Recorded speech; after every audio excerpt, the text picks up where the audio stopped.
One more time.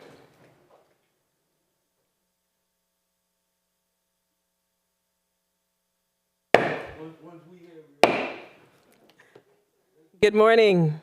The Committee of the Whole of June 3rd, 2022 is hereby called to order.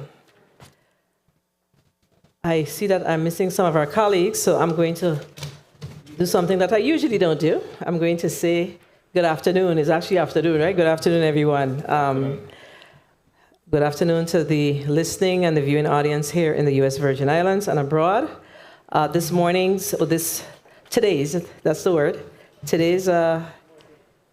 Committee of the Whole hearing was delayed due to the funeral of former educator, Ms. Lorraine Gibbs. Our colleagues in the St. Croix district in particular, I'm certain that they are making their way back to the building from this morning's funeral. So I want to offer our condolences to the family of Ms. Lorraine Gibbs. Today we will receive testimony on zoning map amendments and CZM permit applications. Before us today we have a total of 9 zoning map amendment applications, and 6 of those applications are for the Virgin Islands Waste Management Authority for the construction of the solid waste convenience centers in the territory. 3, I believe, of which is 3 per district. We also have 2 zonings, 2 zoning map amendments, applications for St. Thomas, St. John, and 1 for the St. Croix district. And later on, we will also hear testimony on 3 CZM applications, 2 from St. Croix and 1 from St. Thomas. Colleagues, today we have a robust agenda to complete. And of course, we started late because we have to pay our respects to those that has given of their time to us here in the Virgin Islands. So we're going to get started in a few. I'm hoping that we have a quorum by now.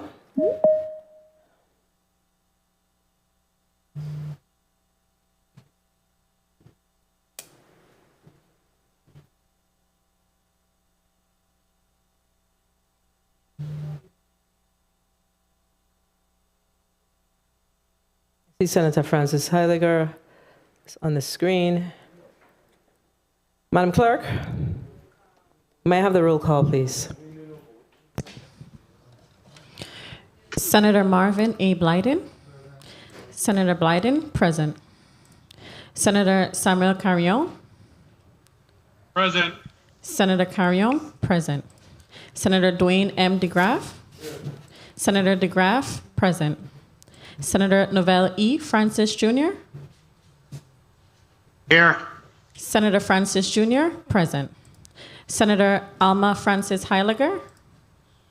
Present. Senator Francis Heiliger, present. Senator Donna A. Fred Gregory. Senator Fred Gregory, present. Senator Kenneth L. Gittins.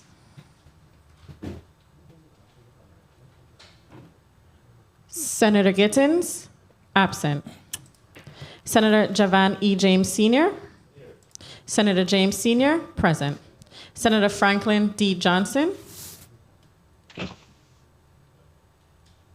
Senator Johnson, absent. Here. Senator Johnson, present. Senator Carla Joseph. Present. Senator Joseph, present. Senator Stephen D. Payne Sr. Senator Payne Sr., absent. Senator Milton E. Potter. Here. Senator Potter, present. Senator Janelle K. Saru. Senator Saru, absent. Senator Kurt A. Viale.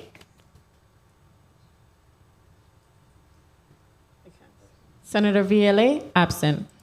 Senator Genevieve R. Whitaker. She's there. Present. Senator Whitaker, present.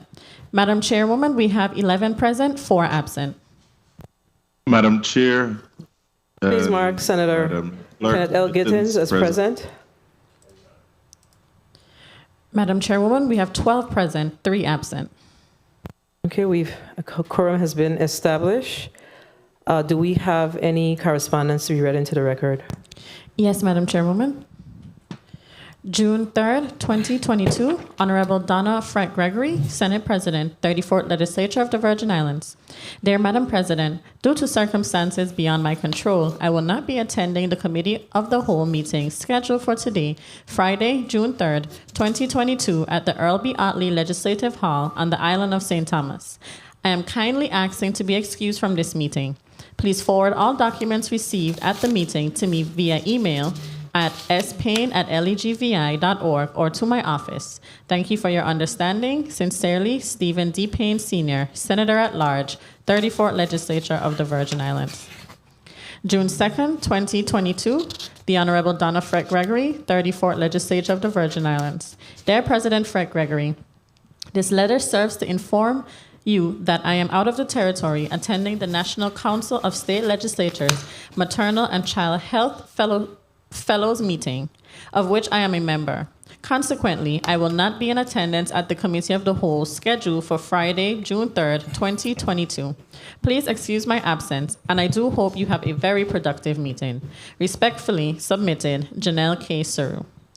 This completes the reading of the correspondence. Madam Chairwoman. Thank you, Madam Clerk. Please restate the roll call.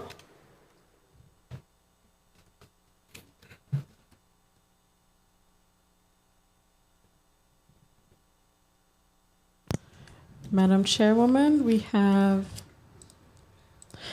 12 present, 1 absent, and 2 excused. Thank you, Madam Clerk. We do have a quorum. We're going to ask the testifiers to place their name and the, I forgot. Please read today's agenda into the record. The 34th Legislature will convene a Committee of the Whole to receive testimony on the following zoning map amendments and CZM permit applications. Block 1, CAJ-22-2, the Diocese of St. Thomas in the Virgin Islands, Inc., requesting that parcel 6R-2C, Estate Carolina, number 1, Coral Bay Quarter, St. John, be rezoned from C, commercial, to B-2, business secondary. The purpose of the request is to build a church, community center, and residences. Invited testifier, Honorable John Pierre L. Oriol, Commissioner, Department of Planning and Natural Resources. Leah Laplace Matthew, Territorial Planner, Division of Comprehensive and Coastal Zone Planning, Department of Planning and Natural Resources. Reverend Father Anthony Abraham, the Diocese of St. Thomas in the Virgin Islands, Inc.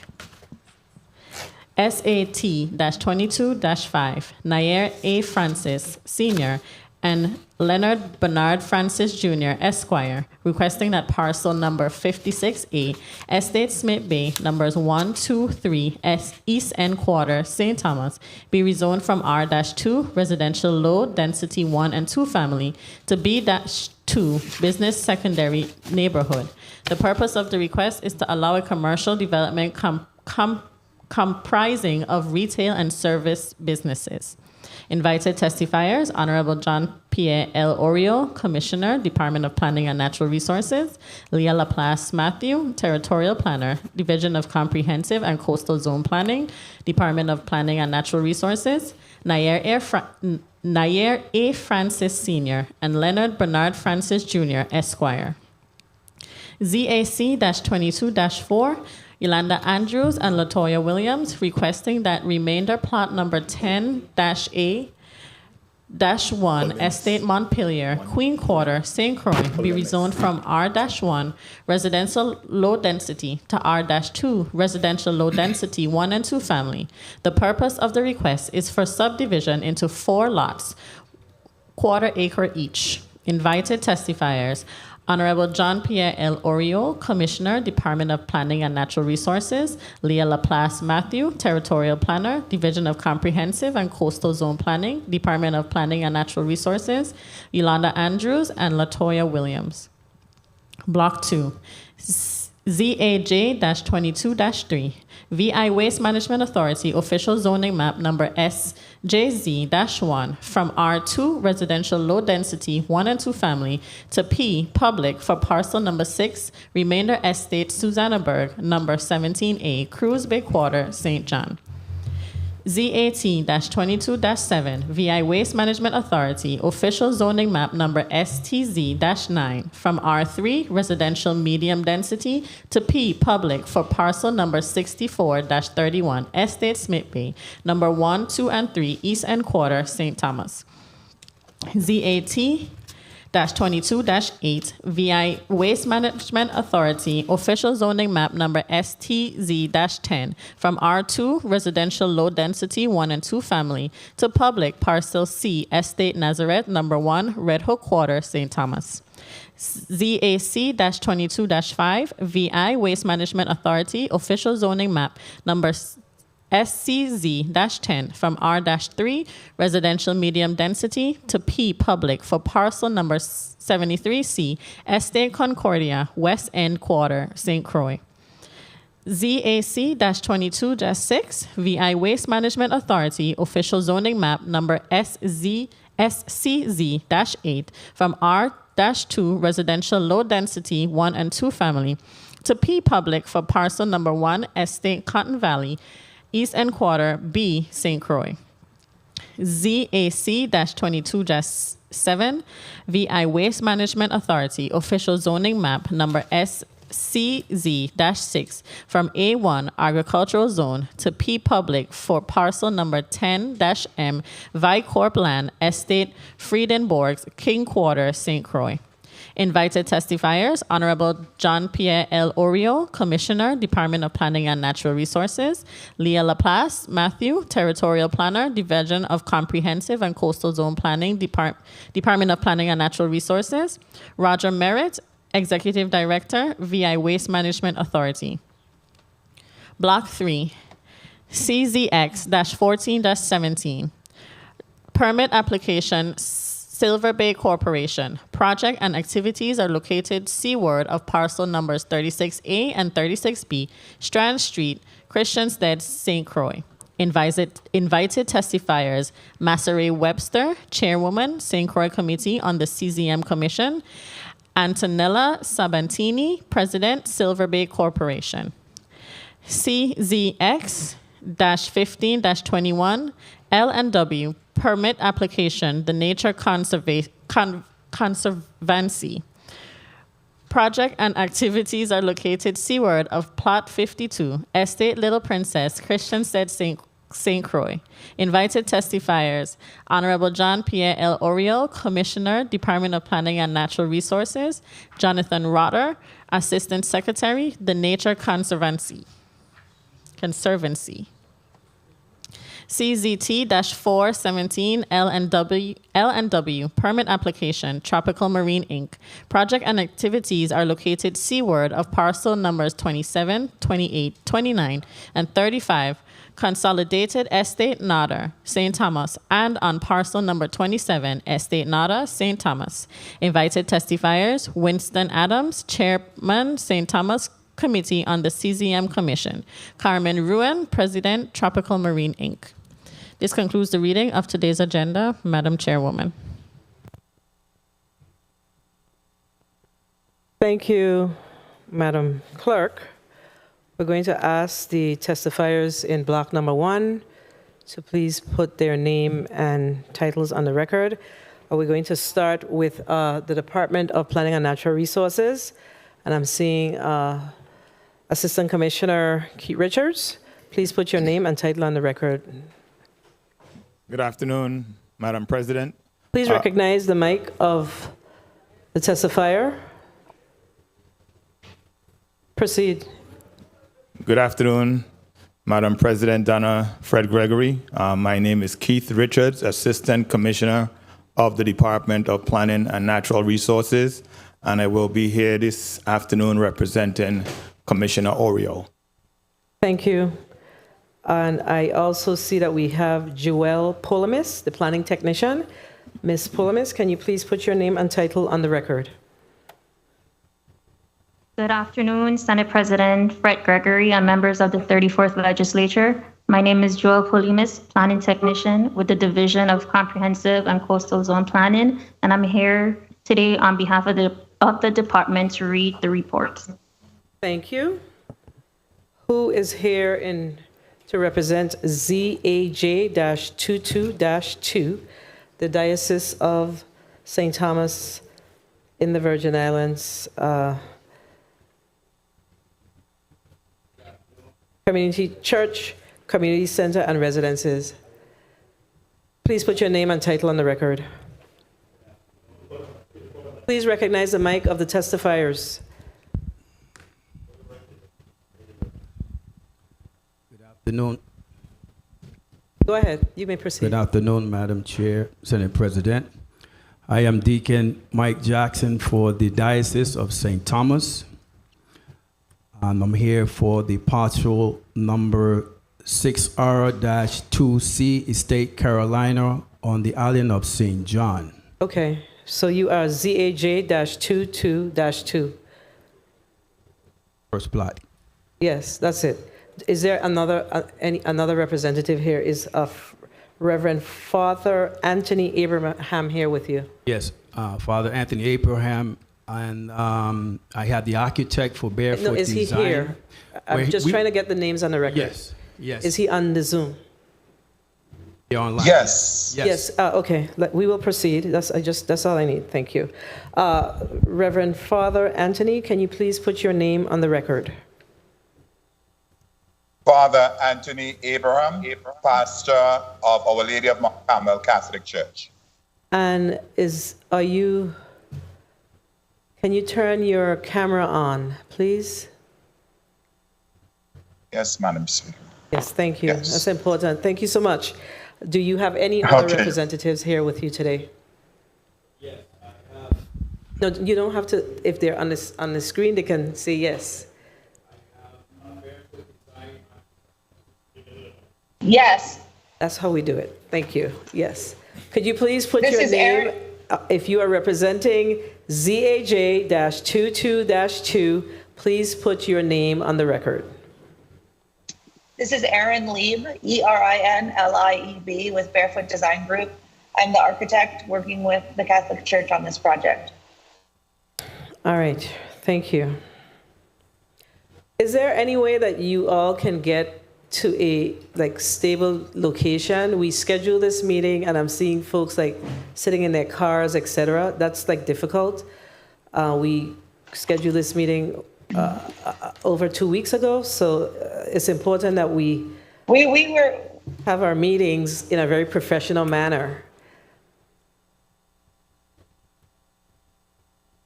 Actually, we are literally outside of the legislature. Okay, so then you're outside of the legislature. Yes. You're outside of the legislature. We do have some of our senators that are absent today, so that are in St. Croix, rather. They're not absent, they're in St. Croix. So we're going to ask you to come inside, and you can take the vacant seats that we have. Thank you so much. We'll allow that. Okay. And while we're doing that, we're going to move on to the next, to ZAT-22-5. And that, who's a representative for ZA2-22-5? Good afternoon, Senate President. And that's Mr. Stylish Willis. Yes, my name is Attorney Please Stylish. recognize the mic of the testifier.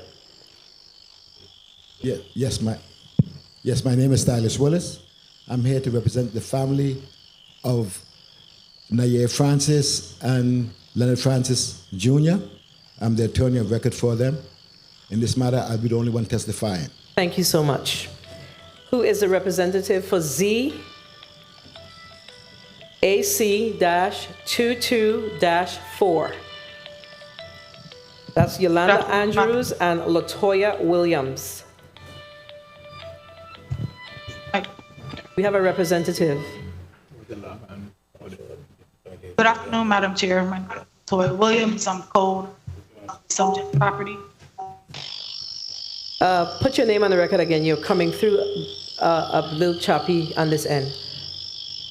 Latoya Williams. Okay, so you are representing? Co-owner. Okay, thank you. Do you have any other representatives here with you this afternoon? No. Thank you.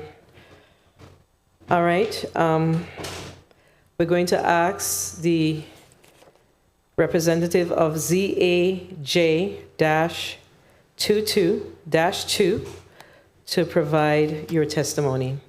So that will be the Deacon Michael Jackson. You may proceed with your testimony. Please recognize the mic. You have to, I think you can bring the mic closer. If you're not comfortable holding it in your hand, okay. Good afternoon, Good afternoon. Madam President and Senators of the 34th Legislature.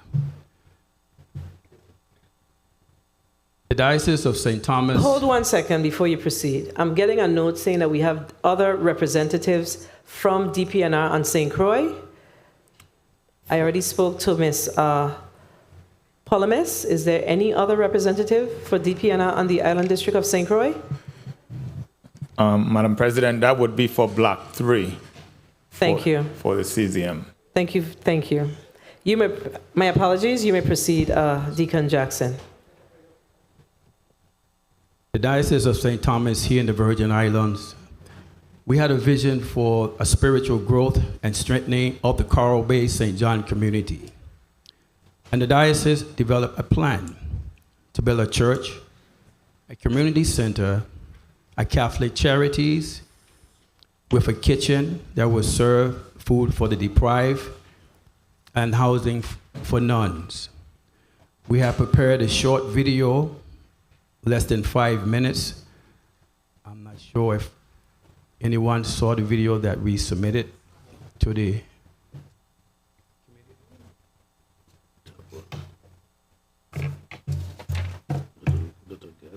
to bring this vision to reality. On March 20, 2018, the diocese purchased land located at parcel number 6R2C, Estate Carolina, St. John, VI, approximately 2.837 US acres. It is a flat parcel, which is ideal for the anticipated development. The property is shown on the zoning amendment map, on the OLG map, and on the government's GIS system as being Zone B2. And it was purchased by the diocese based upon those public records. While going through the permitting process in September of 2021, the Department of Planning and Natural Resources determined that the property was actually Zone C for commercial, which does not allow a church, community service, or residence.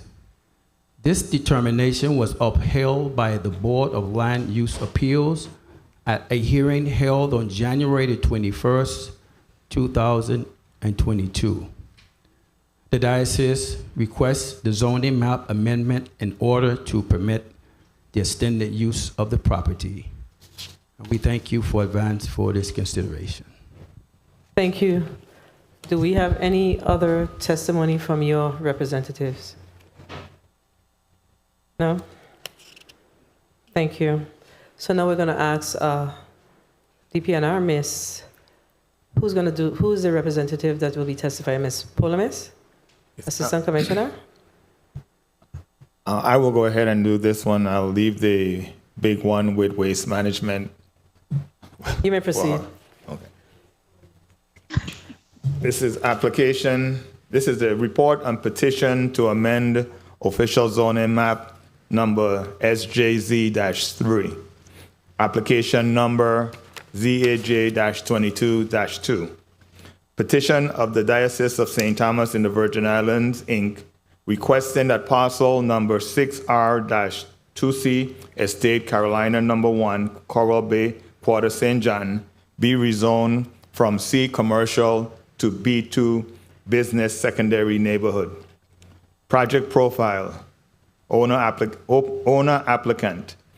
The Diocese of St. Thomas in the Virgin Islands, Inc., as per warranty deed dated February 3rd, 2018, document number 201-800-183. Acreage. Parcel number RC-2C, Estate Carolina, is 2.837 acres and described on the drawing number D9-7165-T002, dated September 20th, 2002. Current use, temporary platform used for church services. Proposed use, church, community center, Catholic Charities Center with full commercial food, kitchen, and residence. Surrounding uses and zone. To the north is vacant land. To the east is vacant land and a residence. To the south are residences and the Department of Agriculture. To the west is vacant land. The surrounding areas are zoned R2, residential low density, 1 and 2 family, B2, and C commercial. Infrastructure. Water needs will be supplied by cistern and wastewater will be handled by septic. Public response. No opposition or concerns were registered at DPNR's public hearing held on March 9, 2022. After the public hearing, 6 letters of support were received. Analysis. During the department's public hearing, Deacon Mike, representing Our Lady of Mount Carmel Church, testified the intent is to develop a church, community center, residence, and Catholic charity kitchen. The property was bought based on reliance of the B2 zoning shown on zoning map, survey map, and government GIS site map geo. The department determined the property was in fact zoned C commercial, and the Board of Land Use Appeal upheld that determination based on Act number 5307, dated December 14, 1987.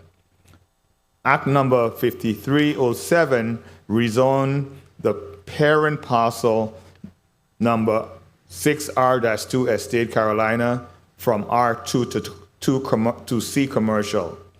Parcel number 6R-2C Estate Carolina was subdivided out of parcel 6R-2 on September 28, 2002, and received its C commercial zoning. The current C commercial zoning designation was intended for light industrial manufacturing uses to be located away from the central business districts that cater to pedestrians, tourists, and does not permit residential use, community centers, or churches.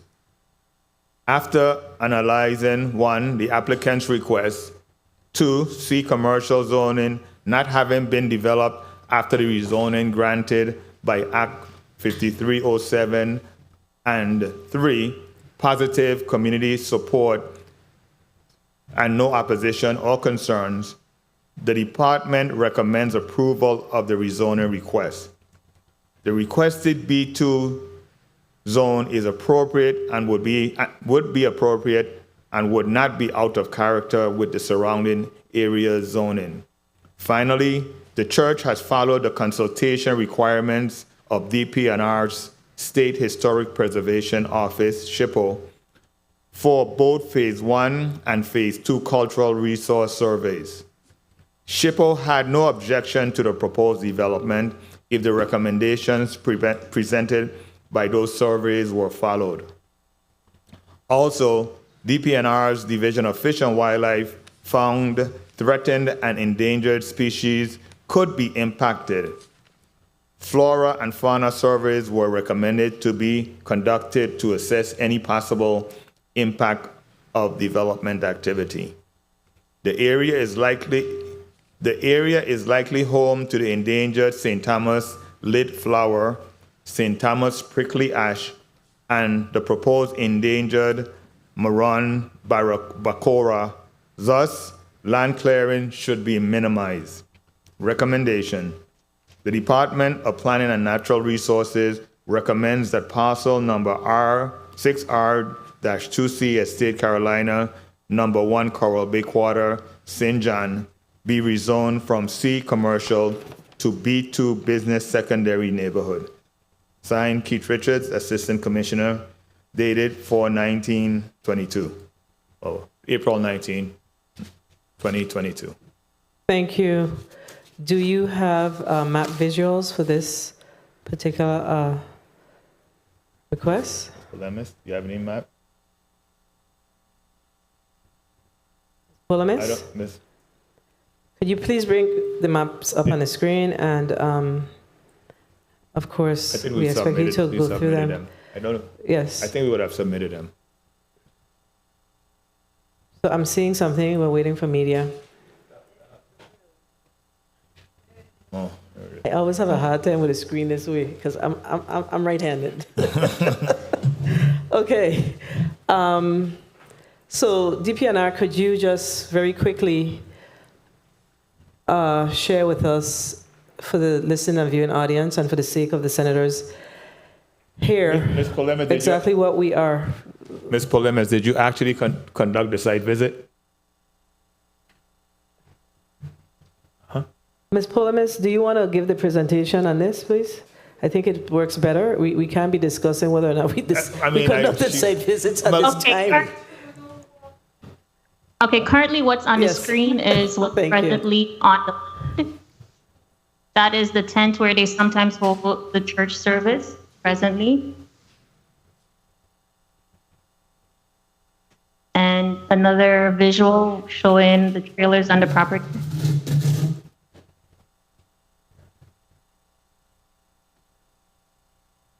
And then the entranceway.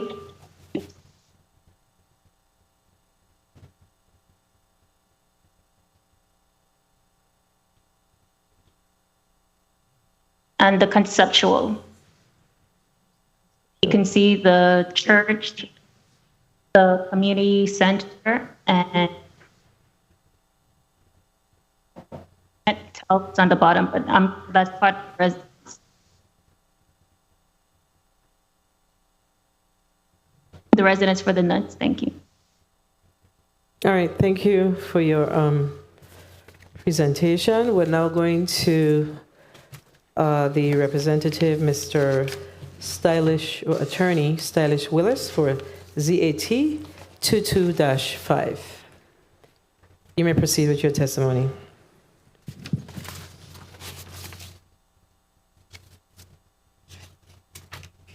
Good afternoon. Good afternoon. Senate President Fred Gregory and the esteemed senators of the 34th Legislature. My name is Attorney Stylish Willis, and I'm here on behalf of the Francis family today. The family has been residing in the Virgin Islands for more than 5 generations. The applicants, Leonard Francis Jr. and Naye Francis Sr., were born and raised in the Virgin Islands and have spent most of their life in the Smith Bay area, which leads directly into the reason why we're here today. My clients are requesting a rezoning of parcel number 56A, Estate Smith Bay, number 1, 2, 3, and 3, Eastern Quarter, St. Thomas, Virgin Islands, from R2 to B2. The parcel is approximately 0.42 of an acre, and it's an undeveloped parcel of land. Over the years, many of their neighbors and friends have encouraged their family to develop the property because of its location. It's located on the road of the Milo Francis Memorial Drive, which was the old Smith Bay Road. For the For the past 30 years or so, we have seen the neighborhood change in that area with the introduction of a rental car and sales car lot, gas station, convenience stores, electric stores, and fruit stand. And my clients believe it is time for them to move forward and to develop their property with respect to the changes in the area. The family wishes to begin the development of the land in a manner that would best fit the current trend in that area. Specifically, the property at issue here is surrounded by a fruit stand, an electrical store, electric Conductors LLC, Value Foods Mini Mart, and which is facing directly in front of the property. To the east of the property is a road which has a residential unit on an incline, and to the south of the property is the family's residence. To the west of the property is PG gas station. The surrounding areas are zoned R2, B2, B4, C, and public. If successful, the family intends to use the parcel which they would lease for rental and business and service businesses. Over the span of time, and including the last 2 years, there have been active activities of people in the community coming forward to rent that space. It's an open space right on the fronting road for the Emile Milo Francis Memorial Drive. We ask that the senators, esteemed senators of this body, would pass the legislation rezoning this parcel. We thank you very much. Thank you, Attorney Willis. DPNR, Ms. Joelle Polomis. You may proceed with your testimony. Okay. Report on petition to amend official zoning map number SC-9, application number ZAT-22-5. Petition of Nair Francis Sr. and Leonard Bernard Francis Jr. Esquire, requesting that parcel number 56A, Estate Smith Bay, 1, 2, and 3, East End Quarter, St. Thomas, be rezoned R2, residential, low density, 1 and 2 family, B2, business secondary neighborhood. Owner applicant, Leonard Bernard Francis Jr. Ms. Polomis, 1 minute. Adjudication deed number 47/1985, dated March 9, 1989, document number 1867/1989. Durable power of attorney was granted to Nair A. Francis Sr. Acreage. The property is 18,013 square feet or 0.4135 acres as described on drawing number G9-1626-70, dated July 18, 1970. Current use. The property is undeveloped. Proposed use. To allow commercial development comprising of retail and service businesses. Surrounding uses and zones. To the north is a fruit and food stand, an electrical supply store, Electrical Conductors LLC, and Value Food Mini Mart. To the east is a road, then a residentially used lot, the residence situated on an incline above the subject property. To the south is land owned by the applicant's family, and to the west is the PG gas station. The surrounding areas are zoned R2, B3 business scattered, B4 business residential areas, C commercial, and P public. Infrastructure. Water needs will be supplied by the public water line. Wastewater will be handled by SEDA. Public response. At DPNR's public hearing held March 22, 2022, no opposition was registered. One attendee questioned the applicant on whether there were any business types they would not lease to, and the applicant responded, no nightclubs or anything that would go late into nighttime hours. Another question was regarding where the entrance would be. Applicants responded their intention would be from the concrete road next to the gas station. Analysis. During the department's public hearing, Ms. Kula Francis testified on behalf of her brother, Mr. Nair Francis Sr. The applicant's intent is to allow the property to be leased for use by retail and service businesses, for example, a small office building, cocktails lot, or restaurant. The applicants intend to make the land available to others and not necessarily develop it themselves. They have been approached over the years by others wishing to lease the property for business. In analyzing the applicant's request, the department considered the appropriateness of the requested B2 zone for the proposal and area. There is a mix of surrounding uses and zones. However, the original 1972 zoning of the area consisted of R2, B4, and P public zoning, with 3 rezonings granted for B3 and C commercial zones. The requested B2 zone was intended for shopping centers immediately adjacent to primary business areas. The applicant's proposal for a single store or small strip mall is more in line with the B3 zone, which was primarily intended to permit small neighborhood and retail businesses within residential districts. The B3 zone would allow both residential and business uses and would not be out of character with the surrounding area's character zoning. Recommendation. The Department of Planning and Natural Resources recommends that parcel number 56A, SBA, numbers 1, 2, and 3, eastern quarters campus be rezoned to residential low density 1 and 2 family to B3 business scattered. Signed, Assistant Commissioner Keith Richards, dated April 28, 2022. Thank you, Ms. Pulimis. Do we have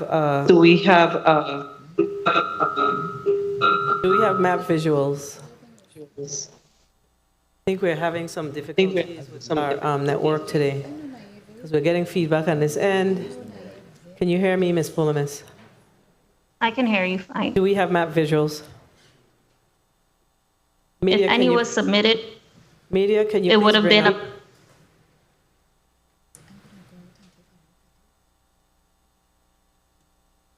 What was submitted to us was a proposed site plan that showed a visual of a bar, restaurant, a small office space, and trailers. But as mentioned in the report, they would also be open to having it leased to others. So they might not be the ones necessarily to develop that lot. I think what we have in our files is just one single picture. So we're going to move on. Thank you. We're now going to hear from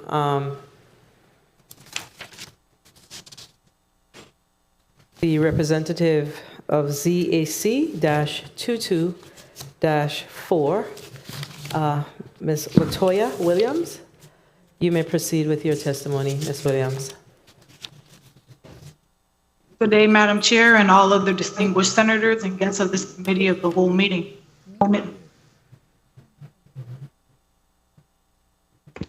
My name is Latoya Williams, co-owner of property 10, Block 10A1, Estate Montpelier, Queen Court, St. Sister Yolanda Andrews, property co-owner, are hereby requesting to rezone property 10A1, Estate Montpelier, from 1 low density to 2. Okay, so we're having. Okay. My sister and I would like to rezone this property. Ms. Williams. Is 1 acre plot into 4 This is a problem. We intend to construct dwellings, which will then be transferred to our children. In accordance with the procedures established by the Virgin Islands Department of Planning and Natural Resources, We have met and complied with all the requirements set forth by the Division of Comprehensive and Coastal Zone Planning. We submitted this application. I am respectfully requesting 34th Legislature's Committee of the Whole to carefully consider, review, and approve our petition to rezone parcel 10A Estate Montpelier from 1A residential low density to residential low density and 2 family. I'd like to thank you and this legislative body for the opportunity to address this body and look forward to all of your requests. Okay, so we're having, thank you, Ms. Williams. We are having some very serious technical difficulties on this end. We cannot hear the testifiers that's testifying out of the Island District of St. Croix. I'm not certain if St. Croix is experiencing the same thing that we're experiencing here. So I'm going to move to the Department of Planning and Natural Resources. However, if this continues, we're going to have to take a recess until we could get this matter resolved. Ms. Polamis, you may proceed with your, I'm going to ask the senators that's on this end, because we were having a very hard time hearing Ms. Williams. Her testimony is short, so you could take some time very quickly and read it so you could be clear on what the ask is coming from her as well. But I'm going to ask Ms. Polamis to proceed, and of course, I'm asking for the testifiers to hold, but they can't hear. So media, you gotta give me some guidance on this, because we're having a really rough time this afternoon with our testifiers, and we really want to get through this. These are very important zoning and CZM matters that's before us, and we really need to get through it in a way where our community can hear what's happening, and our colleagues in our respective our committee rooms, our chamber, can also hear what's being said. So DPNR, Ms. Polamis, you may proceed. Let's see how this last one goes for this block. Report on petition to amend official zoning map number SC-6. Application number DAC-2-4. Petition of Yolanda Andrews and Latoya Williams to amend official zone map number SCZ-6.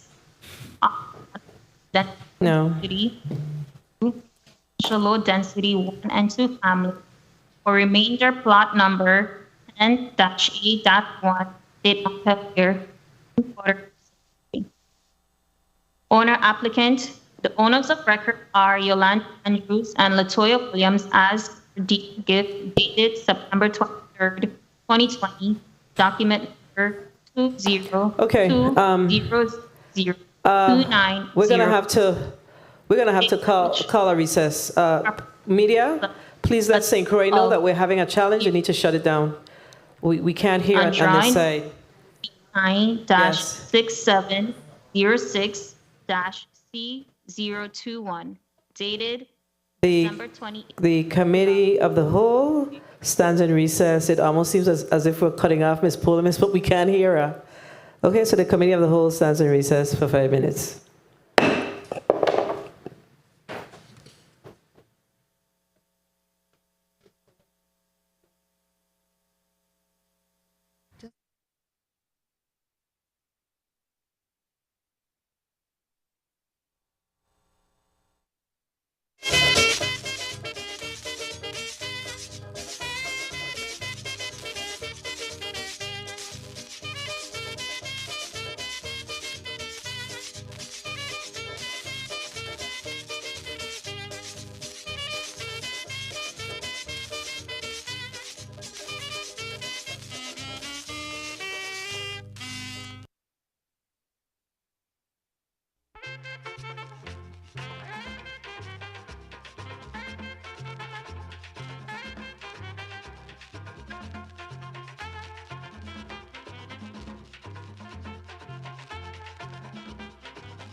The Committee of the Whole is back on the record. Because we were experiencing technical difficulties hearing the testifiers in the St. Croix district, we're going to ask Miss, I hope she haven't put away her stuff yet, Miss Latoya Williams for ZAC-22-4 to read her testimony into the record again, please. Good day, Madam Chair, all other Oh, no. senators and guests at this Committee of the Whole meeting. My name is Latoya Williams, Cole 10-A-1, Estate Montpelier, Queen Quarter, St. Croix.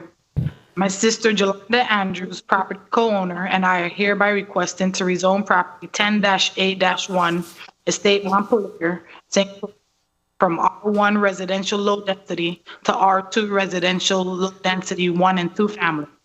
My sister and I would like to rezone this property, thereby allowing us to subdivide this 1 acre plot into 4 equal quarter-acre plots. We intend to construct dwellings on each plot, which will be transferred to our children. In accordance with the procedures established by the Virgin Islands Department of Planning and Natural Resources, we have met and complied with all the requirements set forth by the Division of Comprehensive and Coastal Zone Planning submitted this application.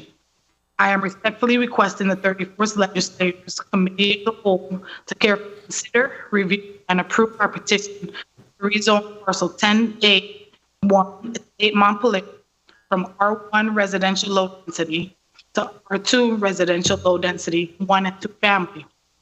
I would like to thank you and this legislative body for affording us an opportunity to address you and look forward to the approval of the request. Thank you, Ms. Williams, and thank you for your patience with the challenges that we're having today. Ms. DPNR, Ms. Polomis, can you read your report back into the record, please? Report on petition to amend official zoning map number SCZ-6. Application number ZAC-22-4. Petition of Yolanda Andrews and Latoya Williams to amend official zoning map number SCZ-6 from R1 residential low density to R2 residential low density 1 and 2 family for remainder plot number 10-A-1 Estate Montpelier, Queen Quarter, St. Croix. Owner applicant. The owners of record are Yolanda Andrews and Latoya Williams as per deed of gift dated September 23rd, 2020. Document number 20200002905.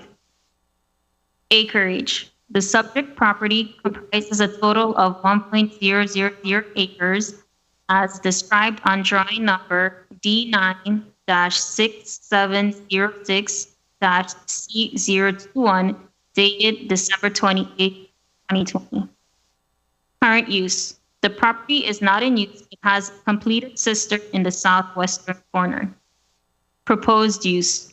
The applicants intend to divide property into 4, allowing parcels to be deeded to their children. Surrounding uses and zones.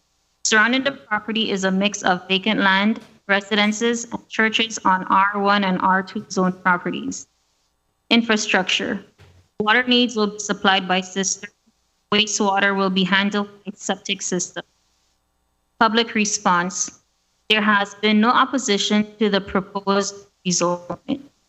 No one spoke in support of, questioned, or commented petition at DPNR's public hearing held April 20th, 2022. Analysis. During the department's public hearing, Ms. Latoya Williams testified the intention is to subdivide the property into 4 and deed the lots to her and her sister's children. The petition would allow for the subdivision to be completed in the future.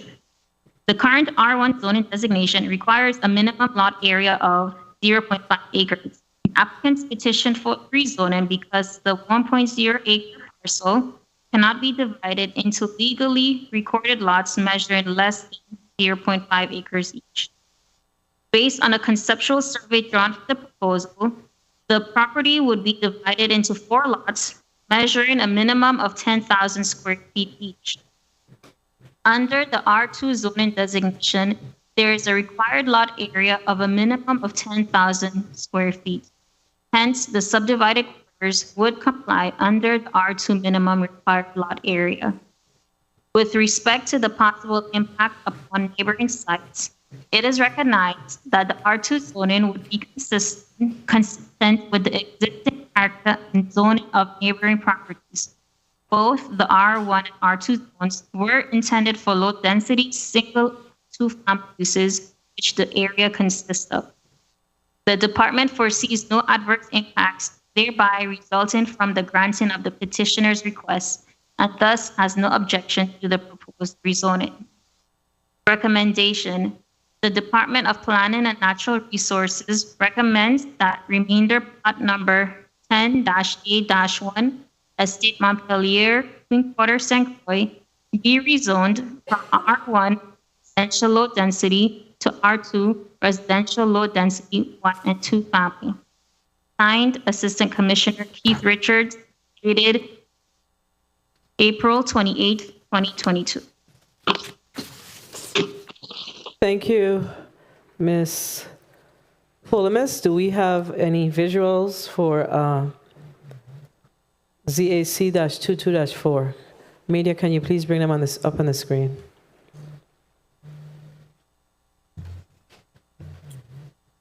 There are no visuals, Ms. Polomis?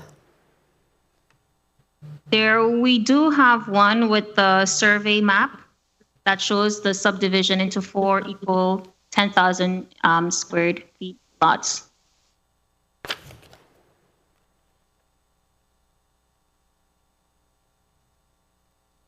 Media? No visuals? All right, colleagues, we are going to go to a 3-minute round for this block. These particular zonings appear to be very straightforward, so we're going to go to 3 minutes. We're going to start with Senator Alma Francis Heiliger. Senator Francis Heiliger, you may proceed with your 3 minutes. Good afternoon. Good afternoon to my colleagues, the testifiers. Good afternoon to the people of the territory, as well as central staff. My first round of questioning in regards to ZAJ 22-2, the Diocese of St. Thomas.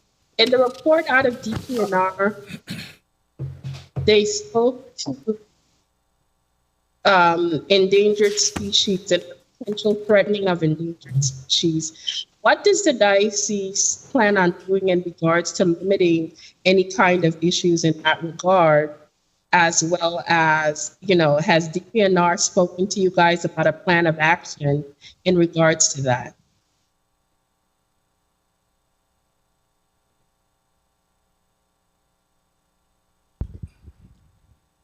No, we have not heard from DPNR in regards to the endangered species. Well, you also, it was mentioned in the report.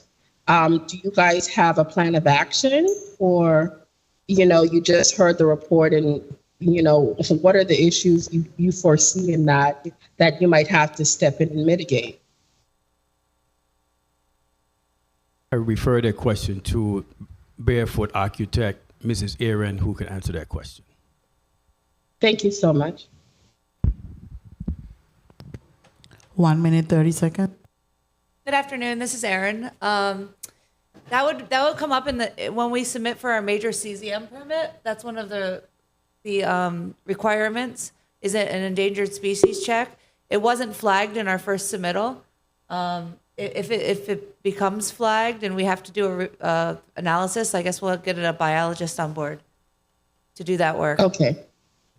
Thank you so much for that. In regards to the kitchen that you guys spoke about and the development, what are the plans for this kitchen? How many hours do you foresee that this community kitchen will be available to the public? Could you repeat that? You said how many What did you How many hours do you foresee that this community kitchen be available to the public on a weekly basis? Any hours? Yes. Yes, Miss Aaron.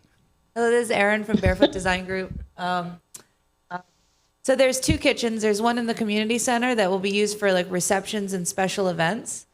The other kitchen is part of the homeless shelter and Catholic Charities. That'll be used on a daily basis. There's a similar kitchen in Cruz Bay that they use on a daily basis. So this center will operate very similarly to the one in Cruz Bay and serve lunch on a daily basis. Okay. Mr. Willis, Madam Chair, may I ask my last two questions quickly?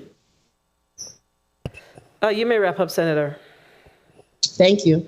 Mr. Willis, in regards to the suggestion by DPNR to have a variance of B3, does your clients have any issues with that instead of going to B2? No, we don't have any objections to that. Okay, excellent. And the last question, in regards to Ms. Williams and Ms. Andrews, ZAC 22-4, by subdividing this property into 4 parcels, have you looked at potential, or anyone looked at potential overcrowding in this specific area, or this is an area that's already filled with homes, et cetera?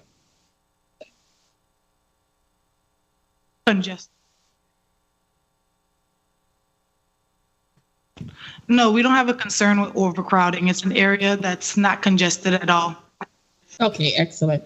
Thank you, Madam Chair, for the additional time. Thank you, Senator Francis Heiliger. Senator DeGraff, you're recognized for your 3 minutes. Thank you, Madam Chair. Good afternoon, colleagues. Good afternoon, testifiers, all viewing, listening, and present. Ms. Williams, the cistern that's already on the property, will that be taken into consideration and kept? Because I know we can't add that into the division, or would it be on one particular portion of the 10,000 square feet each? That's actually a cistern that we started construction on. It's on one corner of the property because we already had in mind that we wanted to subdivide the property. So it's on the first plot, I would say, of the subdivision. Okay, that's great. Now, for Attorney Willis, the property that we're speaking of in Smith Bay, the gas station, it'll be closer to the gas station by the old Milliner property? Yeah, it's there's a street that goes to the, I would say that would be going to the north. That would come off of the main street. The gas station is on one side, and the parcels we're talking about is right on the opposite side of the gas station when you're going up to the street that's off the main road. Okay, so it would have, excuse me for cutting you off, it would have access from the main road and also from that side road? Well, we're going to just have the access coming from the side road. The side road, so okay. we don't have a problem with the main traffic going back and forth. Okay, good. Thank you for that. 1 minute, 30 seconds. And Father Anthony and the Deacon Jackson, if I have it right, good afternoon. With the property, I was looking at it on GeoMap. It goes to minus uphill. That property down at Coral Bay will be on the end of the concrete road. It has a grocery store. It'll be that particular property, and then you go up the concrete road. Yes, it's behind the grocery store. Oh, okay. Now, in going up that hill, would I know with a lot of water coming down there, rain and stuff and thing, to the architect, how would we intend to address that water coming down onto the property? Because I'm sure there would be on the lower end for the church. And finally, with my time, you could answer in the chair's time, in regards to would the community center or any part of those facilities be used as a shelter during hurricane season or any disasters? Thank you for the time. You can answer the chair's time. So please put your name and title on the record. This is Erin Lee, the architect. The whole site only slopes about 5 feet over 2.8 acres from one end to the other. It's relatively flat, but we will use grading to to have the rainwater flow in a similar direction of where it flows now. We have some water catchment that goes into our cisterns, but the parking area is going to be permeable pavers, so that it can recapture in the groundwater. The other question was the shelter. Unfortunately, the access roads that lead to that property are in a high flood zone. So by FEMA standards, that can't be an official FEMA shelter from what I understand. But if the building's standing and there's a need for it, I'm sure that it will be converted to one. Thank you for your response. Senator Franklin Johnson, you're recognized for your 3 minutes. Good morning. Thank you very much, Madam Chair. Good morning to my colleagues. Good morning to the testifiers. Good morning to the viewing and listening audience. Ms. Latoya Williams, my one question to you is, in dividing your property into 4, does each individual have easy access to their land? Yes, they do. They actually have a main road that then cuts into the property. Each lot would have its own driveway. Okay, that's important because it started out as friends and families, and tomorrow you can't drive to my yard. So I want to make sure that. And to the diocese, my question is about the community center that you're going to be building. Is it going to be constructed for emergency shelter at the same time?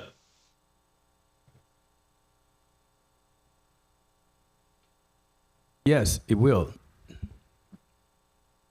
Okay, and approximately how many people do you anticipate will benefit daily after the center is being built?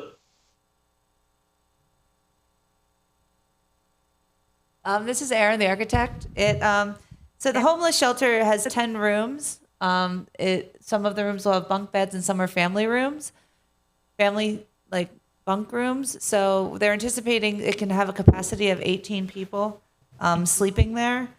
Let me look at my calculations quickly. And then the cafeteria itself 1 minute, 30 seconds. The cafeteria itself can seat 44 people, but it could serve a lot more people out of the kitchen. That would be the daily, day-to-day operations. On Sundays, of course, it would have more people there. The chapel itself can hold 150 people. So on Sundays, And with the chapel, would you have suspect enough land to make sure that the parking don't spill over in the neighborhoods and the people who neighboring property are there? That's correct. We have 46 parking spaces planned on the site. And that is 150? that's enough to according to the code calculations. All right, thank you. I really don't have any challenge with these 2 pieces of measures here. Once DPNR is in support, you guys got my support. When the time comes, I'll be voting in favor. Thank you very much, Madam Chair. Thank you, Senator Johnson. Senator Joseph, you're recognized for your 3 minutes. Thank you so kindly, Madam Chair. Pleasant good day to everyone, especially our listening and viewing audience, as well as my colleagues.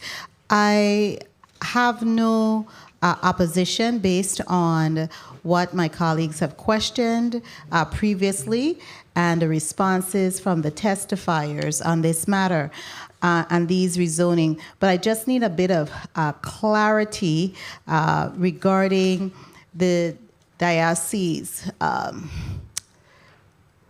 Tell me, for this rezoning, do you have a time frame that you anticipate the construction once you got your CZM permit? Do you have your time frames as far as when you anticipate you will start to move ground once your CZM permits are approved? Once the permits are approved, Mr. Jackson, you have to speak a little louder, and please put your name on the record. This is Deacon Jackson for the Diocese of St. Thomas. Once the permit is approved, we will be ready to start. Okay, the same question will be asked of Mr. Willis once you get this rezoning. And also, I have another question. to DPNR because I'm looking at what type of development it is being rezoned to B3. But once this 1 minute, rezoning 30 seconds. is approved, or should it be approved, how soon would you start development? What is going to be happening right now? We're going to be. Please put your name and title on the record. Your name. And This is Attorney Willis. Attorney Willis. Once the rezoning is approved, we have, matter of fact, we've had prior to the request for the rezoning, we've had a number of people that we even had leases prepared to come in to start doing whatever construction they were going to be doing, but we couldn't do anything because we needed the property to get rezoned. So right now, we have a car dealership that's in the wait, and as soon as it's rezoned, they're going to be coming in, moving on the property and doing their development. Okay.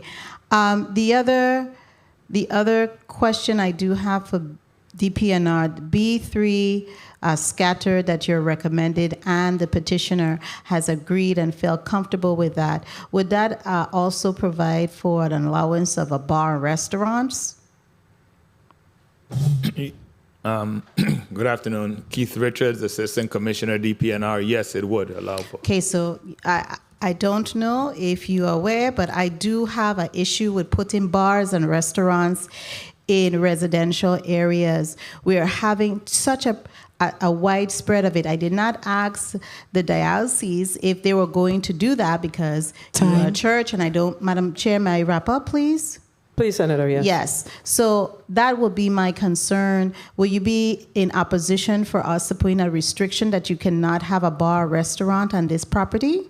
No, we wouldn't have a problem with that because when we went before CZM, before planning, we told them point blank, we don't want anything with late hours, any kind of bars or anything like that on the property. We're not going to be permitting that. So we don't have a problem putting in a restriction, no bars on the property.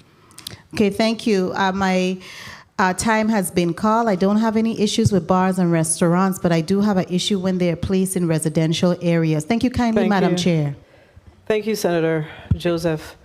Senator James, you ready? You may proceed with the 3 minutes. Good afternoon to the people of the U.S. Virgin Islands. Good afternoon, testifiers. 1 second. Could you hold the senator's time? I believe the assistant commissioner wanted to make a comment around the conversation that we were having earlier Thank you. with the B3 zoning. Thank you, Madam So President. you'll start the senator's time over, okay? You may proceed.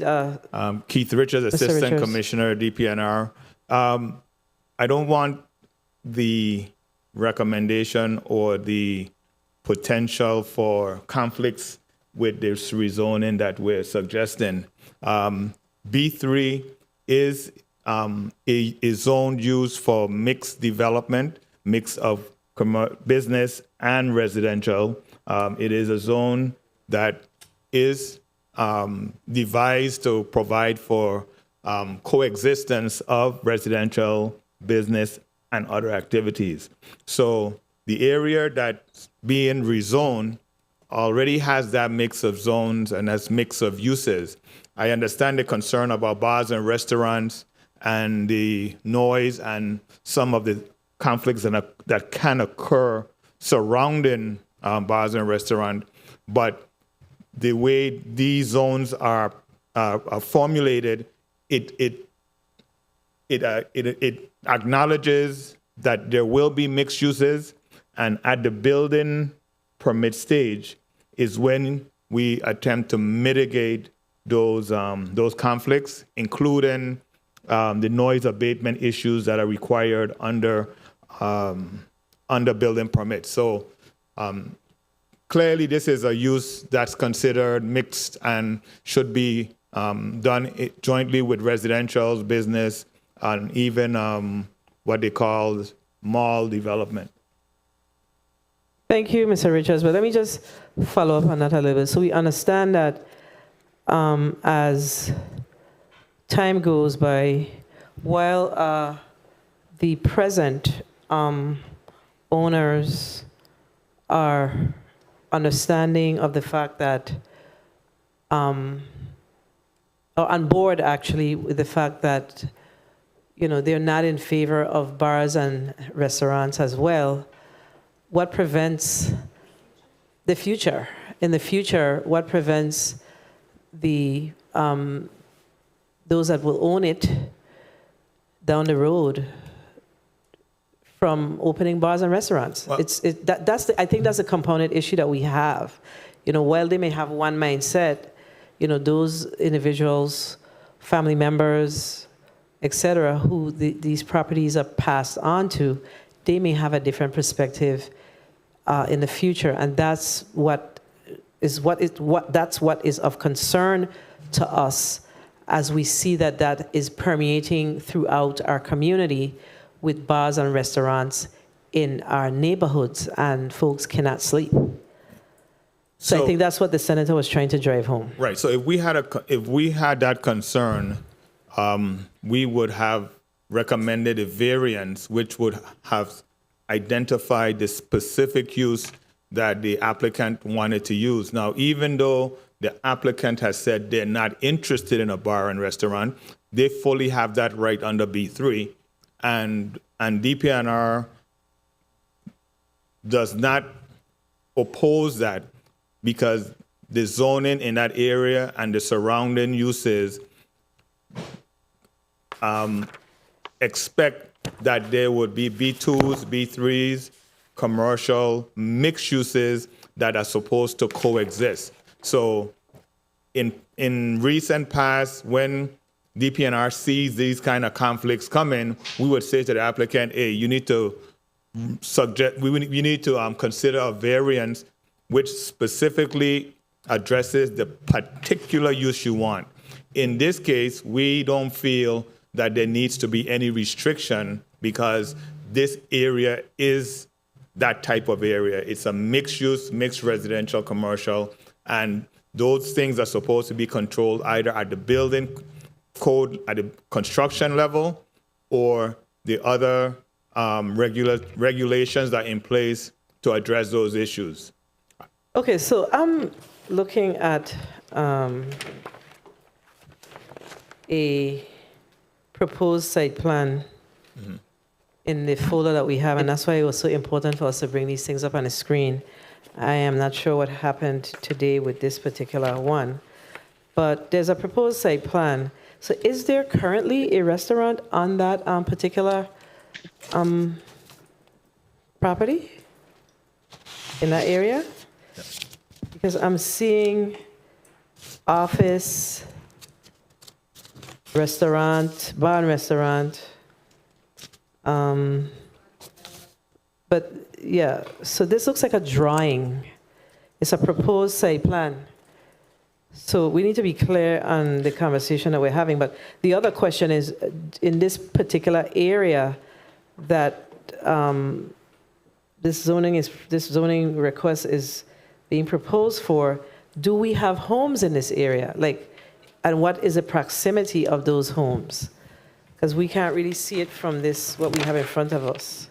So there's some homes to the south of the property, and there's some homes to the east, and maybe there's scattered homes in the area.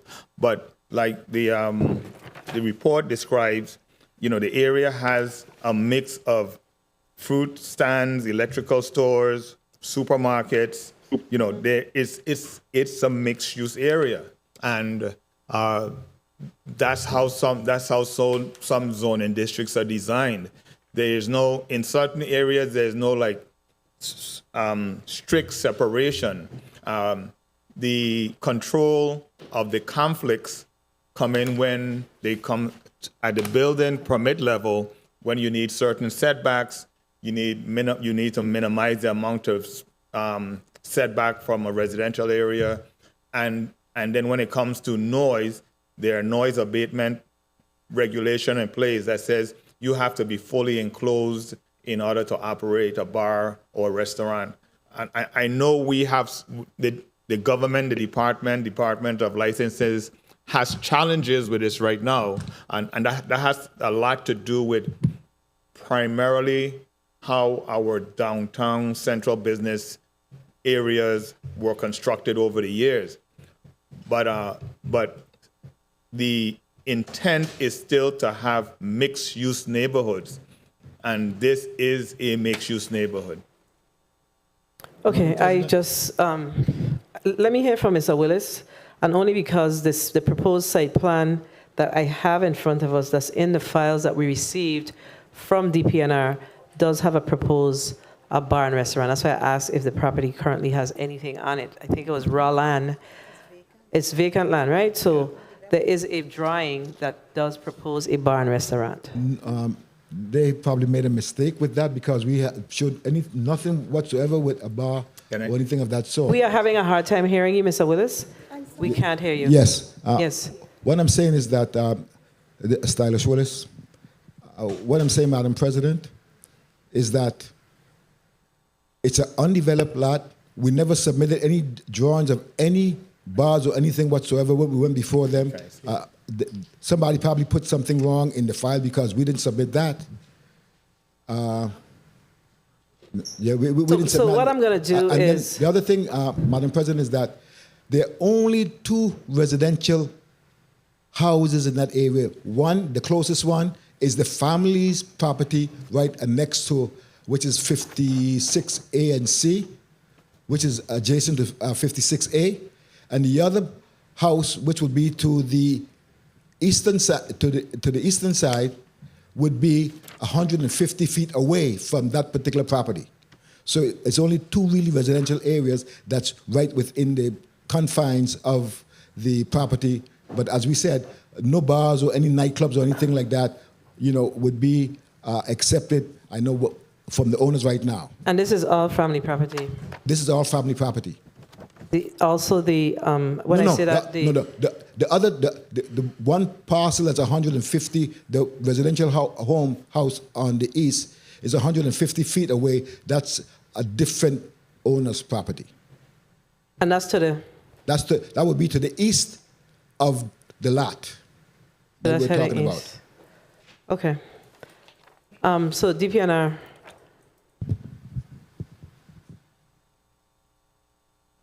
Do you see the document that we have? Yes, I'm not sure. Maybe Ms. Polimis could, if she's aware how this particular drawing got into the into the file. I'm not sure if Mr. Attorney Willis is saying it doesn't represent their client's document, so I'm not sure. Yeah, I'm going to share it with Attorney Willis so he could see it. Okay, so just give us an opportunity. You go ahead, Ms. Polimis. Yes, we did receive this as a proposed site plan, but it was just for an example as stated in our report, just to show some examples of what might be there. But during the public hearing, the applicants, they did not make mention that this would have been the actual site plan, because they do also would like to make the land available if anyone would like to lease it, because there have been several requests. So this was just an example that we received, but during the hearing, they did not go ahead saying that this is what we want on this site.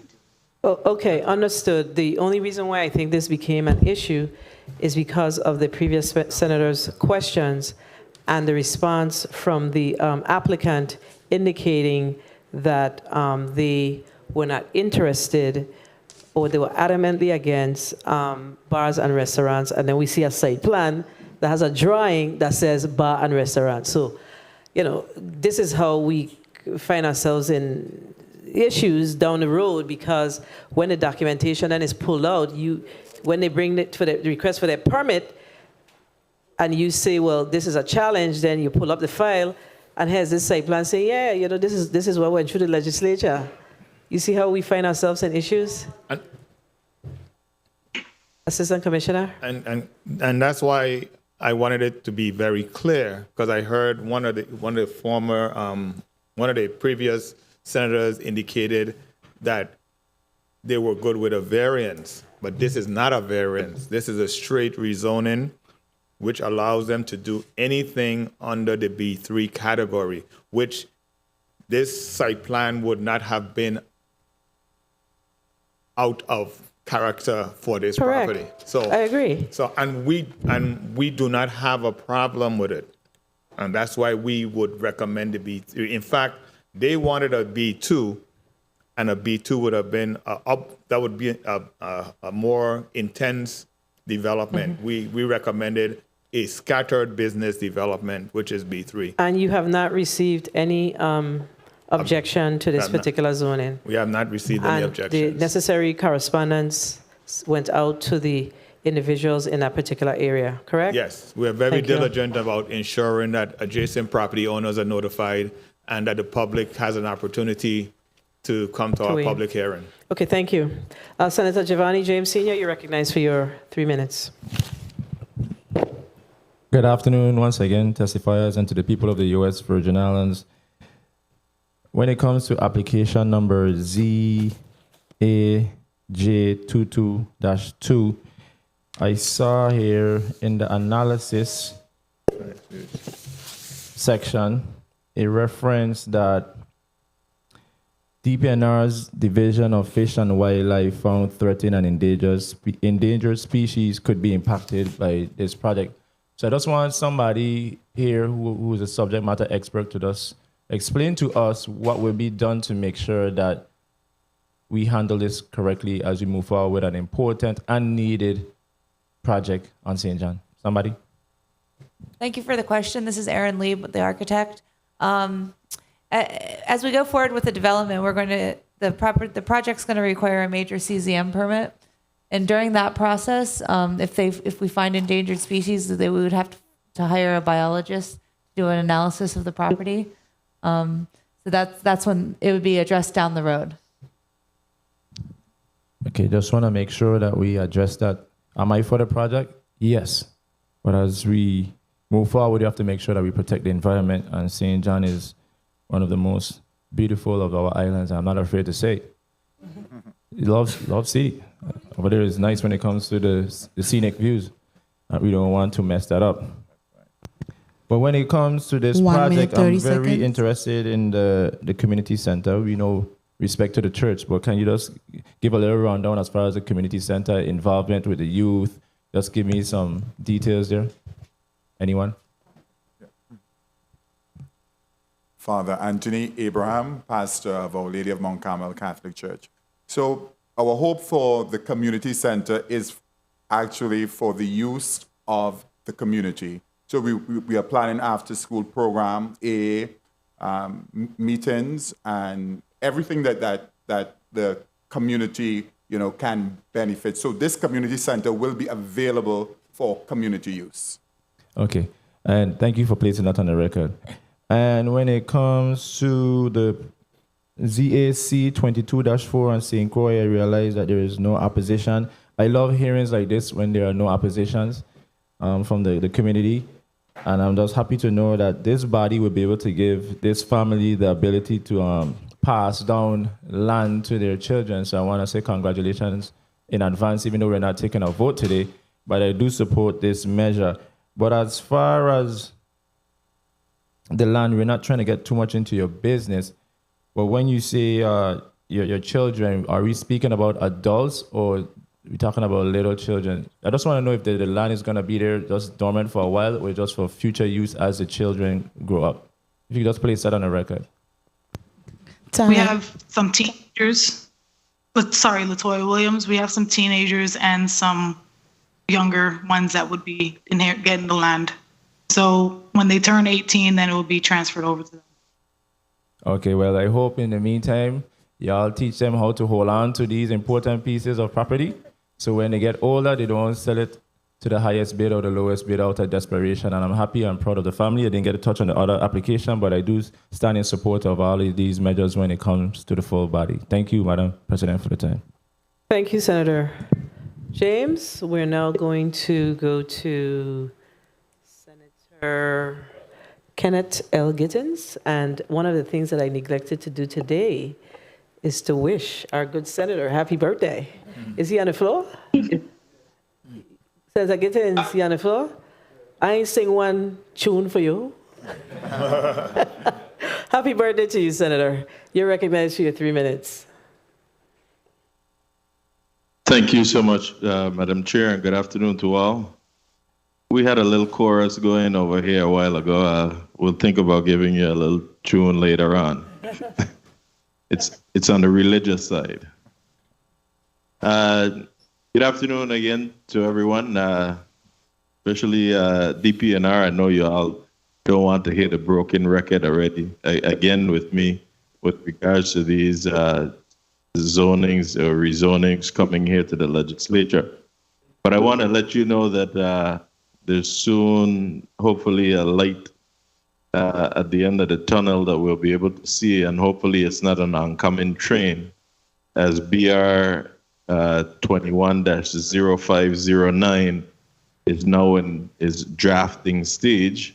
So I'll share it with you all once we get that, so that these rezonings could be handled with the professionals through a planning commission. Let's start on St. John. What is it, Bishop Jackson? Can you pull him on the camera for me again? Because I thought earlier I was being fooled. You have a brother that's a boat captain? It's Deacon Jackson. That will be me. 1 minute, 30 seconds. That's you? Yes, Senator. I can't see you up on it. This is my buddy. Happy birthday. Wow. Thank you, sir. We got to talk, man. You moving up. I didn't even realize that's you. Hopefully I could get some additional blessings now. I wanted to ask the St. John folks. I see that this has to do with the church. Do you all pay property taxes for that particular property, what you're trying to rezone at this time?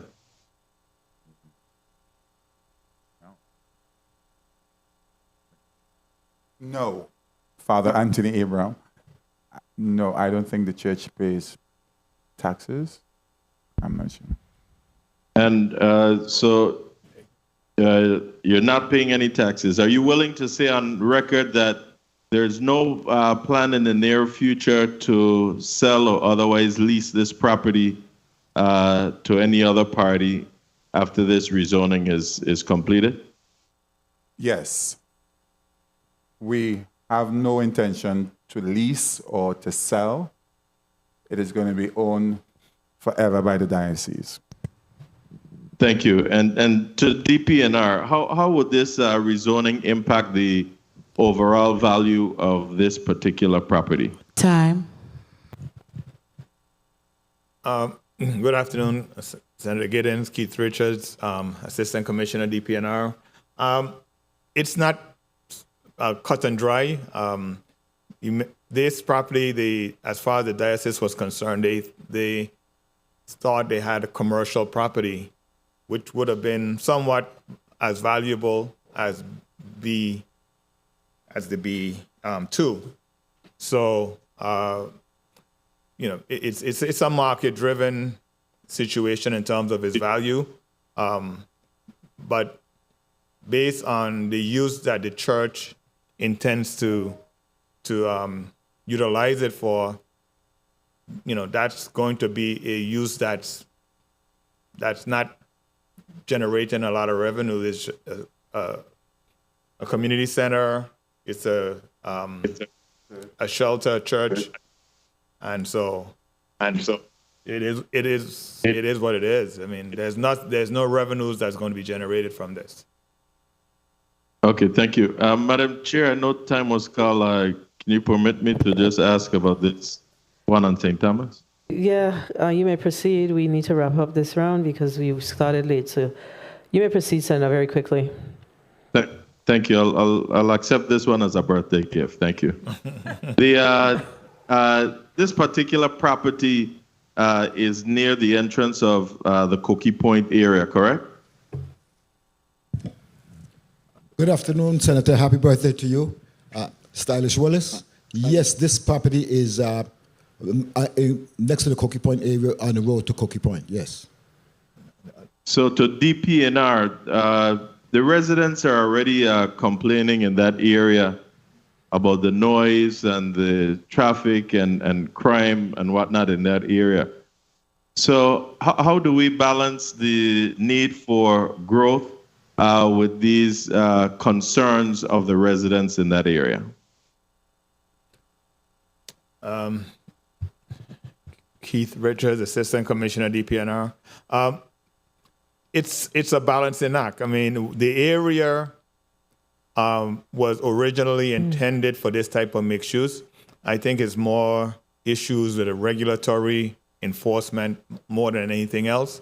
And I think that the regulatory side of the department, together with all other regulatory agencies, probably need to do a better job with enforcing regulations to ensure that there aren't conflicts that end up because of the different type of activities that are going on in the same area. But there are laws in the book and regulations in the book that are supposed to ensure that these conflicts are addressed when they happen. Great. So I say thank you for putting that on the record, and hopefully that you will have the conversations with the regulatory and enforcement agencies to, do their job and don't have just the Senate knocking at their door. So thank you, Madam Chair. I applaud this Croy applicant for your estate planning for your family. Thank you so much. I'm looking forward to supporting that. Thank you, Senator Gittins. I'm now going to recognize Senator Samuel Carrion for your 3 minutes. Thank you, Madam Chair. Good afternoon to you, to my colleagues. I also want to join wishing Senator Gittins a happy birthday, and also yesterday I think it was Senator Francis also. So happy birthday! It's coming up. Oh, okay. Well, happy birthday to my colleagues and good afternoon to testifiers and the viewing and listening audience. Assistant Commissioner, how are you? I'm doing well. Good afternoon to you, sir. Good afternoon. I do have a question that is of kind of a concern. Well, it is a great concern to me. In what was presented by Father Anthony Abraham in his letter here, he said that the property was shown on the rezoning amendment maps and on the OLG map and on the government GIS system as being zoned as a B2 when it was purchased, but it wasn't. And it's not the first time that I hear that we see something being published with the wrong zoning on it. And individuals sometimes purchase these properties with one impression, and then when they submit the proper documentation for construction 1 minute, or for any 30 type seconds. of change, DPNR, they realize that, oops, that's not the zoning that they thought it was. What is the department doing to ensure that we don't continue having these situations? Good afternoon again, Senator Carrion. To my knowledge, these errors are not a large amount. They do exist every so often. You have conflicting records at the Lieutenant Governor's office, in our zoning office. However, the way the law is written, DPNR is the official repository of the zoning maps. So we are the last word. When there's a mistake, as in this case, we notified the diocese when they came in for the rezoning that the records were not accurate, and that the accurate record was based on a rezoning by the legislature. And we presented those records to the applicant. However, the applicant felt they needed at least to ensure that what happened was actually accurate. And so they used their right to appeal to the Board of Land Use Appeal to determine whether or not the accuracy of what we were saying was so. And that was affirmed by the Board of Land Use Appeal, that we were interpreting the zone as the legislature rezoned it some 20 Time. something years ago. But times fly. mistakes do happen. It's not a error-free system, but they're not as they're very, very limited. Do we get these conflicts? Many times what happens is an applicant probably doesn't do their due diligence, and so if they did the due diligence, they would see that they would see what the accurate zoning is. Many times it's the mistake of not having all the records before them, and not that a mistake was made. My time has been called. If I may, Madam Chair, just in wrapping up, if you could, on the chair's time, maybe then expound on what's the process then when you realize that you have this error, because there seems to be then a gap between these agencies to ensure that it's corrected, and if there's any revisions being done to see if there's other mistakes such as these. Thank you, Madam President, Madam Chair, for your leniency. You may proceed, Assistant Commissioner. One of the Richards. things that and the Lieutenant Governor's MapGeo is one of the go-to data for information about land in the territory. But the Lieutenant Governor's office is clear to indicate in their in the information listed for MapGeo that it is not necessarily a legal. You cannot use it for legal interpretation, and so it gives you an indication of where your property might be, what it might be zoned, but that those are not the place you go for the legal interpretation. And many times people use the MapGeo as the legal interpretation, and that is not the case. The law specifically gives legal interpretation to different elements in the government. And for zoning, it is the Department of Planning and Natural Resources, and we have the official zoning maps. Thank you for your responses, Mr. Richards. We're now going to recognize Senator Milton Potter for your 3 minutes. Thank you very much, Madam Chair. Good afternoon, colleagues. Good afternoon to the people of the Virgin Islands. And a special good afternoon to the testifiers who are before us today in person and via Teams. I stand basically in support of all of the initiatives before us today. I think I will be able to support them at the appropriate time. But I have a couple questions, and I noticed that none of the applications for rezonings had any opposition. So my question is, does lack of opposition mean lack of opposition, or does it mean lack of awareness that these initiatives are taking place? So, Assistant Commissioner Richards, if you can just walk me through what that process looks like. When a rezoning comes before you, right, how are interested parties notified? What's that process like? So when an applicant is filed to the legislature, they then forward that application to DPNR, and then DPNR then goes into its public hearing process. We typically do a pre-application meeting with the applicant to ensure that they're aware of the steps that they have to take to get to a final stage of the legislature, possibly making a decision. 1 minute, 30 seconds. Once they complete the application, then we schedule a public hearing. That public hearing is then placed in papers of daily circulation, normally the Source, the Daily News. We also are required to notify adjacent property owners. I think it's 150 feet within the boundary of the property owner. The applicant actually is responsible for that notification, but then they have to file with us and show us where they had the notices sent out, and they then have to file with us all of the actual documentation showing that the notices were filed. They identify who accepted notices.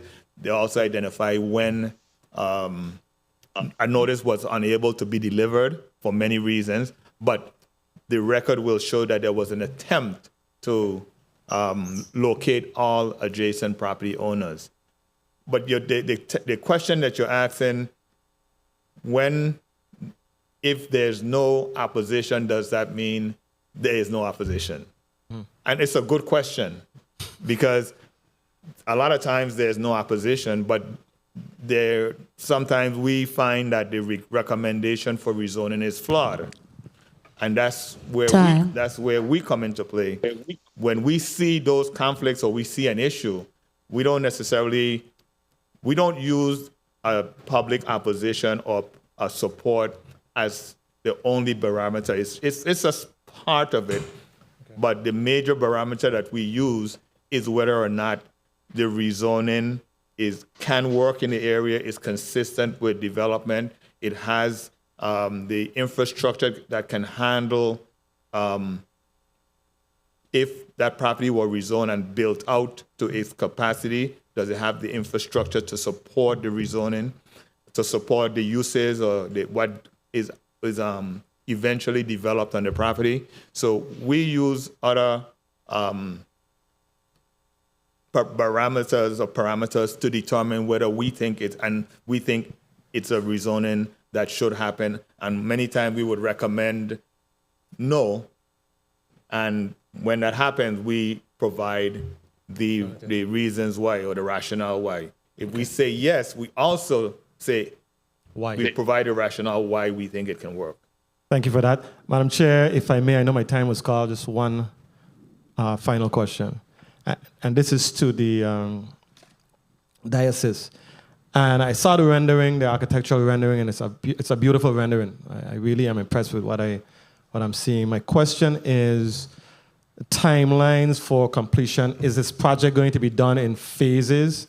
I know you have several things happening here. You have the community center, you have the nuns' residence, you have the chapel.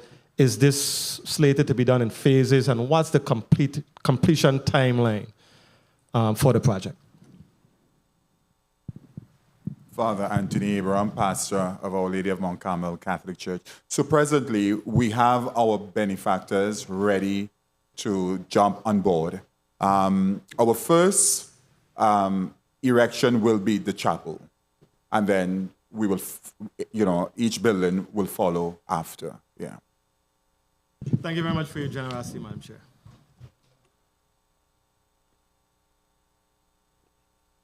Thank you, Senator Benson-Potter. I'm seeing Senator Kurt A. Ville. Please mark Senator Ville as present as well. Senator Ville, you're recognized for your 3 minutes. Thank you, Madam Chair. Good afternoon to the people of the Virgin Islands. Good afternoon, colleagues. Good afternoon to the testifiers. I am in support of all of the proposed zoning changes. I want to congratulate the Catholic Church for their expansion. Definitely will support the expansion of Catholic services in the remote area of Coral Bay. I also will support ZAT-22-5. It confirms with what is already in that particular area. You look at the surrounding properties, it's the same. ZAT-22-4, who support that, subdividing the land to your children. So I definitely will support all the zoning changes that are included in the first block. Thank you, Madam Chair. Thank you so much, Senator. I'm with you on this one. Senator Blyden, you're recognized for your 3 minutes. Take the lead. Thank you so much, Madam Chair. Good afternoon to my colleagues, the listening and viewing audiences, staff, central staff. Good afternoon, testifiers, and thank you so much for your testimonies. I also I will be supporting all three of these zoning requests. As a matter of fact, Mr. Francis came to me and asked me to sponsor CAJ 22-5. That's the one in Smith Bay. And it is on the way to Cookie Point, but not actually. It's on the main thoroughbred. across from Chicken Fry, etc., before you take the main road to go to Cookie Point Beach. So, and it is truly a mixed use zone. And definitely I support all three. When it comes to CAJ-22-2, Catholic Church, I must say I really appreciate what they have been doing over the years in respect to Catholic Charities, Bethlehem House, helping those most in need. And many folks don't know they help a lot of residents who find themselves in hard time when it comes to their rent or who have lost their home because of a fire, etc. You know, the Bishop's Appeal, and they do a lot in the community. And St. John, definitely, this expansion is most needed on the island of St. John. This is beautiful. The chapel is beautiful. The nurses, resident, and the community center is needed in Carraway desperately. So I say congratulations in advance, and I look forward to continuing supporting the Bishop's Appeal and 1 minute, 30 Catholic seconds. Charities. As I advocate for them in many other ways. Ms. Williams, I want to say I appreciate what you're doing in respect to assuring that land within a family is handed down to relatives and to assure that they secure the land. And land and home is the most important investment anyone can make in their life. You know, it brings families together, and it does so many more things in terms of investment and leveraging, etc. So congratulations. I wish and hope many other families can do the same thing when they have the capital and the assets to pass it down or share it with their family and stop giving it away. And if you need financing, lease it. Don't give away anything. Stop giving away your land. Land is precious, and it's hard to get, especially here in America's paradise, the Virgin Islands. You know, so that's just my little 2 cents. But nonetheless, I support all three of these zoning requests, and thank you, Madam Chair, for the time. Thank you so much, guys. No questions. Thank you, Senator Blyden. We're now going to hear from Senator Genevieve Whitaker. You're recognized for your 3 minutes, Senator. Good afternoon, Chairwoman. Good afternoon, colleagues. Good afternoon to our testifiers and our applicants who are here today. And good afternoon to listening and viewing audience. I too support all the measures, and I just want to highlight the good work of DPNR, because our responsibility is to go through the application. And as I look at the timeline that each applicant submitted their application, when the newspaper went out, when the hearing was held, pretty consistent with the law, because our law lays out, a time period. My suggestion on the question I have for DPNR is using more of our social media platform to basically have these public hearings. Senator, could you hold the senator's time? Senator Whitaker. Senator Whitaker. How does DPNR envision in our new way of reaching out to individuals, really having more of a public presence in the social media space as you need to hold the mic in her hand. Applications. None of these which are necessarily controversial, but just what's the plan to really elevate that? For example, there are a number of boards now that are having hearings and public efforts online.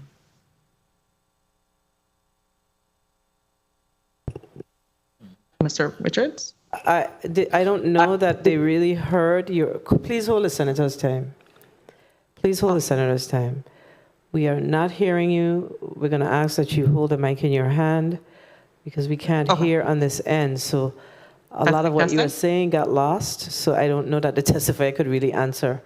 We're really having a hard time, because I believe that there's an echo in St. Croix. So if I'm speaking, you guys have to turn it down. So when I am asking the person speaking at the time to give us a minute, you're not hearing us. So, Senator, we're going to have to repeat. You're going to have to repeat your question, unfortunately. Can you hear me now? Can you hear me? Madam Nature, can you hear me? Proceed. Okay, thank you. Well, good afternoon again to you, Madam Chairwoman. Good afternoon to my colleagues. Good afternoon to the testifiers, our applicants. Good afternoon to the listening and viewing audience. As I reiterate, as I've gone through the applications, I certainly support every applicant as the applicants, submitted their paperwork. There's a timeline as the law outlines, a 60-day time period, a public hearing. And what I'm asking in DPNR is, as we're moving more into technology and way of reaching out to the public, how does DPNR envision actually making the public hearings a lot more robust, dynamic, online, where persons are able to more participate, and more participation would be taking place if we do more online social media, WebEx, a more creative approach to having public hearings. Good afternoon, Senator Whitaker. Keith Richards, Assistant Commissioner, DPNR.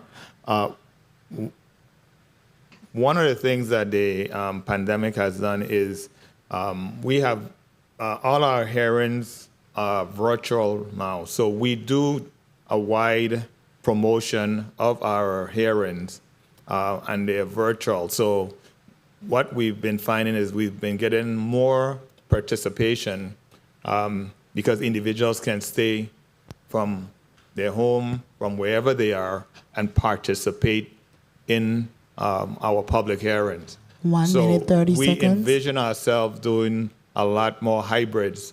Not that we will we will continue to have in-person hearing once everything is settled, but the virtual part of it, we do see ourselves expanding our reach by inviting the public through various platforms to participate in our public hearings, or any activities that we have promoting the vast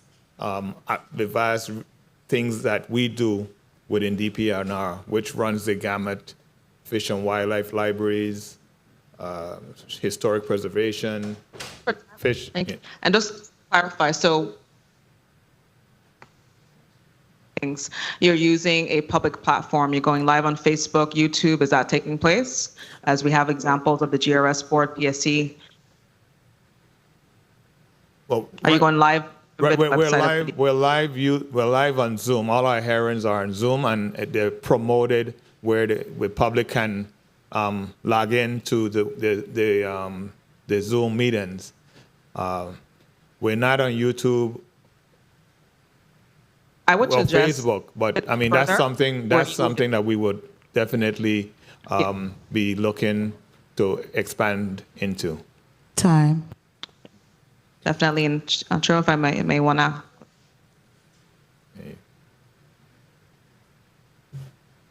Senator, your time has been called. Do you have a wrap-up statement or question? Thank you.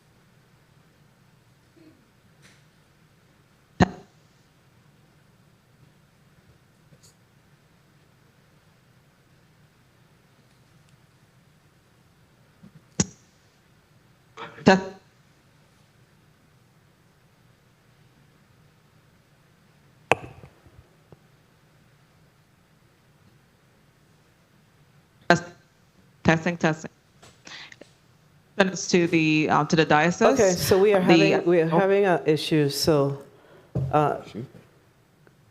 wrap up, Senator. I think we're hearing you again. This is a really hard day for us.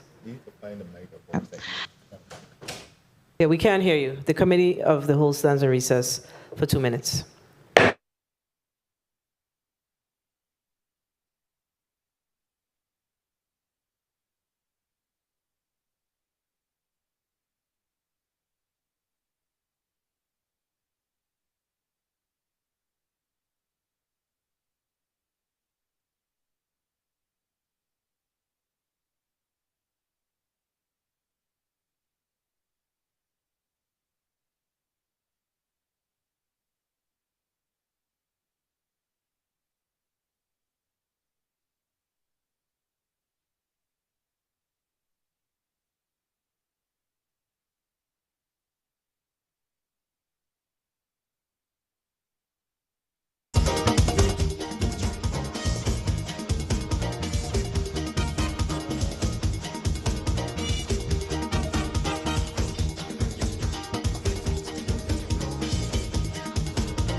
G6 Productions.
the whole, and I'm seeing that Mr. Richards is not here. So I'm going to have to pause again.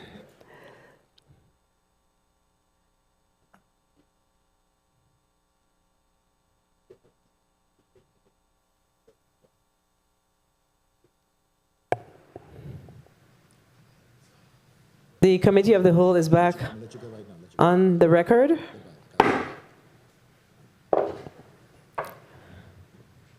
Senator Whitaker, you were wrapping up your final statements. You may proceed. I pray that we can hear a lot better. Can you testing? Yes, we can hear you. Can you hear me? Yes. Okay, good afternoon again to you, Chairman. And yes, in my last, I know we're short on time. It's just a simple question and statement to the diocese. I want to first off commend the application, especially it's really good to learn of the effort to develop a community center. Just real quick, one of the challenges we have in the hurricane season is the availability of shelters for persons impacted by the storms. And I continue to encourage Human Service to work with all the churches, well, I should say rather all the religious communities to assist. Would you be using any of these facilities to help with sheltering persons during following storms? This is Erin Lieb. I'm the architect. Where the church is located, there's the major road to get there is in a flood zone. So by FEMA standards, we can't officially use government money to have a shelter there. I am sure that if the structure is standing, which we are designing it to be able to withstand the hurricane force winds, that they will provide that service to the community. But it's tricky because FEMA has regulations that just because where the site is located that the church can't meet.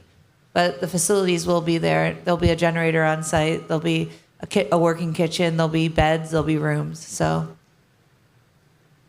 the church will provide that service, yes. Thank you. Thank you, Senator Whitaker, and thank you for your responses. We're now going to Senator Novell E. Francis Jr.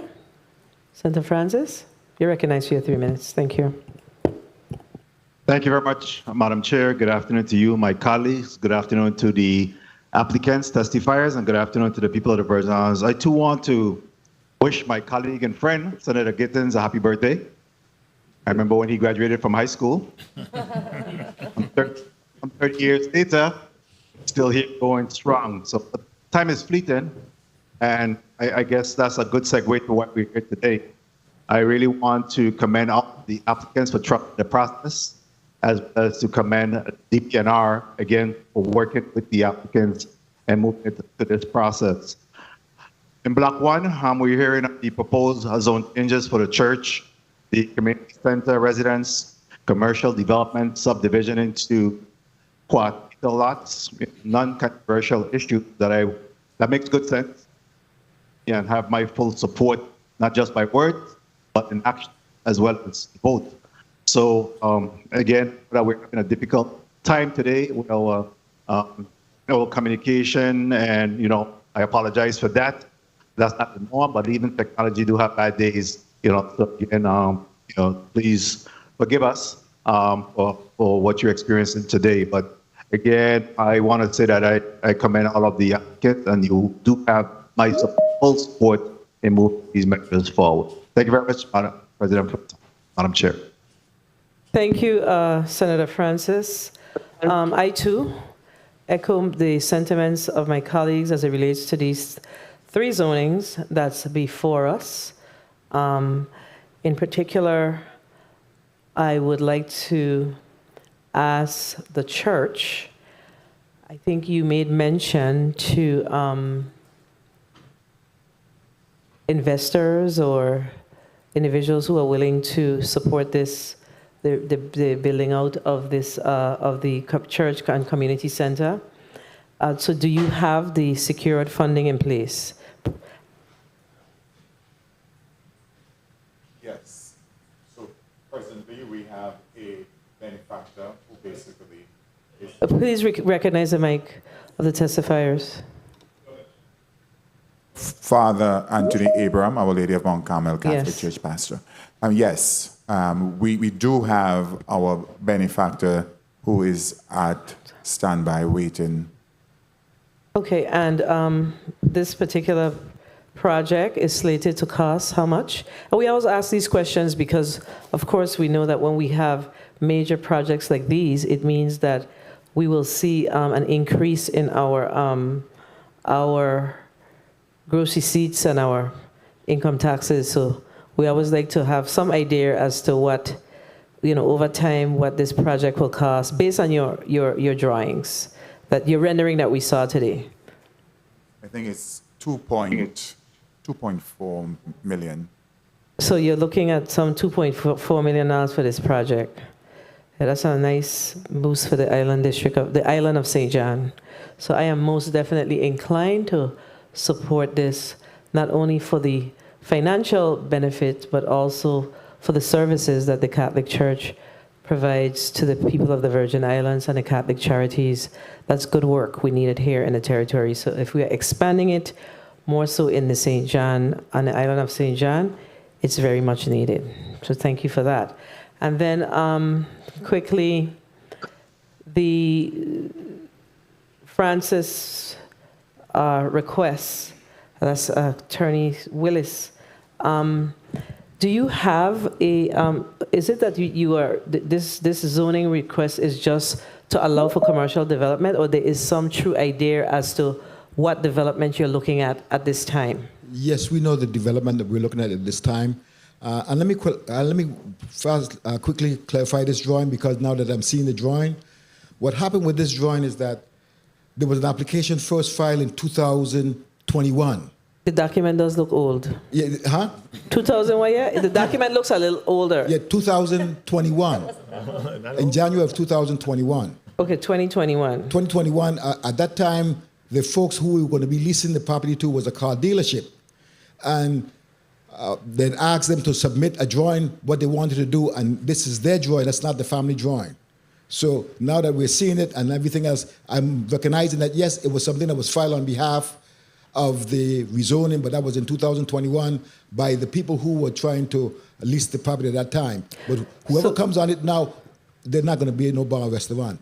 So basically, the intent is for you to, for us to allow commercial development comprising of retail and service businesses. Yes. And your intent is to lease this property out to an investor, a developer, etc. Yeah, we're going to do a ground lease, and we have interested parties already that we had lease prepared to before. So we're not like going to grab in the wind. We have a number of people that we have turned down, a few, and we have a few there still pending, but we had to come to first get the property rezoned. Okay, well, thank you for your responses. And the final one is with Miss Williams. I don't really have any questions around that. I see that you're basically trying to divide property amongst your family. So I suspect that at some point, the families will be building out those properties. Do you have any of those properties that you envision right now that will be that you'll be building out? Because you have one is to a low density, 1 and 2 families. So do you have any plans to do any building as this is approved? Yes, actually, we are currently constructing on the southwest corner of the lot. So we already have a cistern in place for a duplex, which has been approved. So we already started construction on that. Okay, so basically your request for rezoning is because you are looking for financing, and in order to receive the financing, you must be properly zoned? No, we're not looking for financing at all. This is so that our kids would have their own lots separate from what my sister and I are doing. All right, thank you for your responses. I have no further questions around the zoning. So what we're going to do, we're going to allow the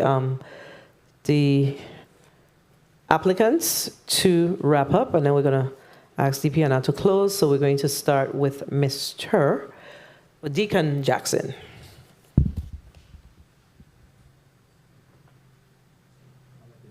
I'd like to 30 take seconds this time. close. I'd like to take this time to thank you, Madam President, and the members of the 34th Legislature for hearing our proposal, and we thank you very much for your consideration at this time. Thank you. Thank you for your responses.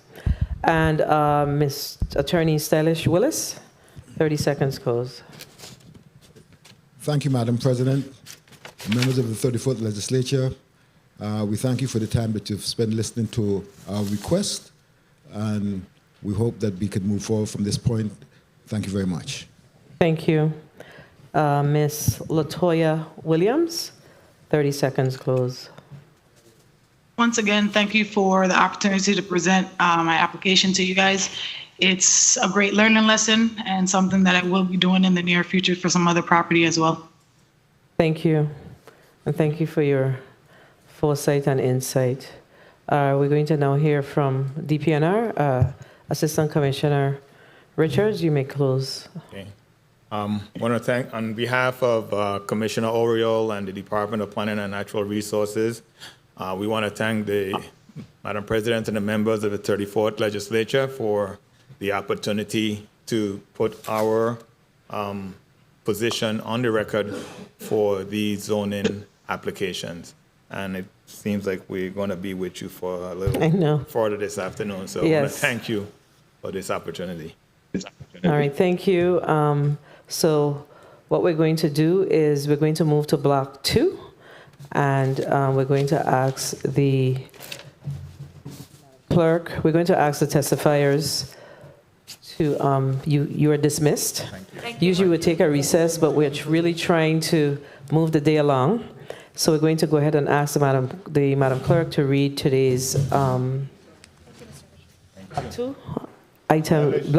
items in Block 2 into to the record. Thank you.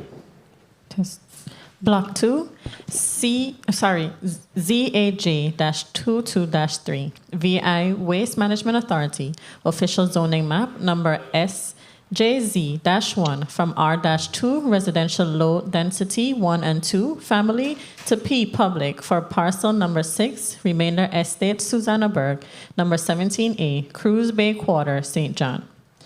ZAT-22-7, VI Waste Management Authority, official zoning map, number STZ-9, from R-3, residential medium density, to P public, for parcel number 64-31, Estate Smith Bay, number 1, 2, and 3, East End Quarter, St. Thomas.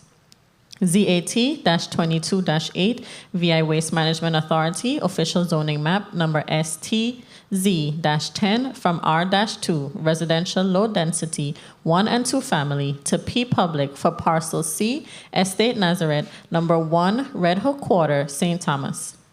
ZAC-22-5, VI Waste Management Authority, official zoning map, number SCZ-10 from R-3, residential medium density to P public for parcel number 73C, Estate Concordia, West End Quarter, St. Croix.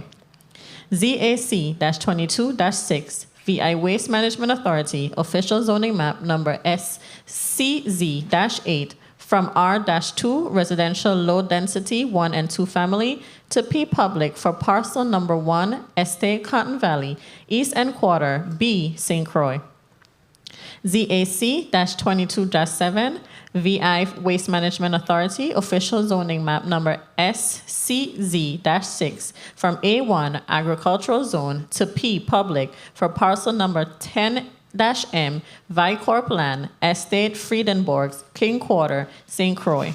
Invited testifiers, Honorable John Pierre L. Oriole, Commissioner, Department of Planning and Natural Resources, Leah Laplace Matthew, Territorial Planner, Division of Comprehensive and Coastal Zone Planning, Department of Planning and Natural Resources, Roger Merritt, Executive Director, VI Waste Management Authority.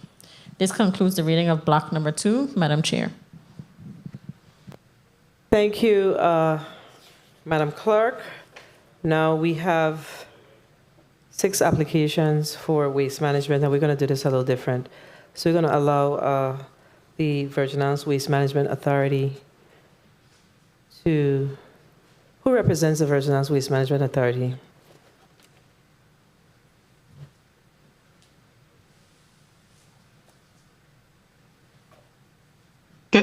Good afternoon. My name is One Juanita. second, 1 minute, Ms. Isles. I see there's a gentleman in the room. Are you Mr. Alex Bruni? Yes, ma'am. Mr. Bruni. Okay. Your director is not here today? No, he's not. Okay, so who speaks for waste management? I do. You do? All right. Mr. Bruni, please put your name and title on the record. Alex Bruning. You have to speak up. Alex Bruning, Engineering Manager, Solid Waste. Thank you. I see also Ms. Isles, Ms. Juanita Isles. Please put your name and Yes. title on the record. Juanita Isles, Territorial Grant Administrator. Thank you. And of course, again, DPNR, we're going to ask you to please put your name and title on the record for this block. Assistant Commissioner Richards. Keith Richards, Assistant Commissioner, Department of Planning and Natural Resources. And Ms. Polomis. Planning Technician. We're unable to hear on this end. Joel Polimis, Planning Technician with the Division of Comprehensive and Coastal Zone Planning. Thank you. So we are going to proceed with the testimony of Mr. Alex Bruni, That's correct. the Solid Waste Engineering Manager of the Virgin Islands Waste Management Authority. You may proceed with your testimony, sir. Good afternoon, Honorable Senator Donna Fred Gregory, President of the 34th Legislature, the media, ladies and gentlemen in the listening and viewing audience. I am Alex Bruni, Solid Waste Engineering Manager at the Virgin Islands Waste Management Authority, testifying on behalf of Executive Director Roger E. Merritt Jr. I'm appearing before you today along with Juanita Isles, Territorial Lead Grant Administrator, to provide testimony relevant to zoning amendments for the following 6 parcels to construct and operate solid waste convenience centers. 1, ZAJ-22-3, official zoning map number SJZ-1 from R2, residential low density 1 and 2 family, to P, public for parcel number 6, Remainder Estate, Susannaburg, number 17A, Cruz Bay Quarter, St. John. 2, ZAC-22-5, official zoning map number SCZ-10 from R3, residential medium density, to P, public for parcel number 73C, Estate Concordia, West End Quarter, St. Croix. 3, ZAC-22-6, official zoning map number SCZ-8 from R2, residential low density 1 and 2 family, to P, public for parcel number 1, Estate Cotton Valley, East End Quarter B, St. Croix. 4, ZAC-22-7, official zoning map number SCZ-6 from A1, agricultural zone, to P, public for parcel number 10-M, Vehicle Plan, Estate Fensburg, King Quarter, St. Croix. 5, official zoning map STZ-9 from R3, residential medium density, to P, public for parcel number 64-31, Estate Smith Bay, number 1, 2, and 3, East End Quarter, St. Thomas. 6, ZAT-22-8, official zoning map number STZ-10 from R2, residential low density 1 and 2 family, to P, public for parcel Estate C, Estate Nazareth, number 1, Ready Quarter, St. Thomas. The Virgin Islands Department of Planning and Natural Resources held a public meeting on April 22nd, 2022, and recommended the rezoning of all aforementioned parcels to P for public use on May 23rd, 2022. Senators, the approval of these lease agreements is critical to success of the establishment of several convenience centers across the territory. As you are aware, the Virgin Islands Waste Management Authority has entered into sub-receiving agreement with the Virgin Islands Housing Finance Authority, which will provide the funding for the implementation of the designated projects outlined in Tranche 2 Action Plan under the Housing and Urban Development infrastructure, repair, and resiliency program. One such project is the building of several convenience centers for the territory. The overall plan is to have a total of 9 convenience centers.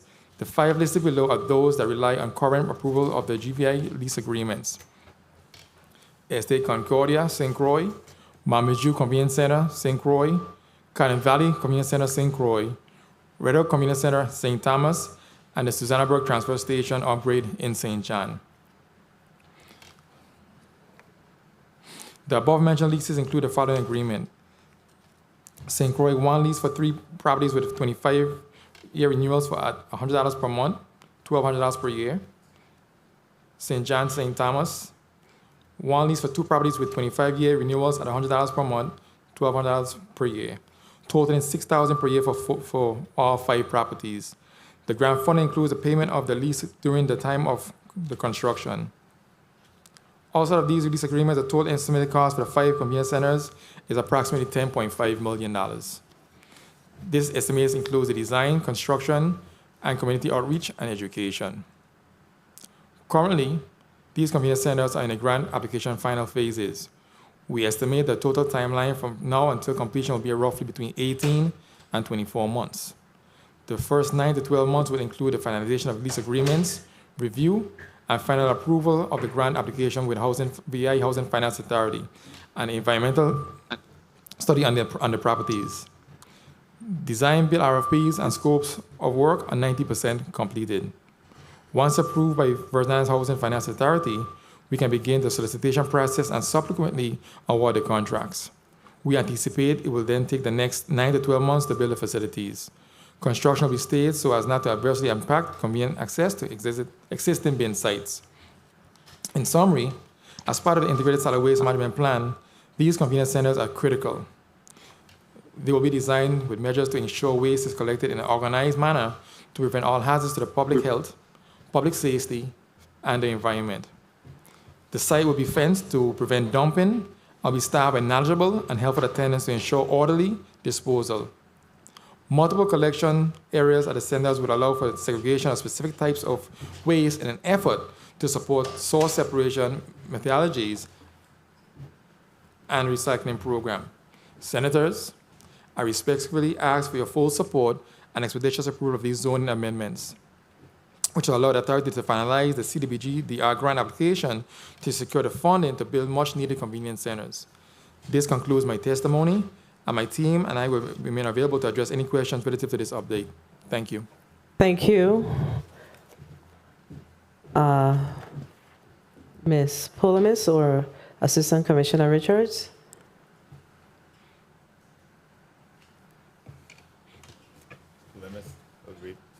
You may proceed. Ms. Polimis? Ms. Polomis? I'll proceed. Report on petitions to amend official zoning map numbers SJZ-1, STZ-9, STZ-10, SCZ-6, SCZ-8, and SCZ-10. Numbers ZAJ-22-3, ZAT-22-7, ZAT-22-8, ZAC-22-5, ZAC-22-6, and ZAC-22-7.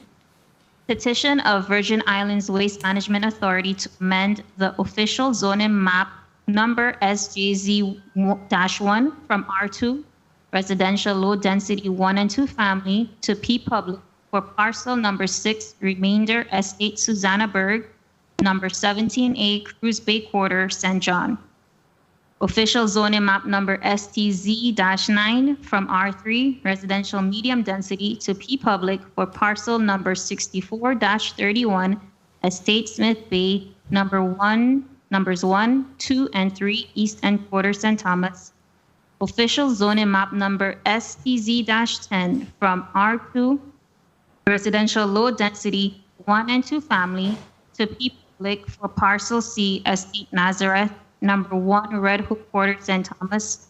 Official zoning map number SCZ-10 from R3, residential medium density, to P public for parcel number 73C, Estate Concordia, West End Quarter, St. Croix.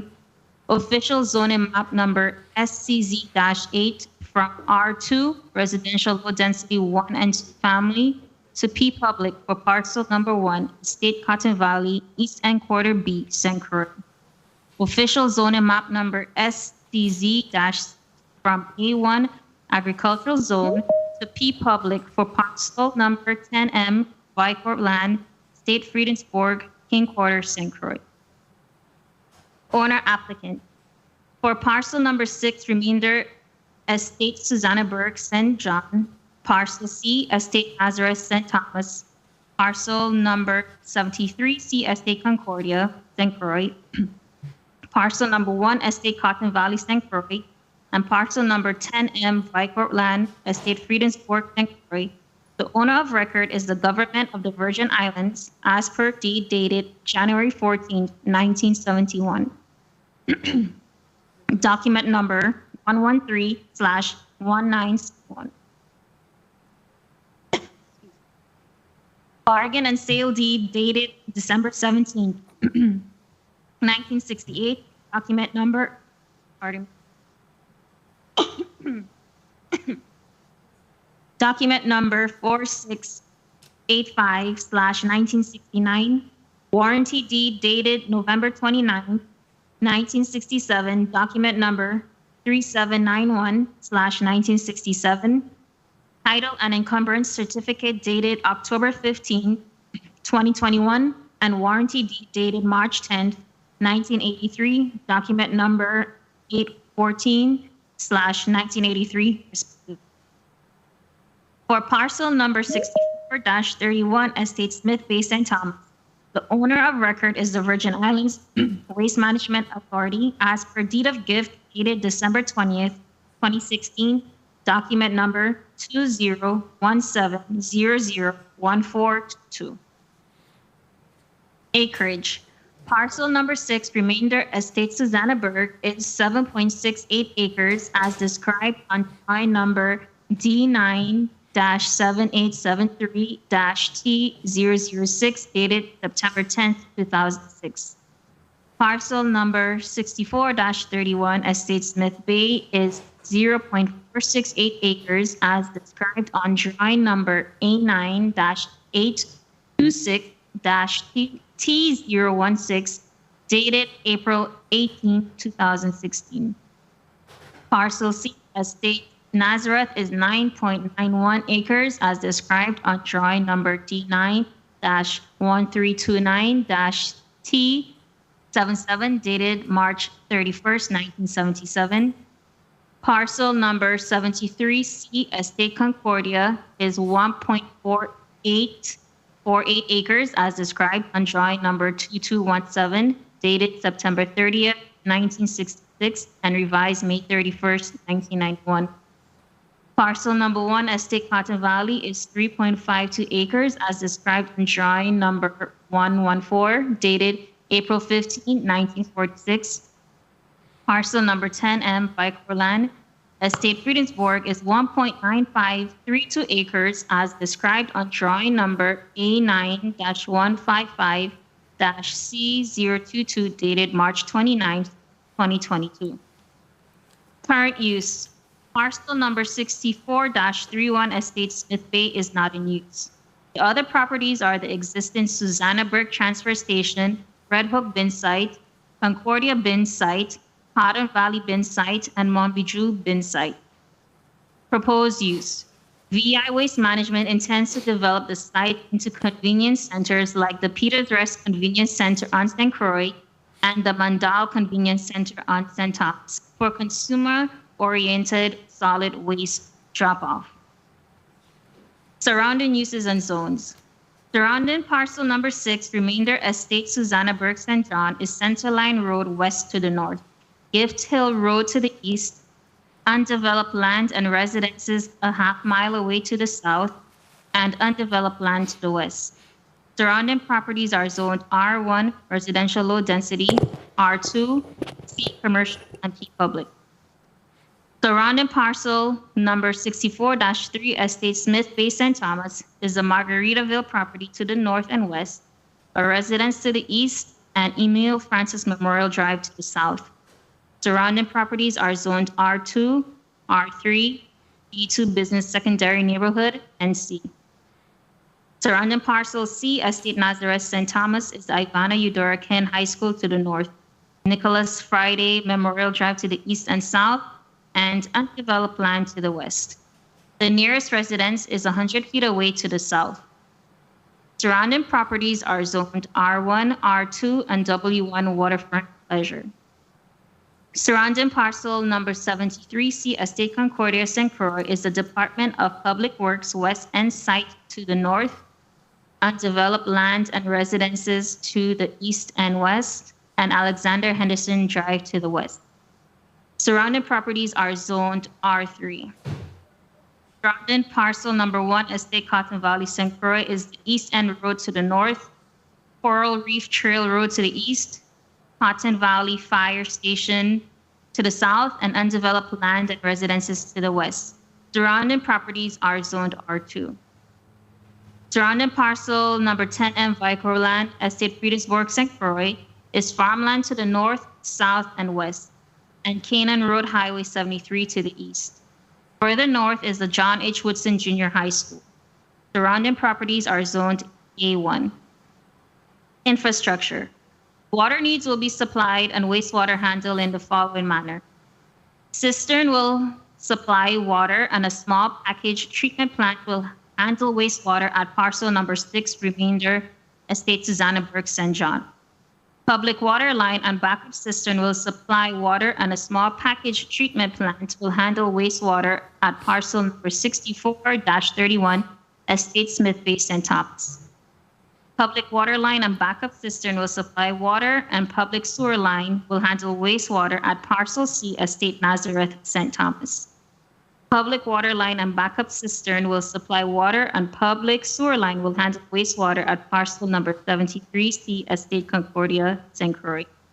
Cistern will supply water and a small packaged treatment plant will handle wastewater at parcel number 1, Estate Cotton Valley, St. Croix.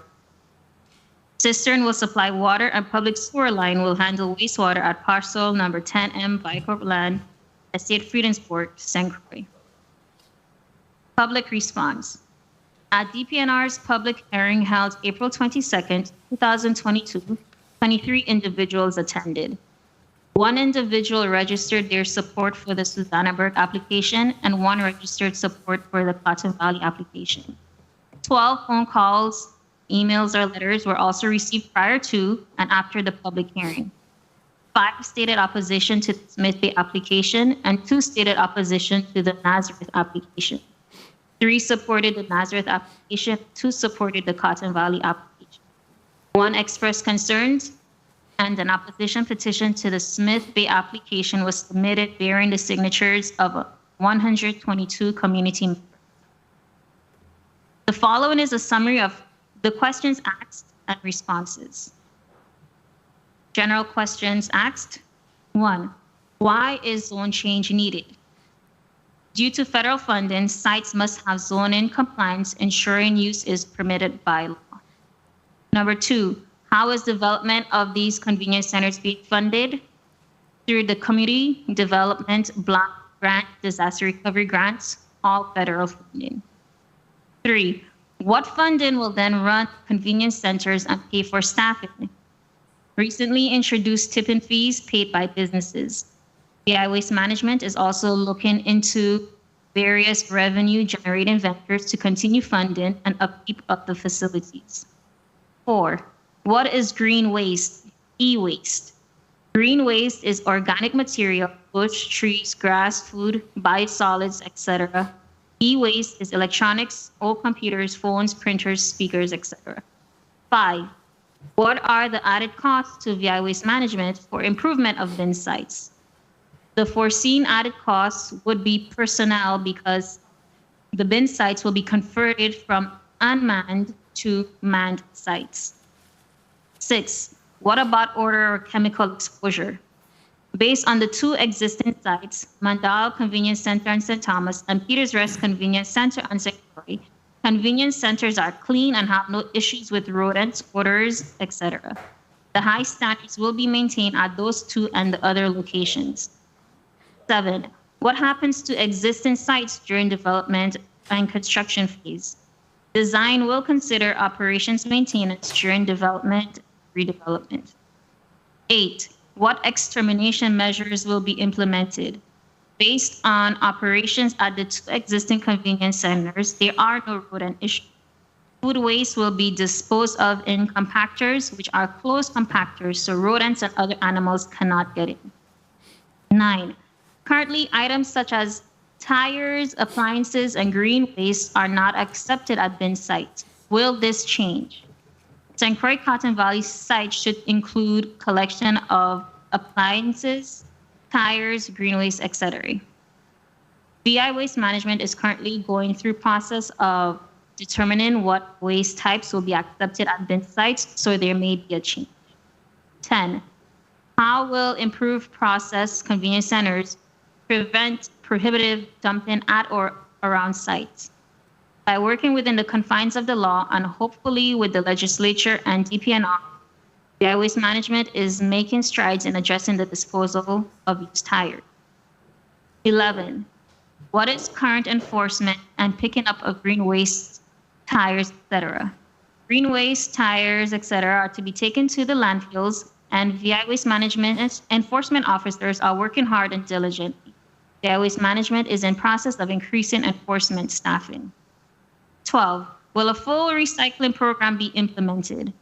VI Waste Management currently is looking into public-private partnerships due to recycling being a very expensive process. 13. How will recycling materials be dealt with? VI Waste Management is in conversations with various entities over various types of materials, glass, plastic, metal, to see if these items can be shipped off island. 14. What about empty shipping containers returning to place of origin to ship recyclables off island? VI Waste Management is in discussions and currently trying to develop public-private partnerships. 15. Will property taxes go up because of development of convenience centers? Property tax rates are based on each individual land use, not on adjacent properties. 16. When does construction begin? That has not been determined due to the various steps in the process, including rezoning, design, solicitation for construction services, etc. 17. Will there be another public meeting once plans finalized? Another meeting requested once actual plans are ready. VI Waste Management will take requests into consideration. Continuing with the site-specific questions. 1. Why hasn't VI Waste Management already taken steps to segregate waste at the St. John Susannaburg site? Site is very small and compact and not currently situated for the purpose. VI Waste Management recognizes the need and plans to implement in the design and construction of this convenience center. 2. Will the various bin sites on the island of St. John be eliminated? No. 3. Who owns the green space west of the Susannaburg site? The VI government. 4. What is the measurement for fence at the St. Thomas Smith Bay site? It will run along the property lines and may be an 8-foot tall fence. 5. What size would the Smith Bay Convenience Center be? Size of setbacks and buffer zone. Project is still in design phase. 6. What are plans for dirt lot where dumpsters are now located at the Red Hook Nazareth site? Any needed remediation will be done and reverted to central government for their use. 7. Appliances and tires are being dumped at the St. Croix Cotton Valley site. What will stop dumping after hours outside of convenience center's fence? VI Waste Management enforcement officers will be looking into and addressing infractions as they occur on a case-by-case basis. Experience with the two existing convenience centers indicate the community adjusted to the time. VI Waste Management, however, will adjust schedules based upon needs of the specific site. 8. Why only use 1.5 4.5 acres of the Cotton Valley site rather than better situate on the whole property? Can the existing firehouse be used instead of built-in offices? No. Property bordered by the fire department, who also has plans for improvement of their services. 9, how will you accommodate for gut at back of Cotton Valley site? Design considerations are being made. 10, for Cotton Valley site, will existing entrance off Coral Reef Trail remain, or will a new entrance off East End Road be established? That has not been determined at this site at this time. 11, what will be the hours of operation at the Cotton Valley site? Generally, all facilities will operate from 6 a.m. to 6 p.m. or 7 a.m. to 7 p.m., a 10 to 12-hour period. But those times will be tweaked based upon needs of community and using a particular site. 12, will the following still be allowed at the Cotton Valley site? Feeding of feral cats, retrieval of appliances and furniture for repair and resale, browsing and retrieval of books. The design of the convenience centers eliminates the activities that were previously normal at unmanned sites. Regarding animals, VI Waste Management can take into consideration and work with the appropriate organizations for assistance. The following is a summary of concerns. 1, if prohibition of certain items is not changed, tires, appliances, green waste, etc., afraid those items will be dumped on undeveloped properties in the bush. 2, although surveillance cameras in place, there does not appear to be consistent enforcement to prevent illegal dumping. Cameras act as deterrents and allows VI Waste Management to review, then fine or cite individuals that conduct illegal dumping. Eventually, word gets around and illegal dumping diminishes or is eliminated at those bin sites. 3, quoted operation times don't allow for drop-off after work. Response to that, each convenience center will be looked at individually and times adjusted to accommodate the needs of that area. 4, DPNR should demand VI Waste Management submit a comprehensive plan addressing A, cost of initiative once federal funding becomes unavailable, B, waste types accepted, C, plans for actual recycling or diversion from landfill, D, set hours of operation, and E, later date needs assessment. Partial plan being presented and not enough effort put in to address access to legally dispose of items, long-term costs for maintenance and service. In response to that concern, VI Waste Management is working on a comprehensive solid waste plan. Construction plans will also be reviewed by DPNR's various divisions under federal consistency review. 5, adjacent property owner notification. This response was given by our department. Adjacent property owners within 150 feet radius received mailed certified letters. Signs were also posted on the property as well as newspaper ads were published. 6, fence of St. Thomas Midway site will impede access of adjacent residents due to property line being probably less than a foot from home's side door. Resident currently parks on the VI Waste Management Smith Bay lot and uses a wheelchair. Fire department access in an emergency also a concern. Response, VI Waste Management is in process of determining accommodations that can be made for the adjacent residential property, and facility design includes a buffer zone between operational portion of site and the residents.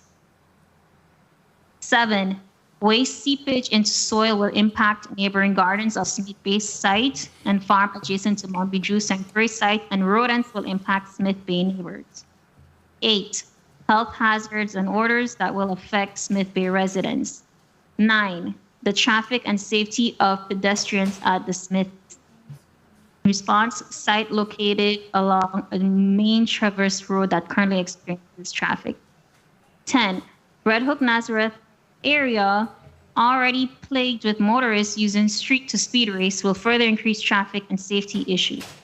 11, pollution and noise from big trucks coming to the Smith Bay site. Response, existing Peters Rest and Mondale centers have larger trucks picking up bins twice a week. The convenience center's design minimize pollution and provide waste disposal service in a more environmentally friendly manner than the current bin sites. 12. There are no homes within 150 feet from the Mandal Convenience Center, and that center is huge. 13. Smith Bay site is only 0.47 acres, not an ideal spot for a convenience center. Could be better utilized for a sit-in park or neighborhood co-op garden. Can the Red Hook Nazareth site be designed to absorb trash for Smith Bay? Response: assessment of bin site neighborhoods are done to determine how best to serve the community based on amount of deposited waste. VI Waste Management is looking to acquire property in Adair and Bovoni area as well. As funding and land becomes available, more convenience centers are proposed. 14, convenience centers lowering adjacent property values. 15, Red Hook and Nazareth site has been proposed for a commuter parking lot, but plan has not seen follow through. 16, rumor exists that recyclables taken to Peters Rest site are simply taken to landfill. Response: glass bulbs are currently packaged and sent off island. Metal is taken to the landfill scrap metal section for processing and sent off island. VI Waste Management is making strides in implementing and advancing its recyclable program. 17, closing of Cotton Valley Convenience Center at night and holidays will result in some people dumping in neighborhood. Hope there will be step enforcement of illegal dumping and littering, actual assessment, and collection of fines. Consider accommodation of continued use of Cotton Valley site during construction, which could be accommodated by phased approach. Analysis. During the department's public hearing, Ms. Alex Bruni, VI Waste Management Authority Solid Waste Engineering Manager, testified VI Waste Management will be developing these additional convenience centers with intention being to move towards waste diversion within the territory, thereby minimizing the quantity of items going into the landfill. The sites will be developed in one phase, taking 18 to 24 months, with the exception being the Susanna Burke site, which would be developed over 2 phases. The first phase for Susanna Burke would take 18 to 24 months, and the second phase would take 16 to 8 months. Site development includes fencing, security cameras, retailing walls based on the site, landscaping, maintenance, office buildings for staff, no more than 2 stories, and staff parking. Generally, all facilities would operate from 6 a.m. to 6 p.m. or 7 a.m. to 7 p.m., a 10 to 12-hour period. But those times will be tweaked based upon needs of the community using a particular site. After environmental review by DPNR's divisions of Fish and Wildlife, DFW, Coastal Zone Management, CZM, Building Permits Floodplain, and State Historic Preservation Office, SHPO, the following guidance was given for VI Waste Management's development of the sites. Conduct flora and fauna surveys and minimize land clearing. Landscape with locally grown native plants and species recommendations can be provided by DFW. The Mombi Jew site is in proximity to a gut leading to the Friedensburg Pond, and DFW offered to provide VI Management with initial guidance to protect indigenous species and habitats. The Smith Bay site may serve as habitat for the Virgin Islands tree boa. The Red Hook site is within the boundaries of the critical habitat for the VI tree boa, and development may impact species. The Red Hook site is located within CZM Tier 1 and borders a major gut that feeds into the Vesa Bay mangrove ecosystem. Although the Smith Bay and Cotton Valley sites are not located in the CZM Tier 1, it was noted the coastal zone would be directly impacted by their development. VI Waste Management should contact all participants on the consultant archaeological firms list as soon as possible.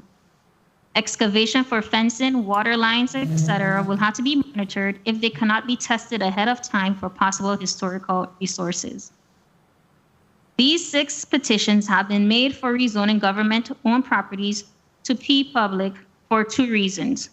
1, to comply with Virgin Islands Code, Title 29, Chapter 3, Subchapter 1, Section 229Q, which states, properties which are publicly owned should be shown upon the zoning map as such, and 2, to allow the properties to be used for refuse disposal, solid waste as a matter of right. The use refuse disposal, solid waste is only allowed as a matter of right in the I-1 heavy industry zone and P public zones. The sites are government-owned land, and keeping with the mandate of the zoning law, they should be properly zoned P public. With respect to the use as a refuse disposal site, the department recognizes the need for these convenience centers in tackling waste generated by the community. Having them in proximity to neighborhoods lessens the illegal dumping seen when no waste management site is nearby. The department recognizes the opposition of adjacent owners. The 2 existing convenience centers, however, which have existed 5+ years, have shown the benefits of nearby convenience centers to neighborhoods, and possible impacts can be mitigated in the design process. The Virgin Islands Waste Management Authority is cognizant of the opposition and concerns, and the applications must undergo federal consistency review. Federal consistency review will allow the VI Waste Management Authority to address the department's regulations and public concerns in the design and development process. DPNR foresees no adverse impacts, thereby resulting from the granting of the petitioner's request, and has no objection to the proposed rezonings. Recommendation.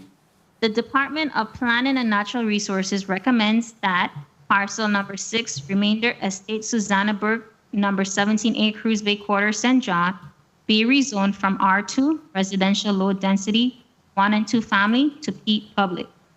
Parcel number 64-31, Estate Smith Bay, numbers 1, 2, and 3, East End Quarter, St. Thomas, be rezoned from R3, residential medium density, to P public. Parcel C, Estate Nazareth, number 1, Red Hook Quarter, St. Thomas, be rezoned from R2, residential low density, 1 and 2 family, to P public. Parcel number 73C, Estate Concordia, West End Quarter, St. Croix, be rezoned from R3, residential medium density, to P public. Parcel number 1, Estate Cotton Valley, East End Quarter B, St. Croix, be rezoned from R2, residential low density, 1 and 2 family, to P public. And parcel number 10M, Vicor Land, Estate Friedensburg, King Quarter, St. Croix, be rezoned from A1 agricultural zone to P public. Signed, Jean-Pierre Oriol, Commissioner, dated May 23rd, 2022. Thank you very much for your testimony. Do we have any visuals to show to the general public?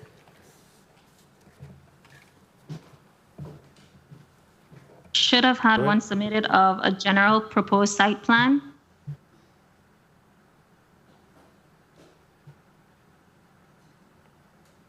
This site plan is basically what the others will follow based off of the Mandal and Peters Rest site. It would show the compost,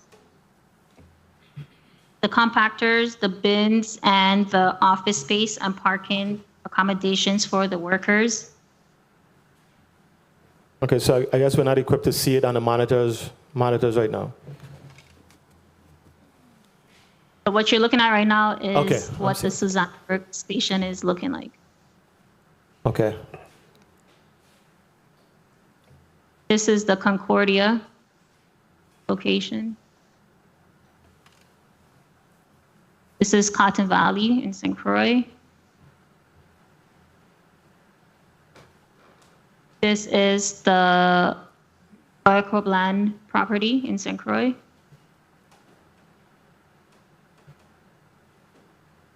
This is the Smith Bay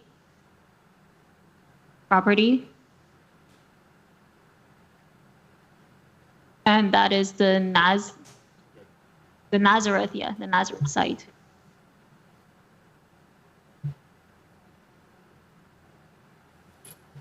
Okay, thank you very much. Does that complete the testimony from DPNR? No. Yes. Any other testifiers on this matter?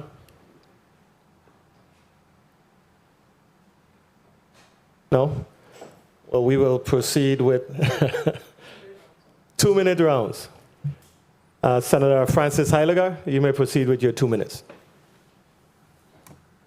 Good afternoon once again to my colleagues, to the testifier, to the people of the territory, central staff. Well, my first set of questions is, well, I have a comment. I was listening to DPNR state some of their concerns and some of the questions, but a lot of them, they were just stating them as a matter of fact, but there was no real resolution that was stated behind them, dealing with rodents and all of these other issues that might be affecting the surrounding neighborhoods. Has there been any type of environmental study or impact study as it's going to happen by placing some of these things in certain neighborhoods or surrounding areas? Good afternoon, Keith Richards, Assistant Commissioner, DPNR. In the analysis, I believe we attempted to address the individual concerns of the residents as they were presented to us. In some instances, the report talks about the fact that these projects will require assessment by the department as they submit specific design and construction permits to build the sites. And well, Mr. Richard, hi, I'm limited for time. Got 2 minutes. But that goes back to where my concern is, because you're asking us to rezone these things to give you permission to do it, but then there's still quite a lot of information and data and studies that you don't know how these are potentially going to impact those around. And that's where I'm a little bit concerned, because I would assume that some of this would have been readily available prior, and have some of these answers prior to. I also have a quick question. When it comes to talking about recycling, you guys spoke about it potentially being expensive, yes. But have you guys created a timeline as to when you guys would like to start and have a completion of the program to roll out? Time. So I'll respond to the first part. So the department has made a determination based on past experience and based on what the Virgin Islands Waste Management plans to do, that there will be no adverse impact that we can see in advance of developing these waste facilities, these convenience centers in the various neighborhoods.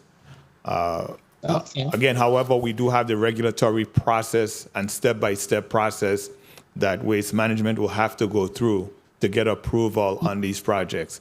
And on the recycling part, that's for Waste Management. Okay.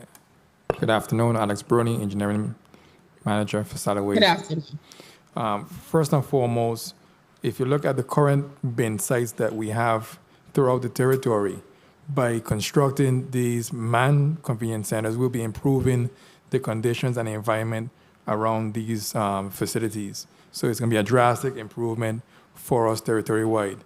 Second of all, when it comes to recycling, the mindset of Waste Management right now is to do as much waste diversion to save on the airspace at our current landfill. So as much as we could diverse any type of waste streams from the landfill, that's our intention as far as glass, plastics, green waste, and so forth.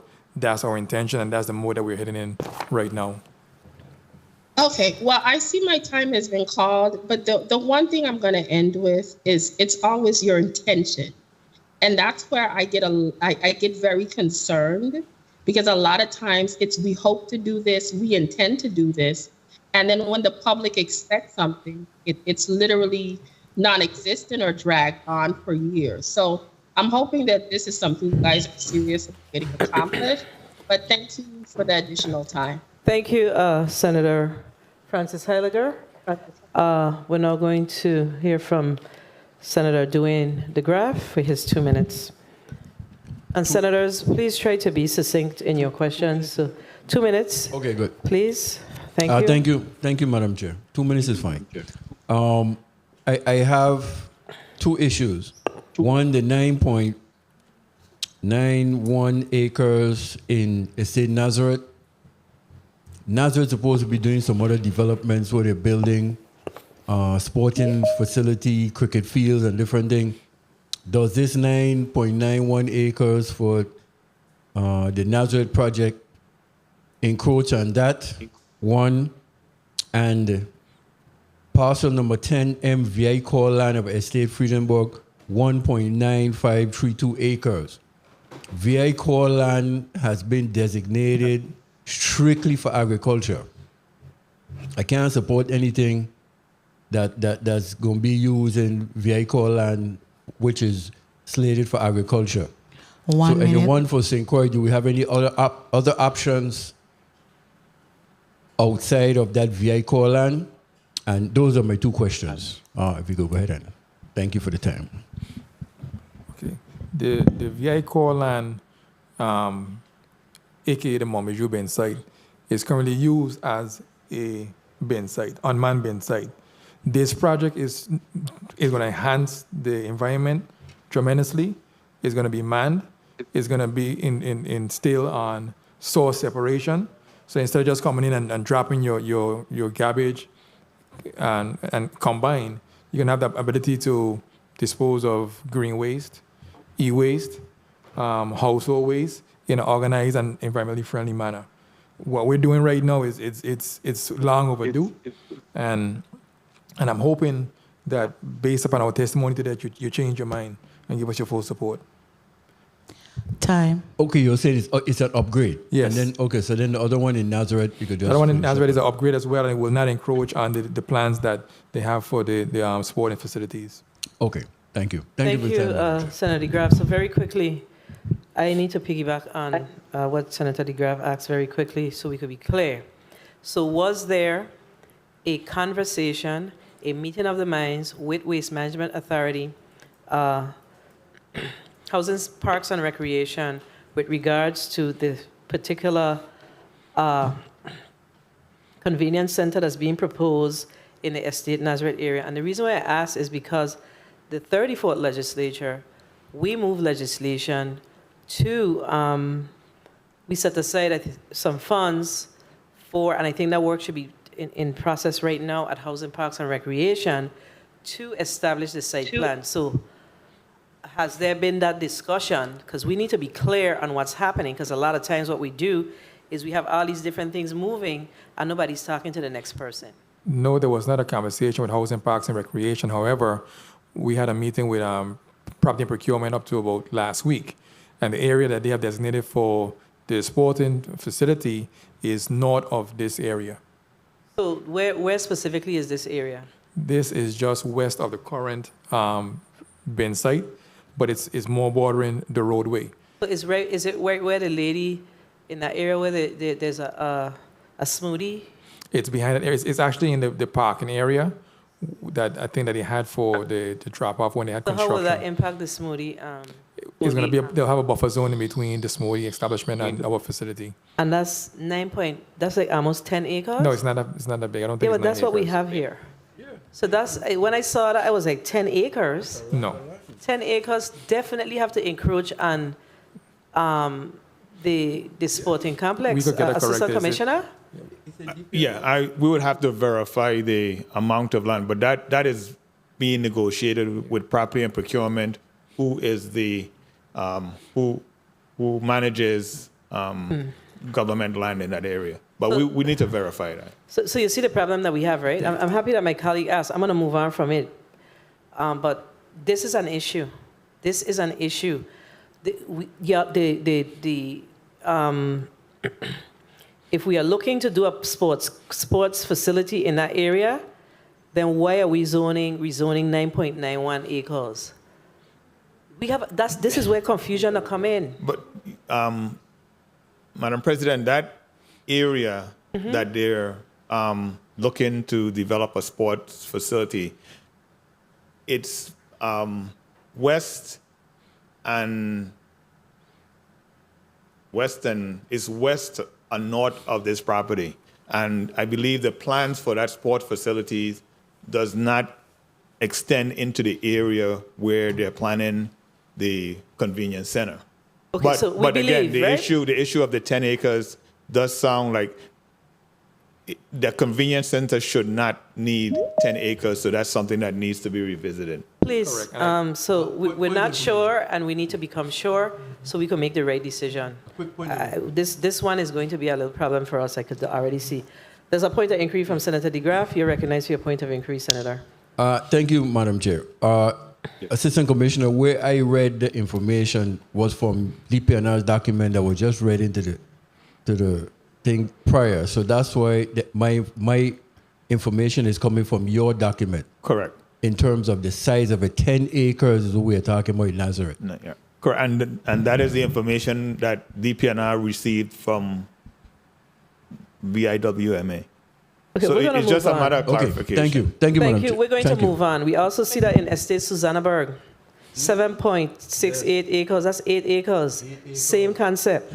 So we need to get this together, please, before we make a decision on this. There's I'm going to move on to the next senator. Senator Joseph, you were asked for a point of information, and then we're going to move on, please. Thank you kindly, Madam President, Madam Chair. I do note in the package that received dated March 30th, 2022, it indicates in its transmittal to you, Madam President, plot number track A, Estate Nazareth, St. Thomas is zoned R2, residential low density 1 and 2 family as per official zoning map number STZ-10, consisting of approximately 2 U.S. acres of land. Correct. So I am suspecting it might be a typo, but we will get to the bottom of it. Yeah, we need to clear this up, please, DPNR. We're going to move to Senator Franklin D. Johnson. Senator Johnson? Good afternoon. Good afternoon, Madam Chair. Good afternoon to my colleagues and viewing listening audience and testifier. I really don't have issues with none of them but ZAT-22-7, where you have some 100 and something people are contesting this. And when they show the map, but this particular one, I couldn't see exactly what it was, as it wasn't highlighted as the remainder of the lots them. And I really would like to see on that map that they put on the screen why that one was not highlighted in yellow. But from what I'm seeing, it's not being used right now as a convenience center. And I might, if management can correct me, I would appreciate that. If it's not being used now as a site for waste, why are we going to take this land when there's so many people contesting it? And I really would like to see the view to really see where this property is being located. There's 121 residents contesting this piece of property. And 1 minute. That's when my antenna raises up. So I really would like to see the view back on the screen and someone identify based on that viewing which one of the lots. All of them that they showed was highlighted in yellow, but ZAT-21, which is plot parcel number 64-31, Estate Smith Bay, that's not identified in highlighted color to identify exactly where it is on that big map.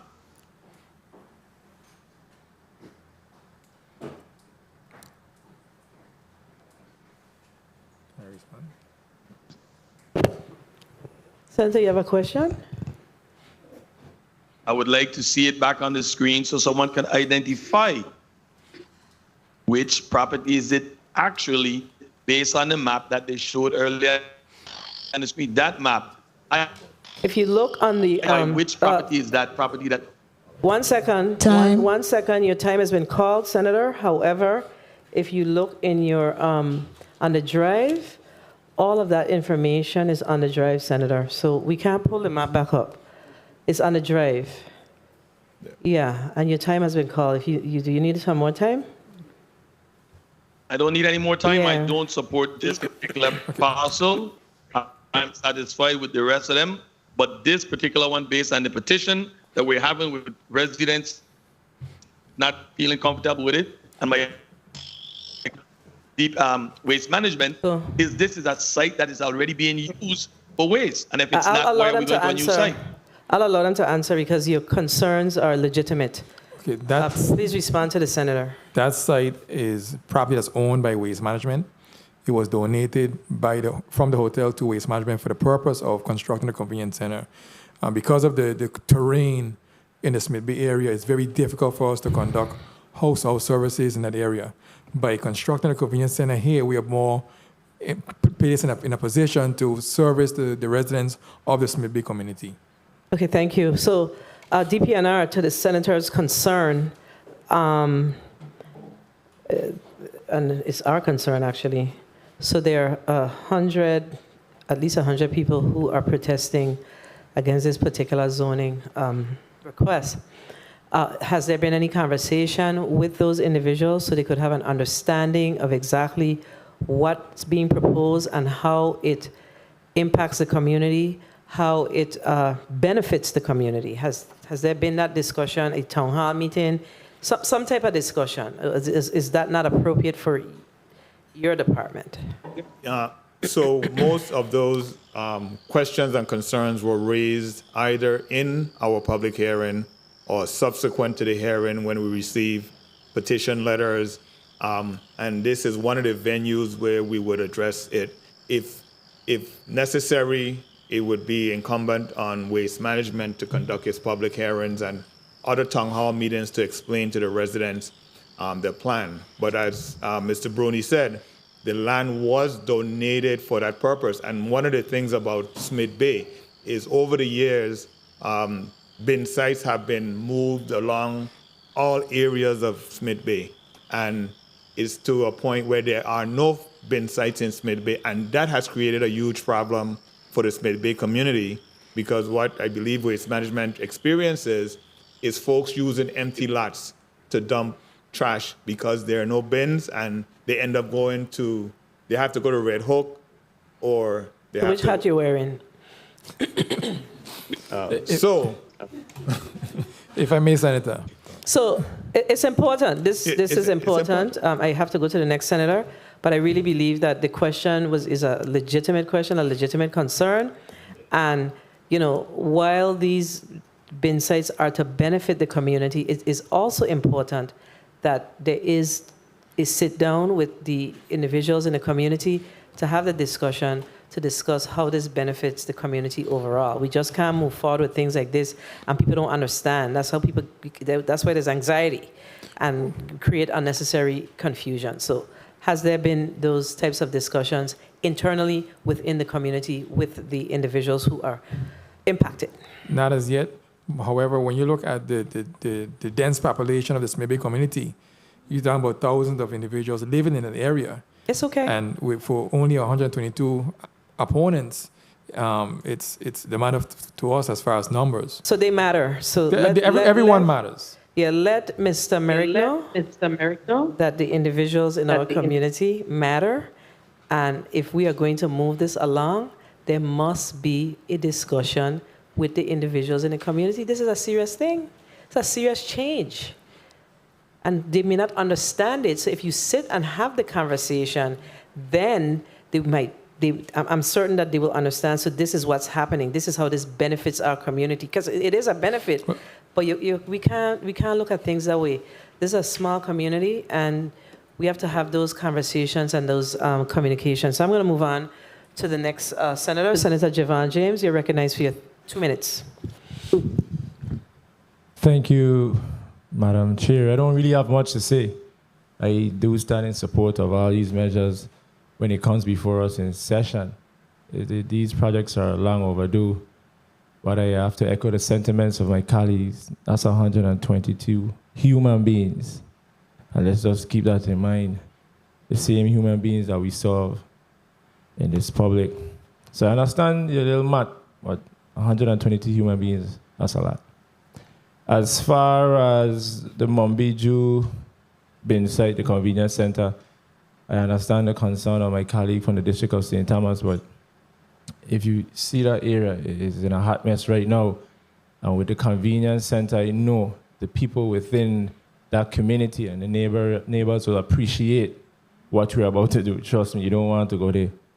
You will be throwing garbage sometimes, and people laying down in the garbage pan because they're digging in the garbage pan, looking for items, jumping out in the middle of the night. We need some order down there.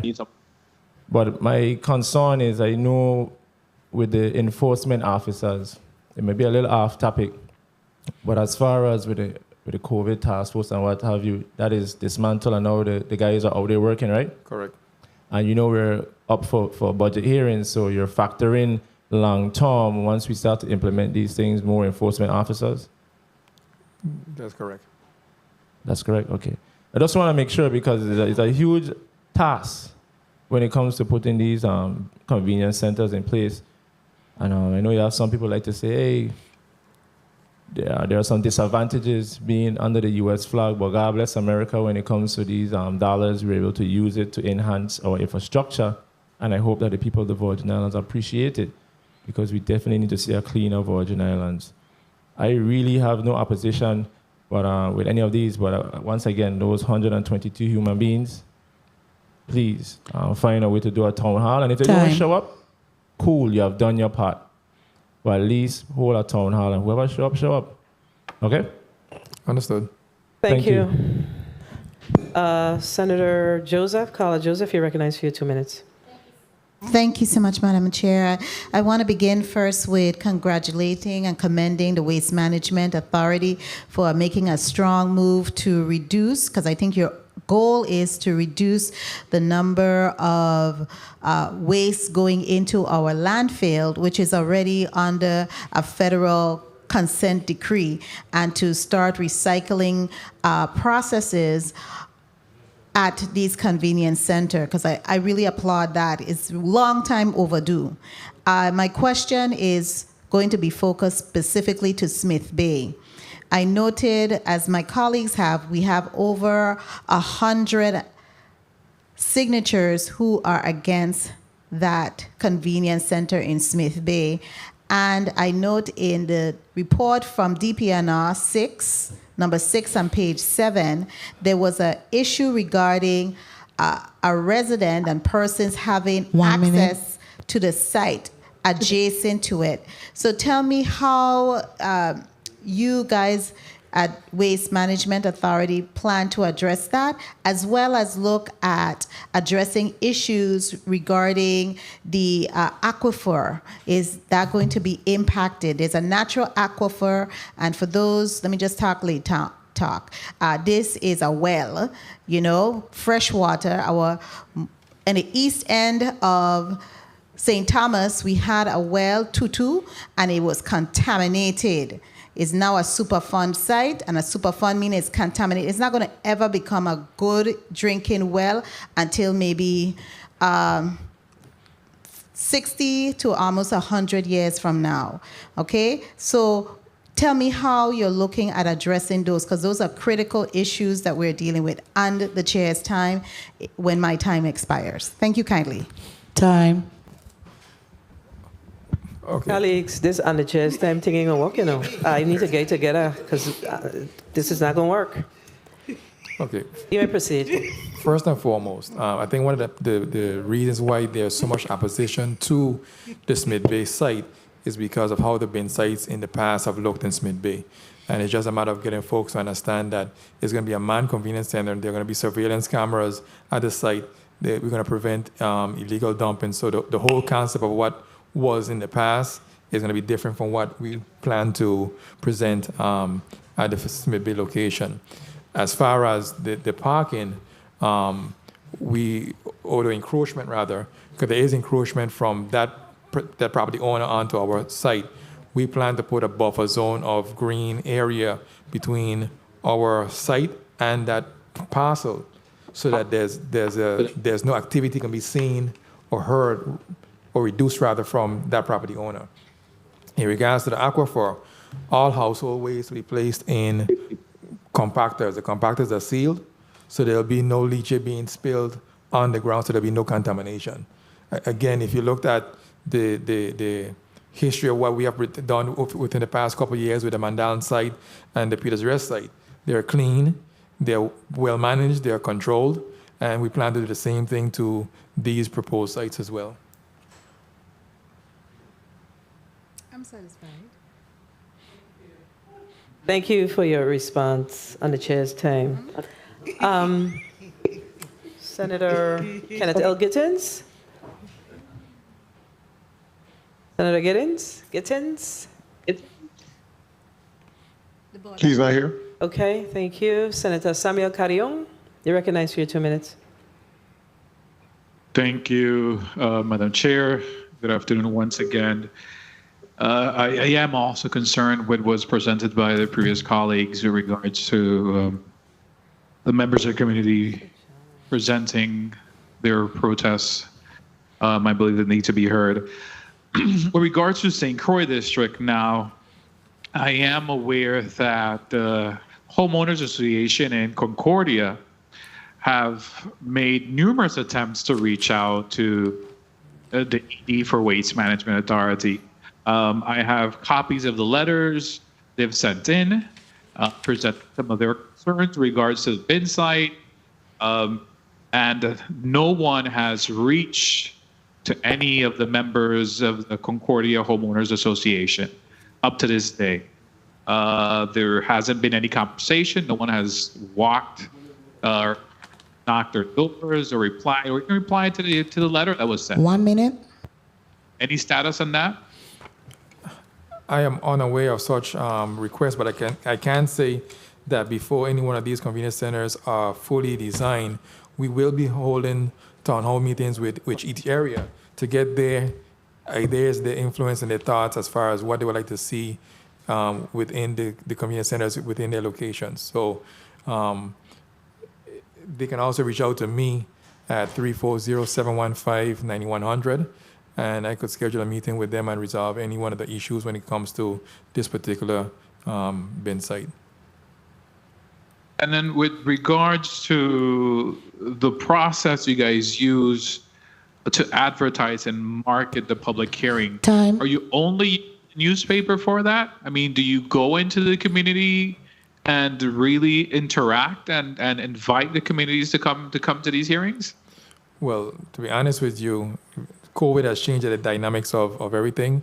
The last public hearing that I attended, we usually have it at a school or some government entity nearby within a neighborhood, invite them in and we have a discussion. So I would have to rely on our communications department to launch that and to manage that those townhouse meetings for us. So I really can't respond on that right now. Because there's other means I think the department needs to engage to really get the community input when we have these rezonings. And also, I think Waste Management also has to do a better job. The Concordia bin site just has their boundary line. It's a fence, and on the other side, you have houses, you have homes right there. So I'm pretty sure that they would have an input in what's happening currently right now. And to me, it's one of the most horrible sites that we have, because when the wind blows, you have things all over the place. I commend Waste Management for trying to move in the direction of establishing convenience centers. So I know that would eliminate some of the problems that we have in most of our site, and also reduce the waste, and we would have force separation, which is so crucial. And one of the many vendors that pushed for recycling and force separation. But Senator, your time has been called. Can you please wrap up? Especially those that are impacted by decisions that are being made. Madam Chair, I have no more to say, and thank you so much for the time. Thank you. I know it's a bit tough today. Thank you. Senator Potter, you're recognized for your 2 minutes. I almost said 3. 2 minutes. 3 minutes. Thank you very much for the 3 minutes, Madam Chair. Good afternoon once again, all. To be honest with you, I am just very excited with the prospects of us transitioning to the solid waste convenience centers. And every time I pass Megan's Bay and I see the one at Mandel, I really get jealous. And I really think in the Tutu and Smith Bay area, we need to see something like that. That is the most densely populated area in the territory. And I sincerely look forward to us making these centers a reality. My question to you, Mr. Bruni, is are we going to have a component where we will be able to accept oil, like household oils and automobile oils there at those centers? I don't think the one at Mandel currently does it, but it just seems to me it would just make practical sense if there was just an easy way for residents to dispose of their oils through these centers. 1 minute. It's going to be site specific, and the reason for that is depends on the site, the size of the site, what we could accommodate at those locations. Any ideas which ones might? None at this time, no. Okay, but some of them will be able to accommodate. Okay. How many people are required to run one of these convenience centers? Well, at Mandel, we basically have a staff of 2 personnel that take shifts. One comes first thing in the morning, the other one comes midday. They overlap for a period of 1 or 2 hours, and then the other one takes over. Okay. Is there, for the one at Mandel, for example, is there a process where residents are required to separate their waste before disposing of them in the convenience centers? Unfortunately not. When that site was designed, it was not designed with the idea of source separation in mind. But as we construct the new convenience centers, we could always go back and tweak the design of Mandel a bit and try to see what we could accommodate at that particular location. Okay. Time. What kind of timeline, this one final question, what kind of timeline are we looking at realistically to complete these centers? I know you mentioned some broad timelines, I think up to 24 months or something like that. I would love to say tomorrow, to be honest with you. But this, what we're going through right now, is part of the process. As soon as we get over some of these hurdles that we must accomplish, the quicker we can get these facilities constructed. Okay, so maybe like 2024, we should see these. Yes. Okay. Thank you very much, Mr. Bruni. Thank you very much, Madam Chair, for the time. Thank you, Senator Potter. Senator Vele, you recognize for your 2 minutes. Thank you, Madam Chair. Waste Management, do you already have a lease agreement that was approved by the Senate for these sites with PMP? I believe we do. Okay, that's the answer I wanted to hear. You do. In the application to DPNR, I heard a conversation, a reference to the 9.91 acres at Nazareth and the 7.68 acres at Susannaburg. But the lease agreement that was approved is for a portion of Parcel C at Nazareth, and the portion is 2.0 acres. What was approved for the lease of Susannaburg is 2.7 acres of that particular property, that's 7.68. So there's no agreement between the government of the Virgin Islands and Waste Management for 9 acres. And 1 Ms. minute. Isles? Can I respond? Ready? Those numbers that you just quoted seems more accurate to what we requested. So I think it's just maybe a typo that needs to be corrected. Yeah, I don't think it's a typo. What it seems to be is that the total acreage of the particular property is 9 acres because the application said a portion of Parcel C. But Parcel C is really 9-point-something acres, but you're only utilizing 2.0 as requested by the application. I think Mr. Isles want to get something on the record, so let me. If I may, Senator, Juanita Isles, Waste Management Authority. In the application that we submitted for Nazareth, we asked for 2 acres. Correct. And then I just want to correct something as well. We're still waiting for the leases to be approved. So after this process, Please speak closer to the mic. Time. I'm not going to sent the full body to be approved yet. Right, but they went through the committee of jurisdiction, and now the next Yes. step is the full body. Okay. Yes, So I don't. correct. But what I was trying to put on the record is that what came to the committee of jurisdiction is less than what was discussed. So it was the 2 acres, which is because of the application. If you read the application, it says a portion of parcel C. So that is correct. And the language utilized that parcel C is 9-point-something acres. That is also correct. But the lease is only for 2 acres, and the St. John lease is only for 2.7. I want to end, Madam Chair, by saying that convenience centers are a good thing. All of those sites, I know the sites presently at St. Croix and some of the sites on St. Thomas are in terrible condition. And it's going to be an improvement to the neighborhood. If you think of Anna's Hope 15 years ago, it was in deplorable condition, vagrants, rats, garbage all over the place. And since that has been taken over and the good Bobo Bates have been running the site, you don't even know it's a garbage dump. So the site in Frederick said, no, really bad. And a convenience center is going to clean that up, and they're going to have a way better environment and don't have the garbage blowing into your yards and the rodents and the illegal dumping. Convenience center is a direction that we need to move in. And we need to get this approved so that we can complete the federal application. We are way behind. Thank you so much. Thank you, Senator. Thank you, Senator Velie. I echo the sentiments of this good senator. However, I still believe that once we're making these types of changes in our neighborhoods, it is appropriate, it is respectful for the entity that is making those changes, those improvements, to have town halls. If the people don't show up, they don't show up. But have a town hall meeting. That's it. It's needed, it's necessary.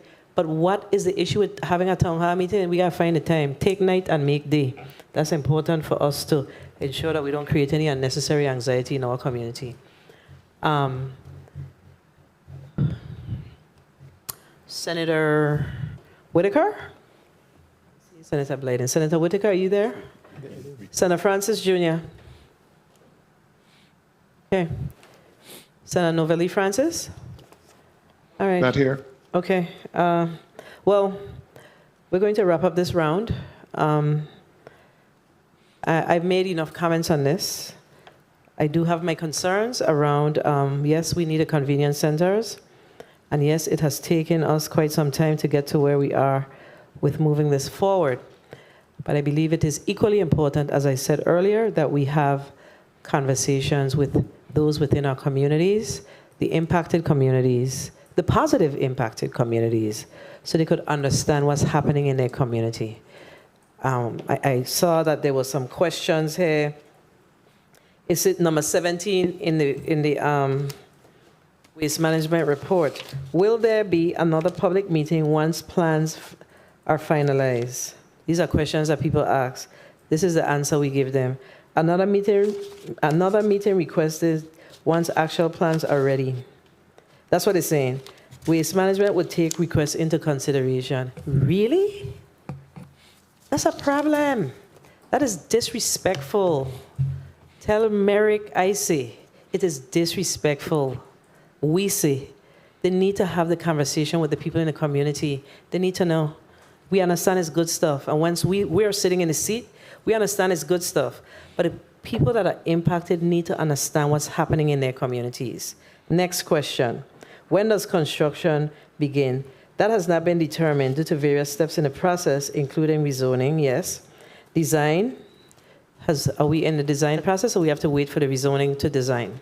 We have to wait for the rezoning to design. What about solicitation? Same thing? What are you doing? IFB or RFP for the bids? A request for proposal for design build project. So what's going to happen is once we get the rezoning process completed, we're going to go off solicitation for the design component of it, and then follow through with the construction. And some sites will be bigger than others, I suspect? Yes. Okay. All right. I don't have anything further. I just see that there were a lot of questions that were asked, and I think they were really good, legitimate questions. There's a lot of We're making strides in addressing the disposal of used tires. There's a lot of responses, like the increase in enforcement of staffing. They're going through the process of determining what waste types will be accepted at bin sites. Yeah, it's a little frustrating. We're past that. We've been at this for quite some time. I sat in the 33rd. Very same questions have been asked, and you're hearing these same answers. So there must be some clear plan. So we know that we have our. I think the questions that the individuals or citizens, the citizenry, ask in this hearing is a good roadmap for DPNR to be, not DPNR. I really mean DPNR, but I really mean Keith Richards, as the chairman of the board of Waste Management Authority, to really use this as a good roadmap to begin to have the true conversation, as it clearly outlines concerns that our community has with regards to how we'll be disposing our waste in the future. So if we can build out these convenience centers, these are good questions, and we need to lay out the policy around them. I have nothing further. Senator Novell Francis Jr., you're recognized for your 2 minutes. Thank you very much, Madam Chair. I just want to conclude by stating that certainly I believe that convenience centers is a win-win for the community. It's not just a DPNR issue. It's not just a VI waste management issue. It's a community issue. And we should all get on board in working collectively to be able to address this issue, and whatever it needs. I certainly embrace having the community meetings and getting the community's input. But at the end of the day, we have to address this particular issue. It's a public health issue as well. All right, my concern, of course, is that I want to make sure that certainly waste management and DPNR had that conversation in respect to what we're going to do with cooking oil. What are we going to do with the oil? What are we doing with tires? That I move a tire bill for waste management and also funded for waste management to create a tire redemption area. Enforcement. I heard my previous colleagues talk about the 1 minute. Convenience center over in Peters Rest. There should be some standard. If we just setting up convenience centers for the purpose of having them is one thing. We want to make sure that they're emulating the model that have been created by that Bates Convenience Center in Peters Rest. All right, it's critical that we're able to do that. Also, as we continue to talk about the expansion of convenience centers, we need to have the discussion about source separation. What are we going to do with the green waste? What are we going to do with organic waste? All of those things should be contemplated. So, again, rid this community and beautify our community. We live in a beautiful territory, but we have to take care of it. Our islands are filthy, and it's all of our job to do what we can to continue to beautify our islands. I want to thank you very much for the conversation. Thank you for the work that's been done by Waste Management. And you do have funding to establish these convenience centers. Is that correct, Mr. Bruni? That is correct. Very well. So let's do what we need to do to move the needle and get on board. And certainly we're hoping that within a short time we could be able to get these convenience centers established. Time. It's a public health issue. Thank you very much, Madam Chair, for the time. Thank you, Senator Francis. So we're going to close out this particular block if we have nothing further. So we're going to allow Waste Management to give the 30-second close. Once again, I am appealing to you guys, the senators, to approve the zoning request so we can move forward with the construction of the convenience centers. I am not a St. Thomian, I'm not a St. Johnian, I'm not a Crucian, I'm a Virgin Islander. And by far, these convenience centers that we want to construct are for the betterment of the Virgin Islands. The responses that's in the comments, those are my responses. And I could tell you that we're making strides. I just finished an RFP for plastic recycling. I'm working on one for cooking oil as we speak. So the things that we're discussing are things that we're actually doing and not just discussing it. And by approving this, this will allow us to be one step closer in achieving our goals in waste diversion and extending the lives of our landfill territory-wide. Thank you. Thank you so much for your passion, Mr. Bruni. Definitely appreciated. Assistant Commissioner Richards, 30 seconds. Yeah. Good afternoon again, and thank you, Madam Chair, for the opportunity to present Department of Planning and Natural Resources position on these zoning requests. What we heard from Waste Management is that this is just the first step in the process, and we did hear them commit to additional town meeting at each step of the way. Just one last clarification. When there's a request to rezone a parcel, you cannot rezone a portion of a parcel unless it's already subdivided. So we're rezoning the entire parcel, and at a later date, it will be subdivided proportionate to the amount of land that's being leased, where there's leasing to Waste Management for the purpose of the convenience center. So we're rezoning the entire parcel in order for them to be used the portion that they need for the convenience center. Time. So, of course, I have a comeback to that, right? Right. Because we rezone parcels of land every day. The Block 1, there's parcels that were rezoned, so... Entire parcel, right? You're rezoning So the the entire ownership, parcel. parcel that's owned Correct. by... I see. You cannot just rezone a portion of a parcel that's not subdivided. I see. Okay, colleagues, we are going to work this through. Understood.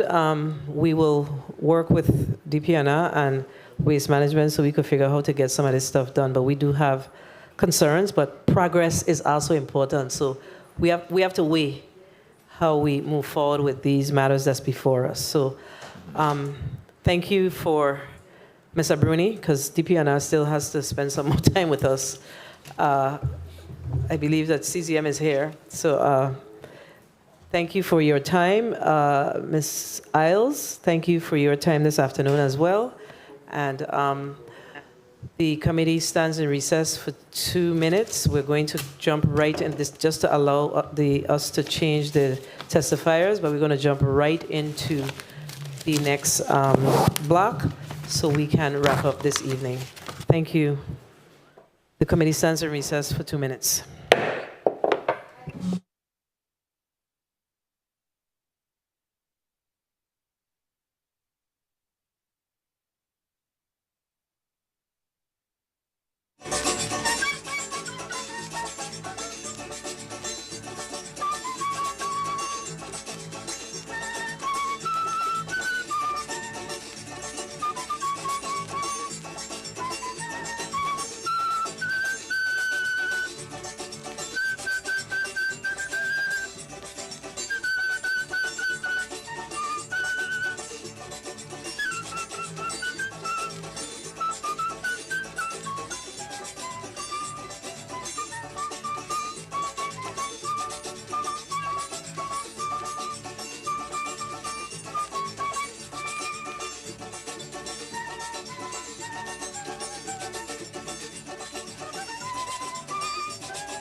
The Committee of the Whole is back on the record.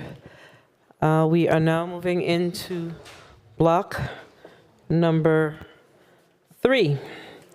Madam Clerk, please read the items in block number 3, please. Thank you. Block 3, CZX-14-17, W, permit application, Silver Bay Corporation. Project and activities are located seaward of parcel numbers 36A and 36B, Strand Street, Christiansted, St. Croix. Invited testifiers, Masseray Webster, Chairman, St. Croix Committee of the CZM Commission, Antonella Sabantini, President, Silver Bay Corporation. CZX-15-21, L&W, permit application, the Nature Conservancy. Project and activities are located seaward of Plot 52, Estate Little Princess, Christiansted, St. Croix. Invited testifiers, John Pierre L. Oriol, Commissioner, Department of Planning and Natural Resources, Jonathan Rotter, Assistant Secretary, the Nature Conservancy. CZT-4-17, L&W, permit application, Tropical Marine Inc. Project and activities are located seaward of parcels number 27, 28, 29, and 35, Consolidated Estate Nodder, St. Thomas, and on parcel number 27, Estate Nodder, St. Thomas. Invited testifiers, Winston Adams, Chairman, St. Thomas Committee of the CZM Commission, Carmen Ruin, President, Tropical Marine Inc. This concludes the reading of block number 3, Madam Chair. Thank you, Madam Clerk. We're going to ask the testifiers to please put their name on the record, name and title on the record, if appropriate. We're going to start with our Coastal Zone Management Director, Mr. Marlon Hebert. Please put your name and title on the record. Good afternoon. My name is Marlon Hibbert. I am the Director of the Division of Coastal Zone Management within the Department of Planning and Natural Resources. All right, thank you. And do you have anyone accompanying you today? Not today, ma'am. All right, thank you. Who speaks to CZX-14-17? That's Silver Bay Corporation. Gloria Virgilio Peel. Are you in person? Please put your name and title on the record.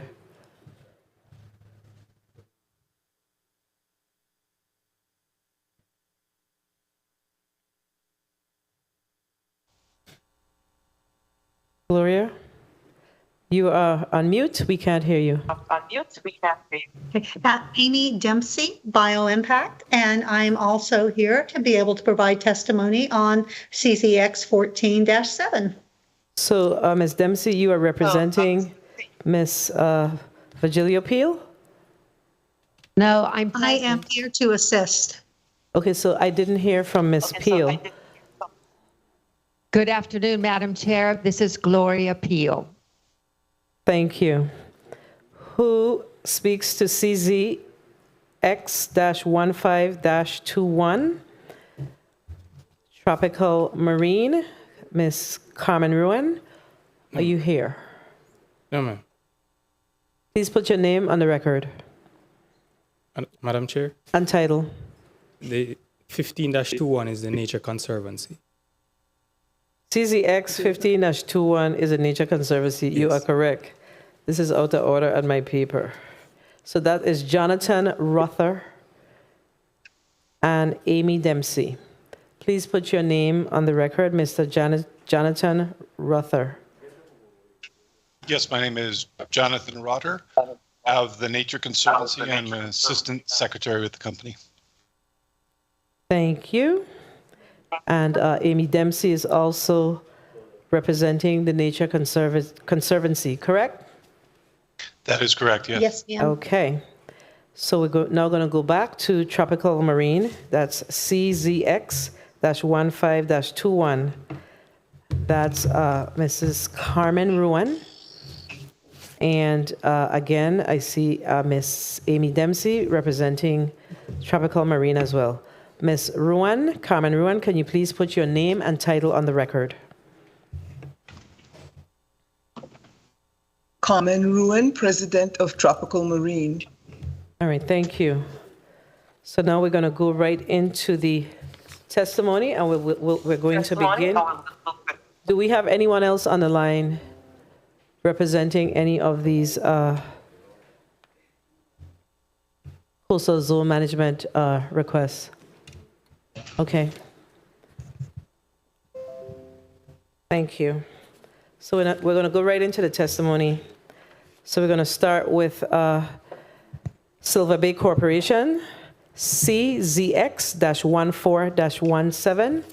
Who speaks to Silver Bay Corporation? Gloria Valio Peel. You may proceed with your testimony. Thank you, Madam Chair and Senators of the 34th Legislature of the Virgin Islands regarding CZX 1417W, Submerged Lands Reapplication for Silver Bay Corporation. I am the Managing Director of Silver Corporation, and this summary statement on behalf of the corporation serves to confirm the commitment and dedication of its owners October of 1980, as well as its directors, to the lease agreement for submerged land usage between the USVI and Silver Bay Corporation that has been in place these past many decades. The focus of the application is to re-permit the dock structure and renew its associated submerged land lease. While there have been numerous reapplications and renewals during the many years, with focus on submerged land usage via the dock, and also business conducted 36A to 36B Strand Street, Christiansted, a parking facility. If the visual goes up, you'll see that that's between the Holger Dansk Hotel and the Caravel Hotel. The corporation has adhered always to the stated rules and regulations put forth by the Virgin Islands laws regarding submerged lands. And Silver Bay Corporation continues to focus on maintaining and managing a well-run business in good standing with the VI government, with emphasis and awareness most definitely on the environment and climate change. The permit authorizes continued use and occupancy of a dock seaward of parcels 36A and 36B, Strand Street, Christiansted. Established parking area that is used currently primarily for business owners. Prior to the commencement of the reapplication process, the dock was maintained as a safe structure for vessels from the USVI and sometimes beyond. During Hurricane Maria in 2017, the dock was destroyed when boats moored in the harbor broke free.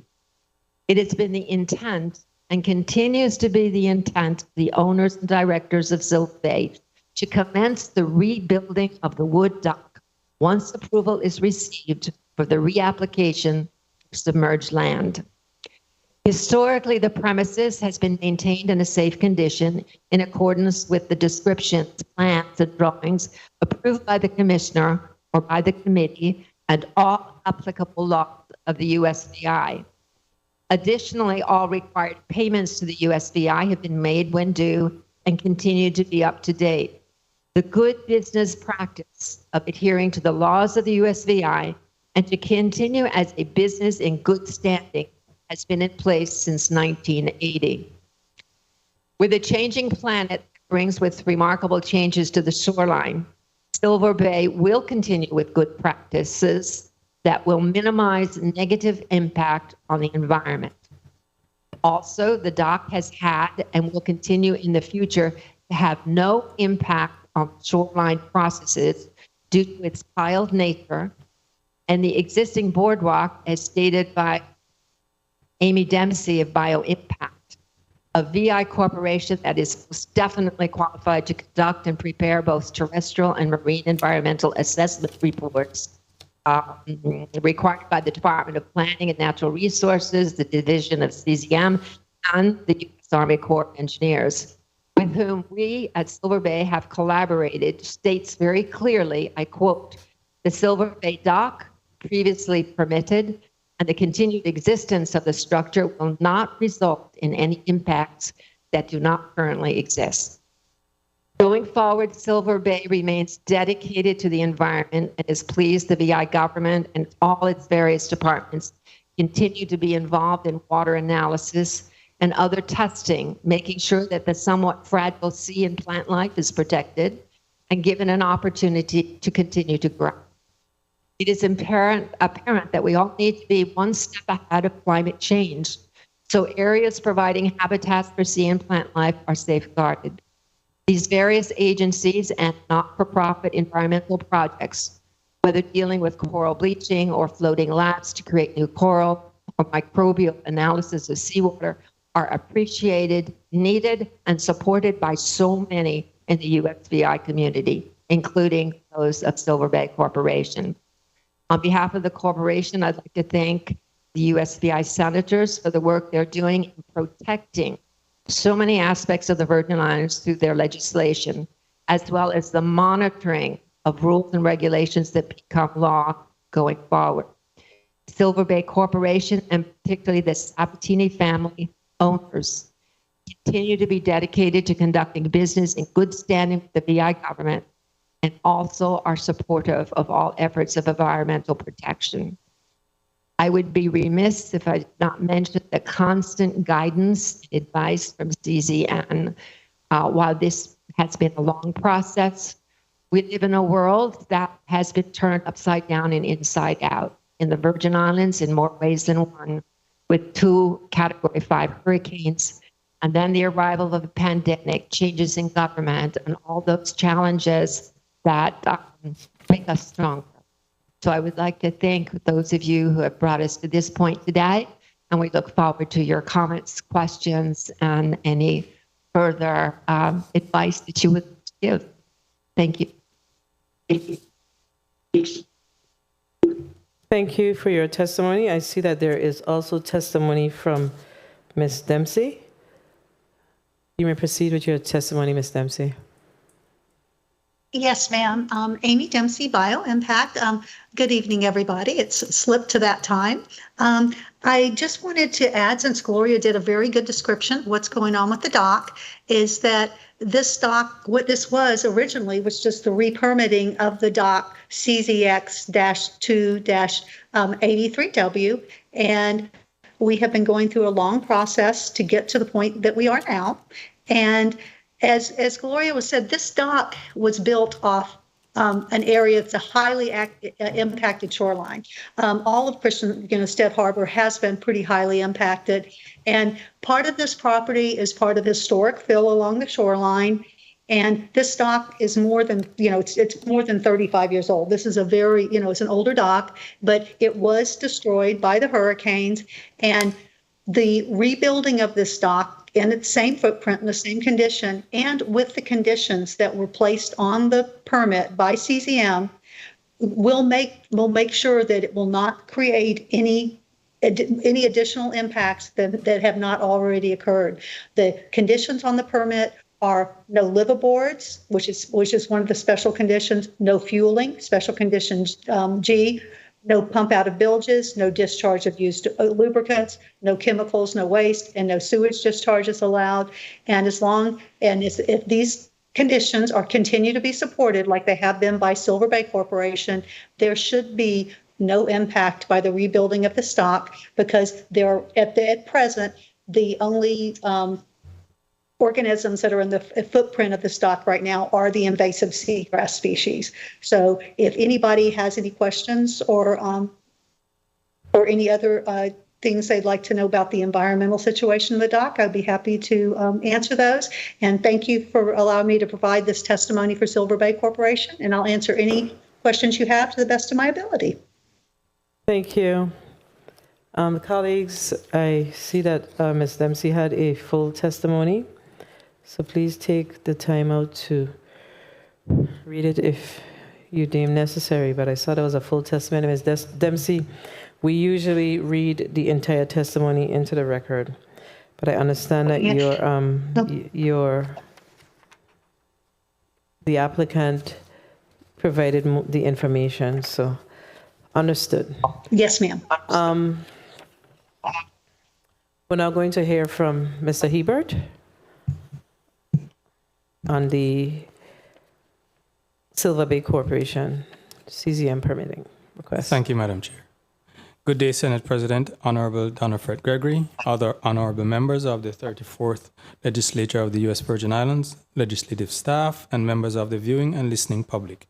My name is Marlon Hibbert, and I am the Director of the Division of Coastal Zone Management in the Department of Planning and Natural Resources.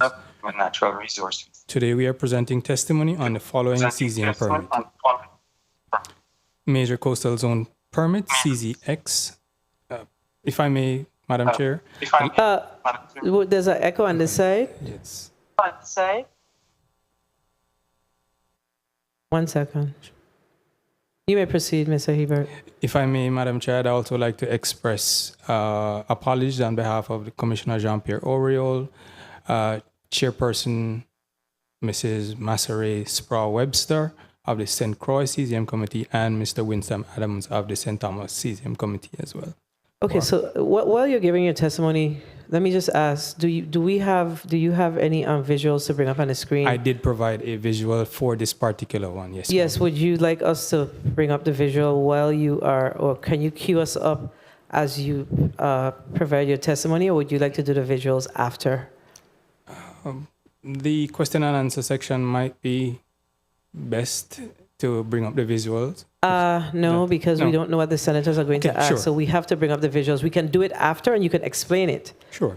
Not a So problem. that's what you prefer? Yes. Okay, you may continue. You may proceed. So for Major Coastal Zone Permit CZX-14-17W issued to Silver Bay Corporation, if ratified, this permit allows for the continued use and occupancy of a 150-foot by 10-foot wooden pier with a 45-foot by 10-foot T head.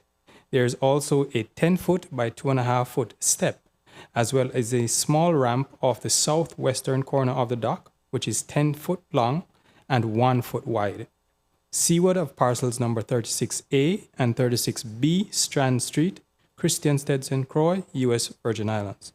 The permit will allow for the occupancy of a total of 0.2604 acres of submerged lands. The total area of the structures is 0.098 acres, while the total amount of the surrounding submerged land area is 0.2506 acres. Additionally, this permit allows for the continued use and occupancy of an unnumbered parcel of filled land, approximately 0.0333 US acres, and seaward of parcels number 36A and 36B Strand Street, Christiansted, St. Croix, U.S. Virgin Islands. An annual rental fee of $3,915.68, payable in advance, has been negotiated with the permittee for the first 3 years, that is years 1, 2, and 3. For the subsequent 3 years, years 4, 5, and 6, a permit fee of $9,300 per year will be payable in advance. Upon the seventh anniversary of the permit fees are to be renegotiated pursuant to Title 12 Virgin Islands Rules and Regulations, Section 910-5E.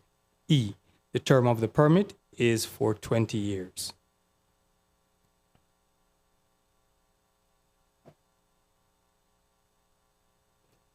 That concludes the testimony for this particular one. Yes. Okay, very well. Media, can you please bring up the visuals for...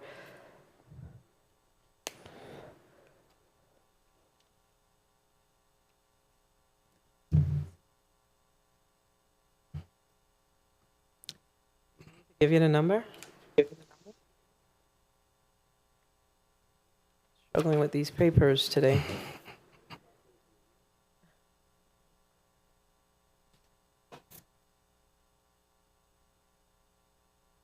Okay.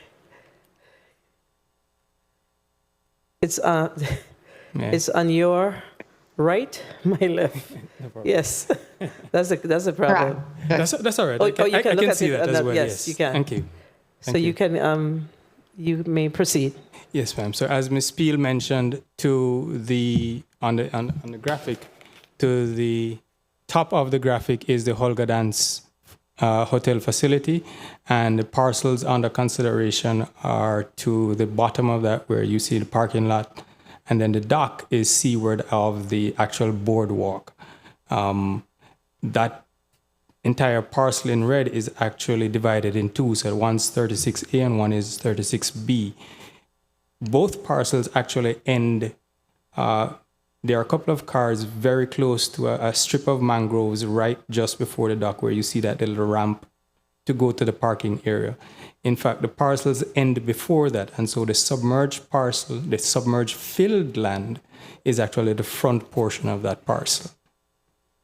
And you can see the dock. That is an older picture because now there are nothing but piles at the location. Yes, ma'am. Thank you. Thank you.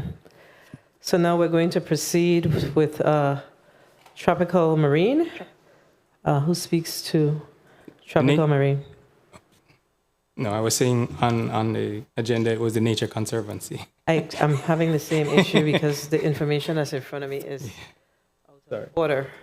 Nature Conservancy. Yes, you may proceed. Jonathan Rother, you may proceed. Good evening, Honorable Senate President, Honorable Senators of the Virgin Islands. I am Jonathan Rotter, an Assistant Secretary for the Nature Conservancy. Pleased and honored to appear before you today in regard to our application. On the agenda, it's CZX 1521. The Conservancy has been a proud part of the USVI community since the 1970s. But I would like to turn the testimony over to Ms. Dempsey of BioImpact, who conducted the environmental surveys and assisted the Nature Conservancy in the preparation of the application. But before doing that, I just want to express the Nature Conservancy's appreciation for the time of the Senate and its consideration of this application. Thank you. Thank you. Ms. Dempsey, do you have written testimony? Yes, ma'am, I do. Okay, you may proceed. Good afternoon, Honorable Senate. Yes, good afternoon, Honorable Senate President Fred Gregory and Honorable Senators of the Virgin Islands. My name is Amy Claire Dempsey, and I am the President of BioImpact, Inc., and I conducted the environmental surveys and assisted the Nature Conservancy in preparation of their application for CZX 15-21. Central to expanding the coral conservation and restoration work in the USVI, TNC is building a coral innovation hub, and that hub includes a land-based coral nursery and laboratory. And the hub uses this new facility to conduct innovative research towards science-based coral restoration solutions. The laboratory is pioneering and advancing multi-species propagation techniques for resilience-based restoration built upon TNC's history of reef restoration and partnership with DPNR. The Nature Conservancy is proposing to install two 4-inch outer diameter HDPE pipes 250 feet offshore into Christiansted Harbor to a water depth of 8.5 feet. The pipelines would be hand buried across the beach and in areas with the densest seagrass, and would be surface laying in areas of uncolonized sand and sparse to moderate seagrass densities. The pipes would be stabilized every 25 feet with what are called duckbill anchors and saddle clamps, which will result in like minimal bottom disturbance. The pipelines will use wedge wire intake screens with a 0.515 millimeter per second intake, or a 0.49 foot per second intake velocity. And what this does is minimize entrapment and impingement of small fish, invertebrate, and larvae. The intake has been located so it avoids as much of the dense seagrass as possible to facilitate the reconsolidation of areas over the lines and to minimize future seagrass erosion. The intake lines will provide flow-through seawater to the facility and are an integral part of a successful multi-species propagation facility. I thank you for allowing me to provide testimony for the Nature Conservancy, and I will answer any questions you may have to the best of my knowledge. And I do have some graphics. Media, can you please bring up the graphics? That's tropical marine. Pardon? It's tropical marine. Okay. There we go. Now we have the right one up. Yeah, I think it all was out of order. So what we are looking at here is, you see in this photograph in the lower left-hand side is the Nature Conservancy buildings, and you'll see an area that looks like more fresh construction, which is up on the upper right-hand side of the building, and that is the new Coral Innovation Hub. And then we were trying to put in a seawater well, which would have been land, and we had the well drilled there, and it was 100% a land-based pipeline. But when they drilled the well, they found that the water quality had some components in it that were minerals were related to things in the ground, not contamination, but just our natural rock base, that were not as suitable for the coral. And so the decision was made to try to put in the offshore intake. And as you'll see there, the small yellow line on land shows where the line will be hand buried on land, and then it will be buried across the beach. And then the red line shows where the 2 4-inch outer diameter pipelines will go. And then the small yellow point there is where the intakes are. And they are in an area that has no seagrass on the bottom. And what we did is we did surveys through this whole area and found the area that had the least dense seagrass. And that's been the position that this has been located in. And what will happen is the pipelines where they're not buried will bury over time. And then in areas where the grass is deeper and denser, and it would take it longer for them to self-bury, what we do basically is help it along by cutting the seagrass just like you would dirt, your grass in your yard, folding it back, putting the pipeline in, and putting the grass back over the top. And we've had very good success with this, with WAPA, with their cables and some of the fiber optic lines we put in. So if anybody has any questions, I'll be more than glad to answer them. Thank you. Thank you very much. Thank you, Ms. Dempsey. We'll now hear from Mr. Hebert. Thank you, Madam Chair. You may proceed. Minor Coastal Zone Permit, CZX-15. Please pull the mic closer to your, yes. Thank you. Minor Coastal Zone Permit, CZX-15-21, L&W, issued to the Nature Conservancy.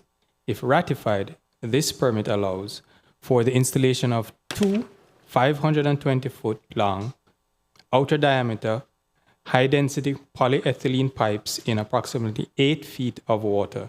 Pipes are to be installed seaward of plot number 52, Estate Little Princess, Christiansted, St. Croix, U.S. Virgin Islands.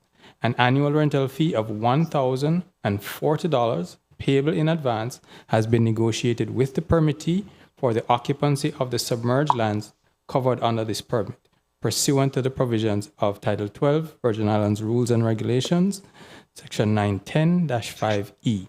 The term of the permit is for 20 years. That concludes the testimony. And the graphic is the same. Yes, I figured. Thank you, Mr. Hebert. And Ms. Dempsey, we're now going to move to CZT-4-17, Tropical Marine. Mrs. Carmen Ruin, who speaks to this request?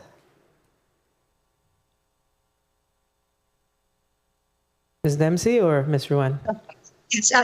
Yes. Good afternoon, Honorable Senate President Fred Gregory and Honorable Senators of the Virgin Islands. My name is Amy Dempsey, and I am the President of BioImpact, Inc., and I conducted the environmental surveys and assisted Tropical Marine and the Ruins in the preparation of their application CZT 4-17 L&W. The objective of the project is to renovate the damaged docks at 28 Nadar and Mangrove Marine Center, Inc., and to expand Tropical Marine, Inc. to create a single marina. This would facilitate in the management, maintenance, and security of the docks. The Ruins also intend to demolish and reconstruct the building on 29 and 35 Consolidated and reconstruct a building which will be a combination of a single-family residence and retail space. As part of this application, some old underground fuel storage tanks will be removed by Puma. The existing tropical marine dock seaward of parcel 27 has a 131.5 foot long dock that is 4 foot wide, and the extension will be 222 feet from the end of the existing tee, with 4 35-foot finger piers off the tee and 4 28-foot finger piers along the main extension. The new finger piers will be 3 feet wide, and 14 12-inch diameter wooden piles will be removed from the existing dock to allow for the expansion, and 90 12-inch diameter piles and 15 mooring piles will be driven. A total of 300 foot of existing dock will have to be removed, and 1,570 feet of new dock will be installed. The dock will be 4 foot above sea level. Seaward of parcel 28, there was a dock that's now in total ruin, and it has been for many years. The new dock will be 78.8 feet long, 5 feet wide, with a 33.3 foot long, 5 foot wide L, and this dock will have 2 3-foot finger piers and 1 25-foot in length and 1 12.5 foot in length. 10 12-inch diameter piles will be removed, and 34 12-inch diameter piles will be driven. A total of 746.5 foot of dock will be installed. The dock will also be 4 foot above sea level. The dock seaward of parcel 29 and 35 consolidated, which is known as Mangrove Marine, will be 89.2 foot long by 4 foot wide, with a 40 foot long by 4 foot wide L. This dock will have 25 foot long by 3 foot wide finger piers and 1 12.5 by 3 foot wide finger pier, for a total square footage of 704.3 square feet. 8 12-inch diameter piles that are existing will have to be removed, and 40 12-inch piles will be driven. And to connect all these, a 87.4 foot long, 4 foot wide floating boardwalk which is 349.6 foot, will be installed to connect Tropical Marine to the new dock off Mangrove Marine, and a 90-foot long, 4 foot wide fixed boardwalk, which is 364 square feet on 12-inch diameter piles, will connect the Mangrove Marine dock with the dock off parcel 28. The boardwalk would also be 4 foot above sea level where it has the fixed dock. The floating dock will, of course, be on the surface. There will be a 158 foot between the new boat dock off of Tropical Marine and where the boats are parked, and the mangroves on the other side. So there'll be a wide channel between Tropical Marine and the mangroves that are over to the east. The expansion of the marina and the renovation of the associated docks to the west will impact 4,433 square feet of submerged aquatic vegetation, of which 98% of it is the Halophilus vetulaceae, which is the invasive sea vines, and based on what we're seeing now, even though the dock will be built over this Halophila, it very well may continue to survive because it thrives under the existing docks and will probably thrive under the new docks as well. During construction, if any Halophila breaks loose of the bottom and is found floating, it will be collected and destroyed to minimize potential spread. To minimize impact on the bottom, graded decking will be used on all finger piers, and it is possible, because there is some seagrass left, very little, but some seagrass left in the area, as much as 88 square feet of seagrass, which is Thalassia, may lay in the new dock footprints, and some of this seagrass may be lost as part of the construction and operation. It's estimated that it'll take 40 days to complete the pile driving, and the pile driving will have an acoustic impact and as such, a 500-meter safety area will be established, and prior to any pile driving, monitors will look for turtles or marine mammals, and if either are present, pile driving will not occur until none are seen for at least 30 minutes. And if any time a turtle or marine mammal is spotted within the safety zone, pile driving will have to stop until the animal has left of its own volition. Combining the 3 docks will make the operation and management of all 3 docks much more efficient and financially viable. Thank you for allowing me to provide this testimony for Tropical Marine, and I'll answer any question you may have to the best of my knowledge. And I also have some graphics of Tropical Marine and what they are proposing. Thank you, Ms. Dempsey. Media, can you please pull up the visuals for Tropical Marine?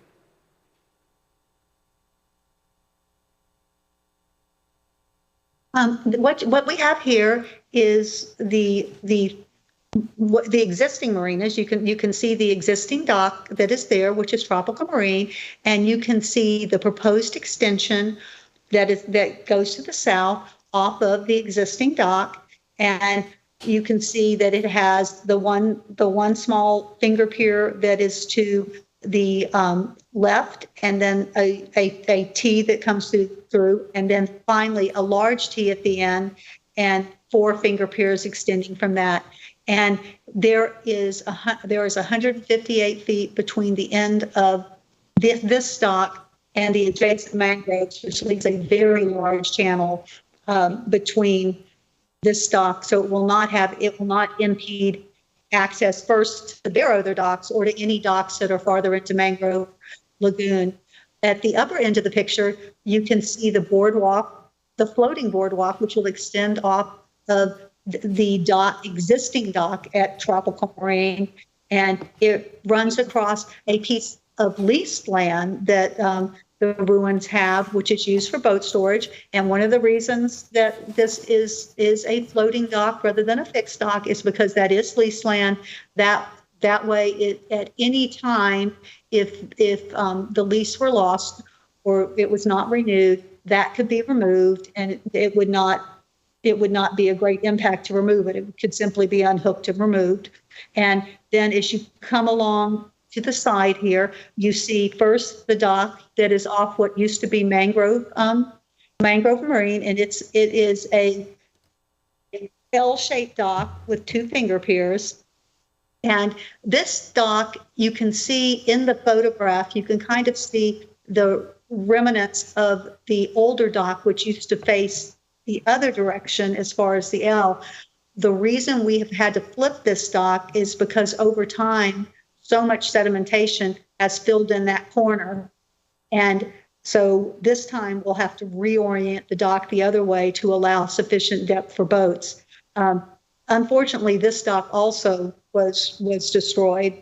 And then the last dock was the very one towards the end. But this shows how it is now. You have the existing dock coming off. The extension will extend straight on out, and you can see the 2 properties. There's the first, you see the house that is on the very right-hand side, and the new dock will go below that, and then the other dock is just a little bit farther to the top part of the picture.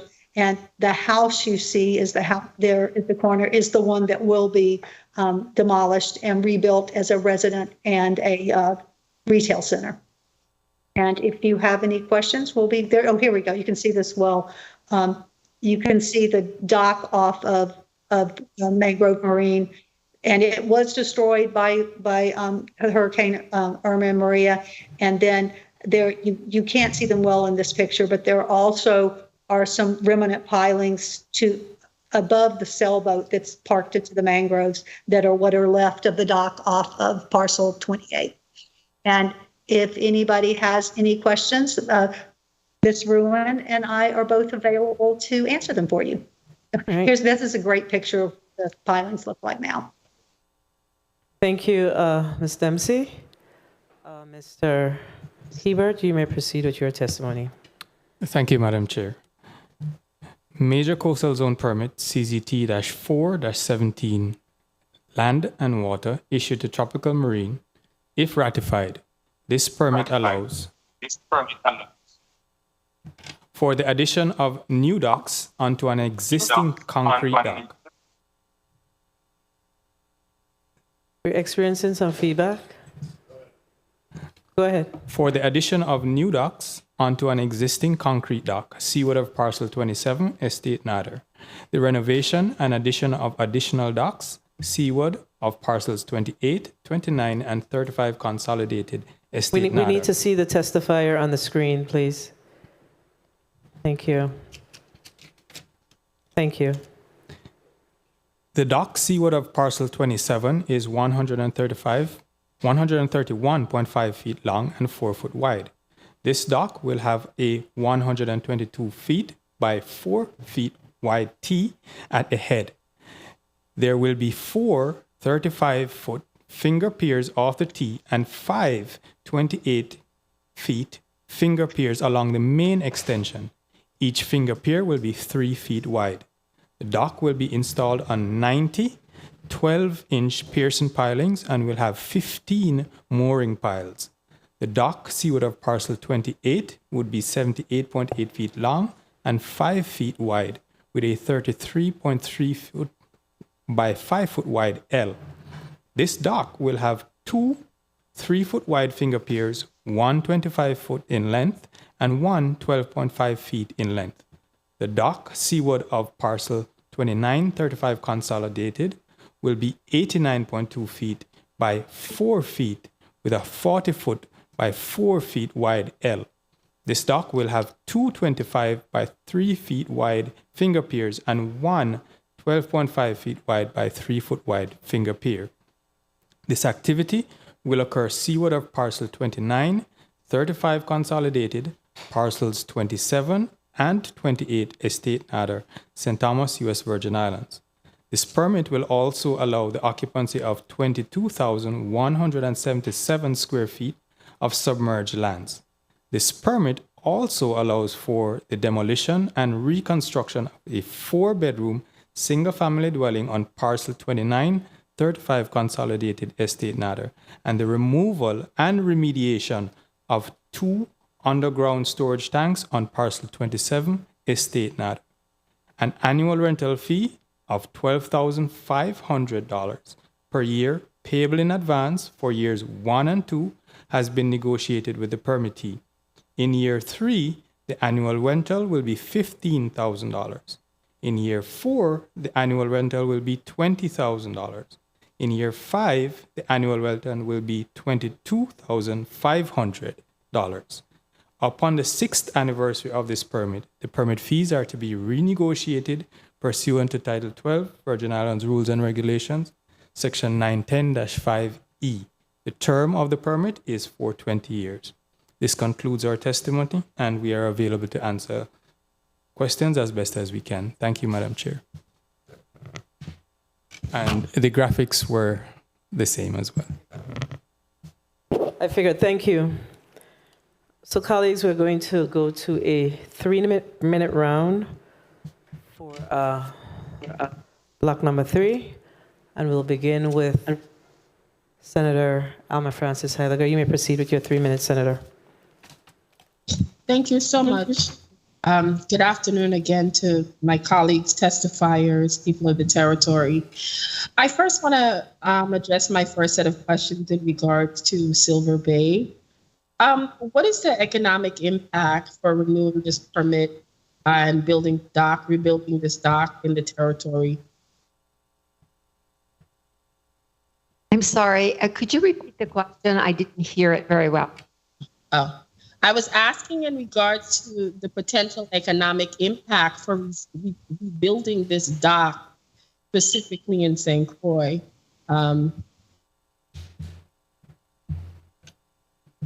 For now? Okay. Hear me? Yes, thank you. I've understood the question. Thanks to Senator Delay, too. Economic impact is positive. It's positive for everyone. It's positive for the town of Christiansted. Christiansted is developing with very strict guidance from CTM, and it's not only functional, but it's beautiful. And this will further enhance access access to the water. As Amy stated, we do not do liveaboard at the pier. More than likely, there will be visitors who will be in the islands, or those who already live here and will come and stay, not on their boat, but leave their boat at the pier. So the impact, I think, is economically sound for the owners, for the town, and for the people of St. Croix. 1 minute. Is there money to I build would it? also We like that. do this for a few years. So we've been accumulating materials, fortunately, power stations and things like that. And we plan on moving forward as quickly as possible. We'll need to reassemble, of course, contractors. We know it's difficult times right now. Thank you. Been, people coming and going. I would also like to ask the question of Tropical in regards to their economic impact, for why they believe expanding the marina would be in the best interest, as well as have you identified individuals for the retail space?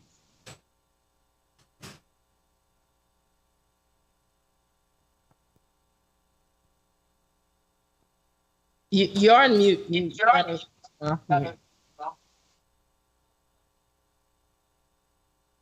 I'm sorry, to whom was the question directed? Tropical, I was telling them that they're on mute. They got to unmute their mic. Carmen, I think you can probably answer Okay, that I'm better on than I. mute now.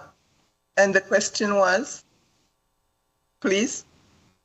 What I was asking was also for the economic impact in regards to the expansion, why you believe that this expansion will be beneficial, in addition to have you identified those that might be occupying retail space?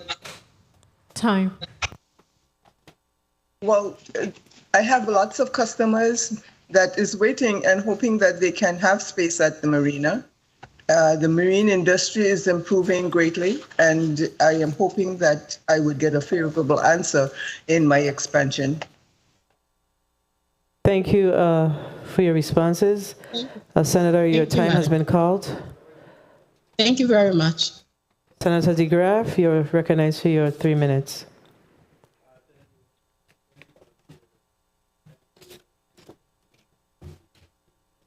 Please recognize Senator DeGraff's mic. Good afternoon. Thank you, Madam Chair. Good afternoon, colleagues. Good afternoon, testifiers, all viewing, listening, and present. The pier on the boardwalk, it be built as the same type composites that the boardwalk is built out of? That composite wood type design? I know it said a wood pier. It will be a floating dock for the boat. But attached to the boardwalk? Yes. Okay. Okay, thank you for that. The area for where I think you said the two 500-foot pipes going out into the ocean, is that an area where residents can traverse? I think that's the other marina you're speaking about. Yes, I'm trying to consolidate them fast. I do apologize. Is that a question for me? Yes, Director. Yes.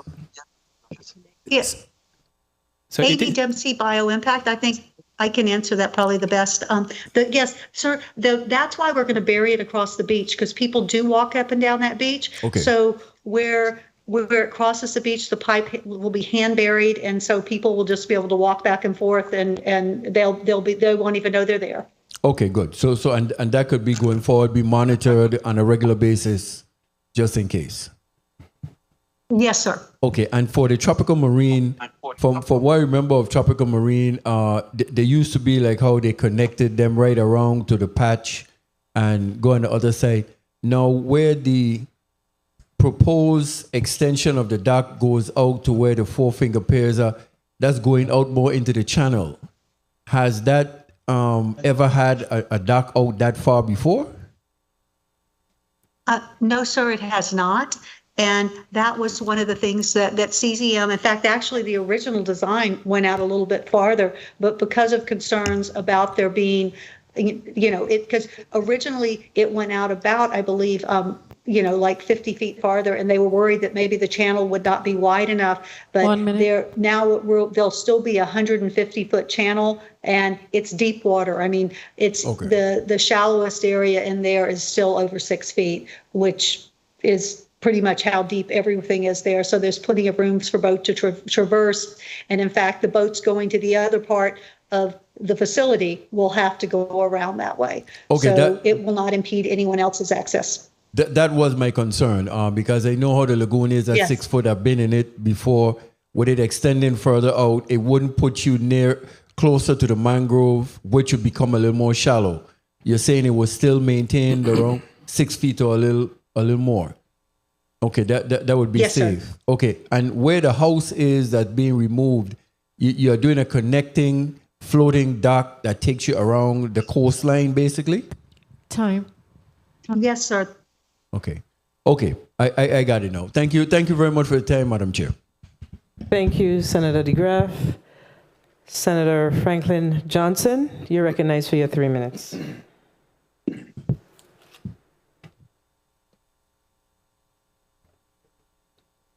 Senator Giovanni James, you're recognized. Giovanni James Sr., you're recognized for your 3 minutes.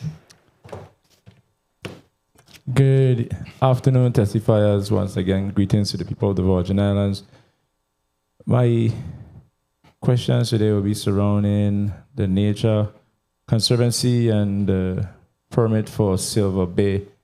When it comes to Silver Bay, say for instance, once approved by this body, how quickly do you plan to execute this project once the permit is issued? Is that a question for me, Senator James? Or anyone who can answer it? I guess the individuals who are running the project. Ms. Peel. Gloria Peel, Managing Director, Silver Bay. Thank you for the question.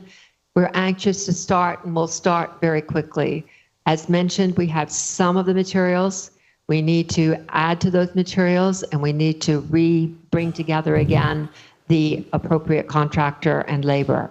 But we want to get this done as soon as possible.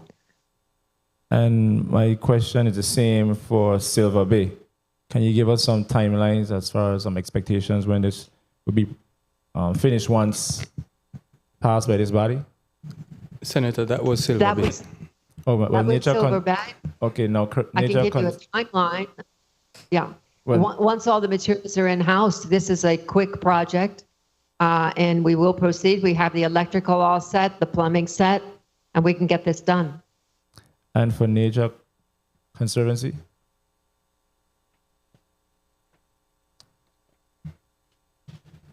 Excuse me, Senator, can you repeat the question? No, I was basically saying once passed by this body and you're issued the permit, can you give us some timelines and when you expect to get this project up and running and completed? 1 minute. It would be as quickly as we can because we would really love to get the lab fully underway. And Amy, I don't know, you may have a better sense. Can you chime in, Amy? Yes, sir. Senator, they are anxious to get this done because they right now have to go get seawater for the operations to work. So as fast as they can get this permitted, they're going to install it. They already have their Army Corps permit, so they're ready to go. Thank you for responding. There isn't really much to ask. I'm not a subject matter expert when it comes to this. I leave this up to you guys. When it comes to doing your due diligence, of course, this body has the last say when it comes to yay or nay. I'm just happy to know that moving forward, we see some movement on the island of St. Croix. And as far as Tropical Marine, I know they have their permit as well. And along the same line of questioning, as far as this being passed by the body, can you just speak to some timelines and when you expect to get this project up and running if passed by this body? Time.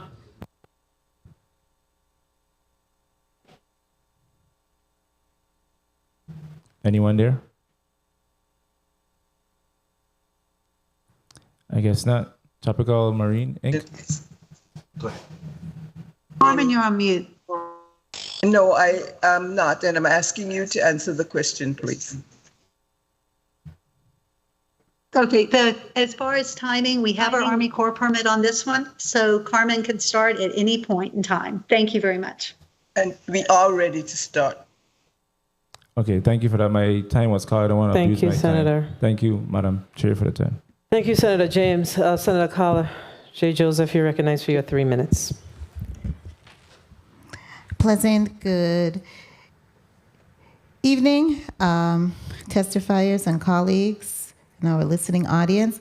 I got some of my questions answered from my colleagues. I did want to ask if we have all of our Army Corps of Engineers permits in place for all of these CZM permits that we're being considering today. Madam Chair, if Senator Joseph, if I may? Yes. Yes, we have confirmed that all 3 have in fact received Army Corps permits. Okay, great. Now, were the adjacent landowners, I noticed for specifically the one CZM permit application, and this is typically occurs for the tropical marine, you would normally have the affected adjacent landowners come before you. Did you receive any comments from the adjacent landowners? I note for the one for tropical marine, you have some adjacent landowner to include Humphrey Herman Senior Trust. So kindly indicate. Yes, we did receive comments. There was not a lot of participation at the actual meeting, but we did have adjacent property owners who did in fact provide comments. And what were their comments? The comments, let me be frank, we did in fact have a Board of Land Use appeal against this particular Which project. one? Tropical Marine. Okay, and what was the outcome of the Board of Land Use appeal? The case was dismissed in favor And of who the brought the department. case? There were some individuals who are on the adjacent property owners list who brought the case against. Madam Chair, can we have CZM provide that to the chair, those individuals who had objected to this CZM permit? What about the other permits? There were no objections. There were no objections. And what were the prevailing objections for the? The prevailing objections were the length of the extension. The areas around parcels 28 and 29 and 35 consolidated were not objected to. The only objection was to the extension of the dock into the into the passage. Okay, now these docks are going to, I'm focusing in on St. Thomas. We have some endangered, are there any endangered species or the mangroves are going to be adversely impacted with the construction of the dock?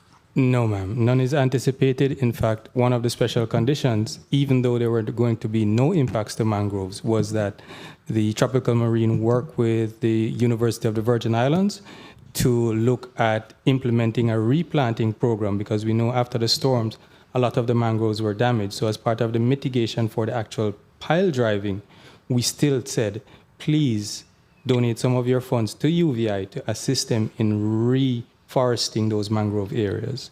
And, Madam Chair, may I wrap up quickly? Yes, Senator. Exactly where, I need to get perspective on where this facility is going to be located.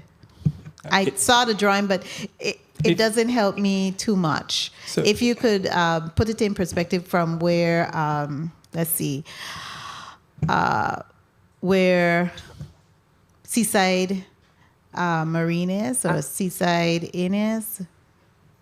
I'm not familiar with that particular name, but for Humphreys, if you know where Humphreys is. Yes, I do. All right, so, or the patch. The patch. So they have one long extended pier, and to the west of them would be the Tropical Marine facility. I got you. Yes. I got you. Thank you kindly.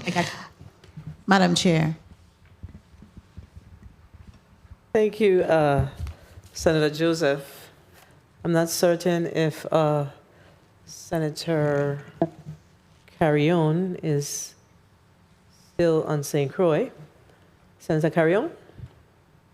I'm here, still on St. Croix. You may proceed with your 3 minutes, Senator. Thank you. Thank you, Madam Chair.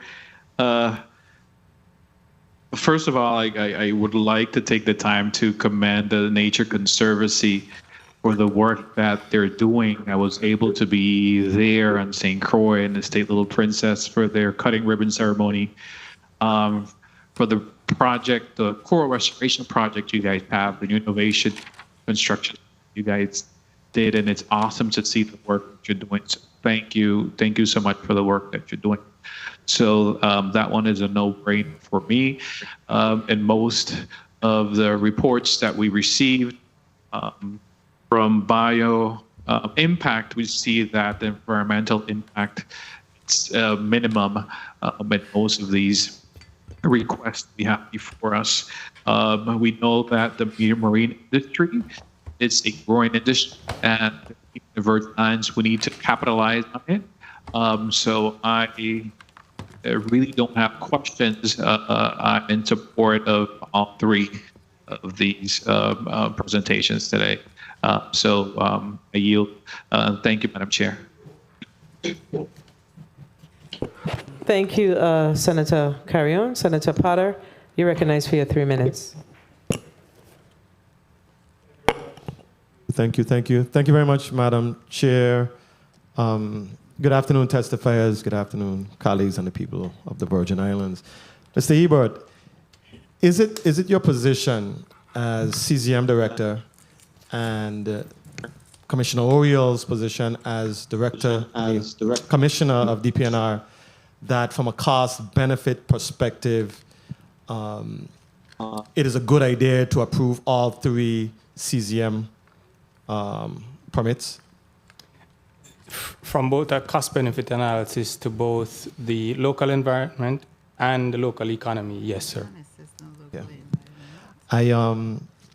I believe it's Ms. Dempsey mentioned at one point, I think, relative to the tropical marina, I think she said that with the construction and the operation of the marina, we may put some seagrass at risk.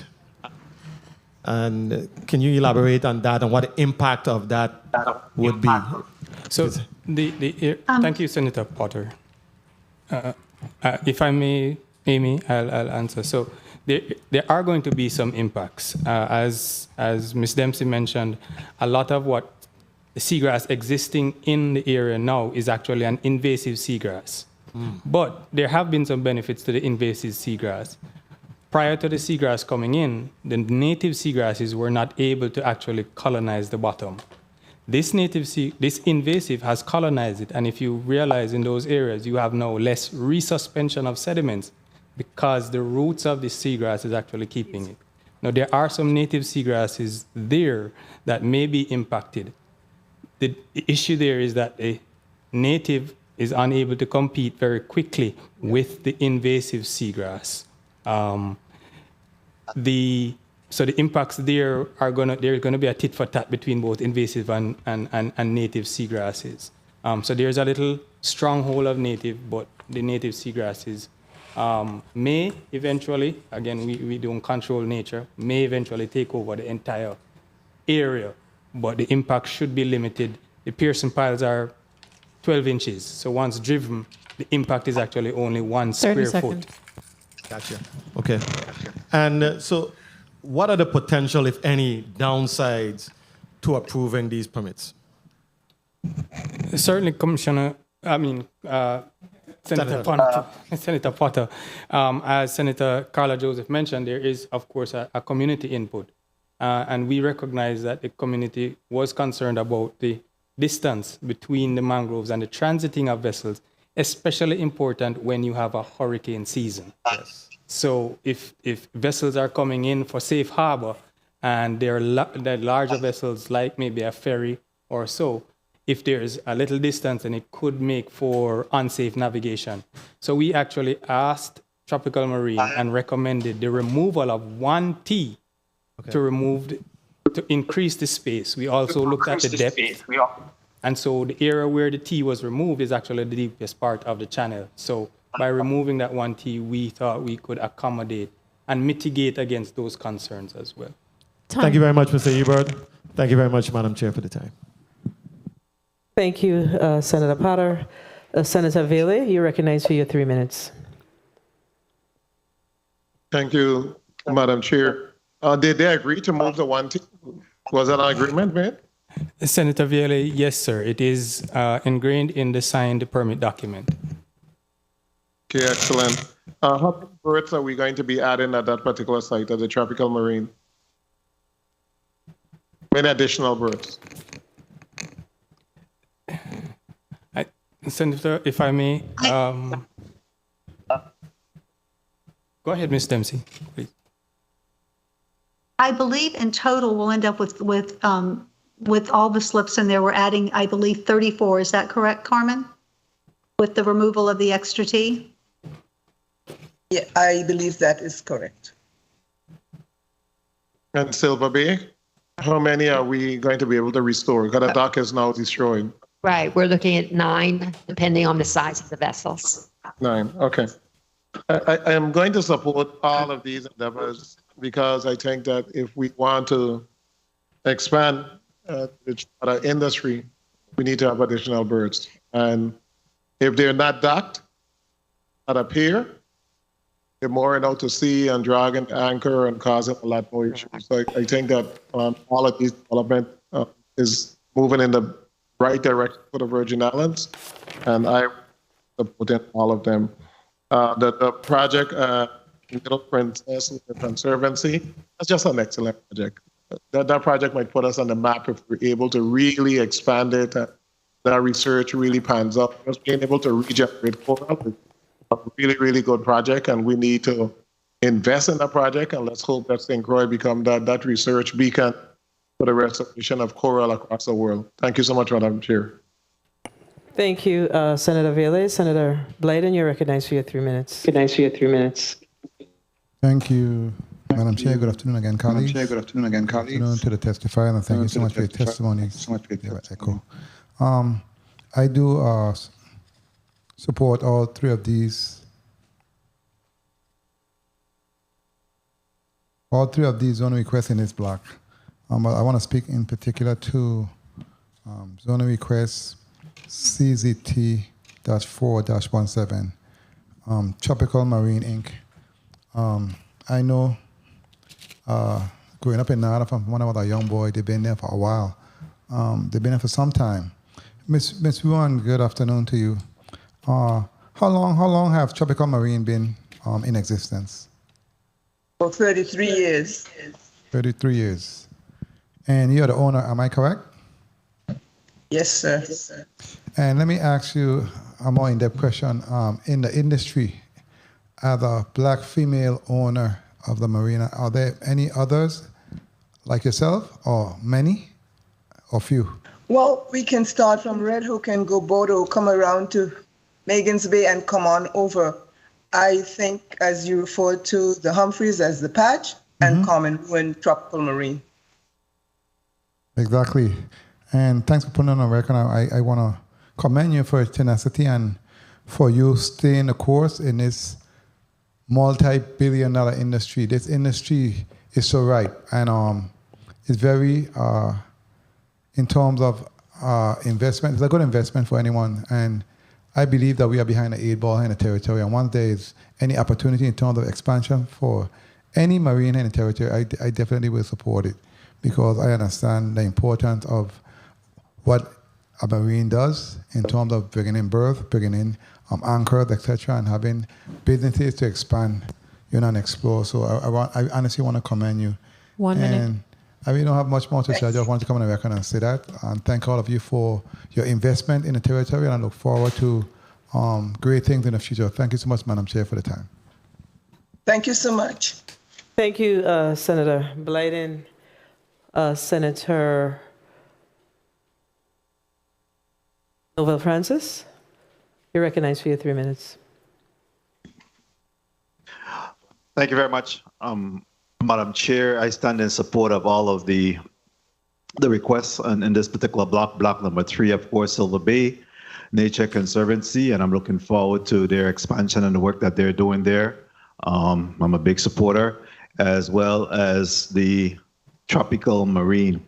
You know, for far too long, we continue to talk about this blue economy and the fact that we continue to invest with our backs to the water. Here is an opportunity for us to really face in the water and be able to do our investments. So certainly I want to embrace and support that. And having a local in the industry is also commendable for me. The only objection you find here, the objection to the color of the skin of the applicant. We need to stop. Stop. She deserves an opportunity just like any other one of them. So I will be in support of all of the requests here, and I'm strongly imploring and encouraging my colleagues to do the same. Thank you very much for the time. Thank you, Senator Francis. You know, when you speak last, everybody already said what you wanted to say, so I don't necessarily have too much to add, interestingly enough, to these CZM permits that's before us, but I will say that I am delighted that Mrs. Carmen Ruan in particular is before us today. She has been at this for quite some time. I knew her husband very well. Her daughter is my classmate, and she has tenacity. She has been in this business by herself for quite a number of years, and the fact that she has a vision to expand the berthing, if you will, the slips in the Red Hook area is ought to be commended. You know, we continue to talk about expanding our economic development here in the Virgin Islands. We have to not only talk the talk, but we have to put our money where our mouth is.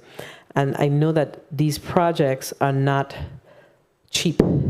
These projects are very, very serious commitments. And when you see people come before the legislature to make a pitch to expend this amount of dollars, and I'm going to ask the question: I'm going to ask each one of these corporations, what are they in for?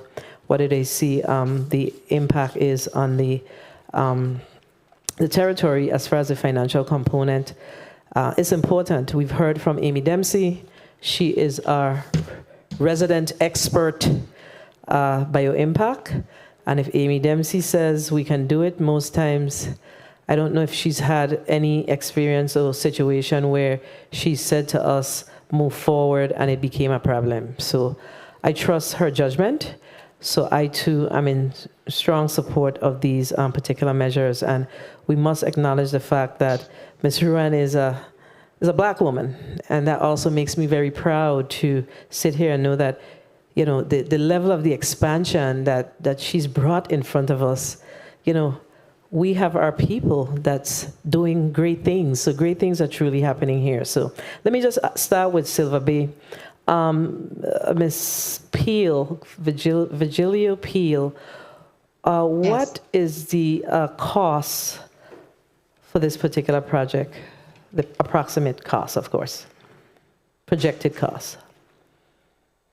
The projected cost 3 years ago was probably around 175. Today, I can't tell you. We have to fill in with more materials, so there is going to be significant investment. And are you prepared to move forward with the investment once this CZM permit, if the CZM permit is approved? If this is favorable. We're not hearing you. Immediately.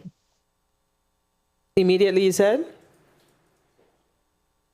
We will start immediately. If this is favorably approved, the owners, the directors are ready to move forward with this project. All right. And Tropical Marine, what are you in for in this project? You're on mute, Mrs. Ruan.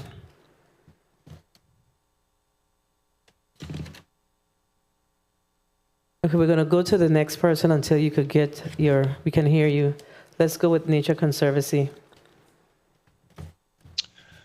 So we have already spent about $1 million on the lab facility that is there. That's just the beginning. We anticipate continuing this work for many, many years. We've created 10 new positions on the island because of the expansion of our work there in the lab. And again, we anticipate that will continue. We are also working to provide additional opportunities for the students over at UVI to learn take this opportunity to learn in their areas of expertise. So absolutely. As I mentioned before, we're very proud to be a member of the community here.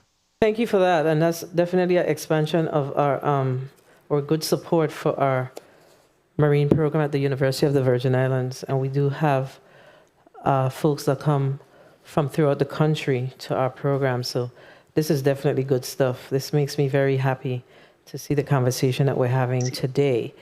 Mrs. Ruan? We are not hearing you. Wow. And we really wanted to hear you. Can't hear Junior's coming to the rescue. Lavette. Okay.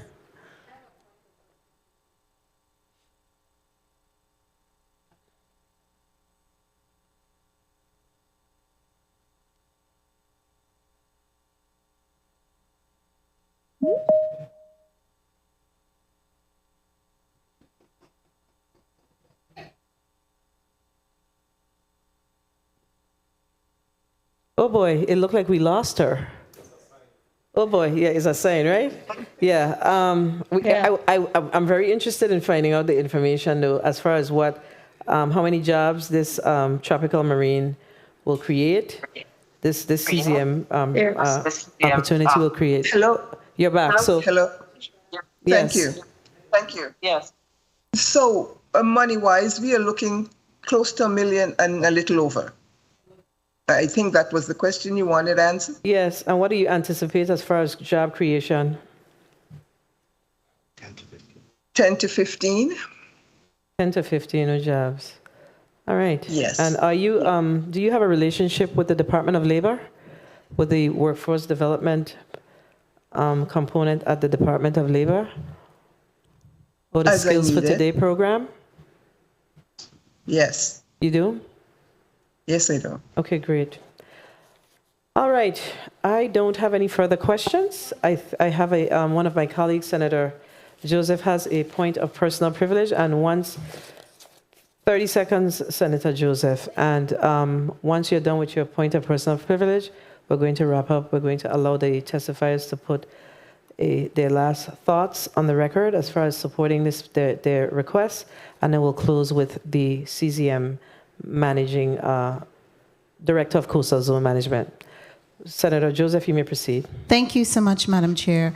My line of questioning to Mr. Hebert was just to highlight what I suspected relative to the persons who may be objecting to a specific and to the CZM permit application. And that's why I wanted to see those records, because it always helped me to be objective. I want to commend especially Ms. Rowan for being in business and your tenacity, and all of you for doing this really hard work and being there to provide this economic boost to the Virgin Islands. Thank you.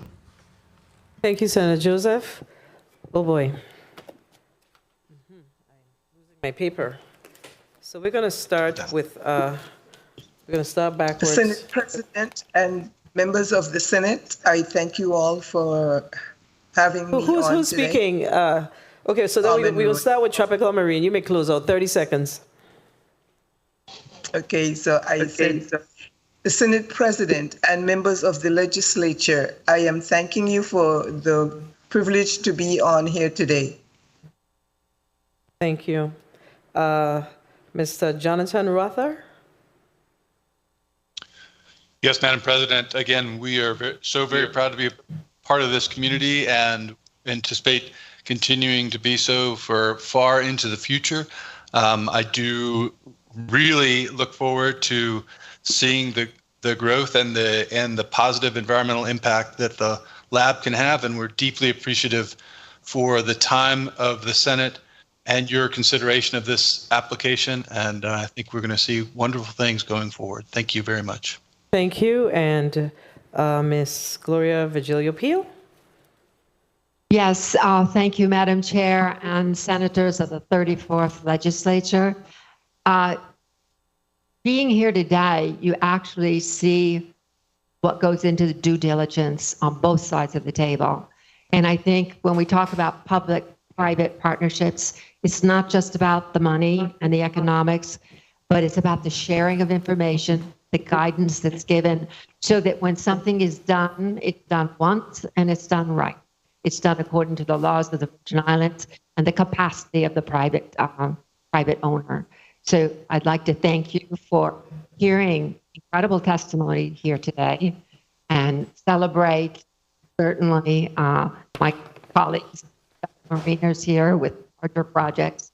But I'd like to thank you for your careful legislation and monitoring of the rules going forward. Thank you. Thank you. And we're going to close with Mr. Hebert. Thank you very much, Senate President Donna Fred Gregory.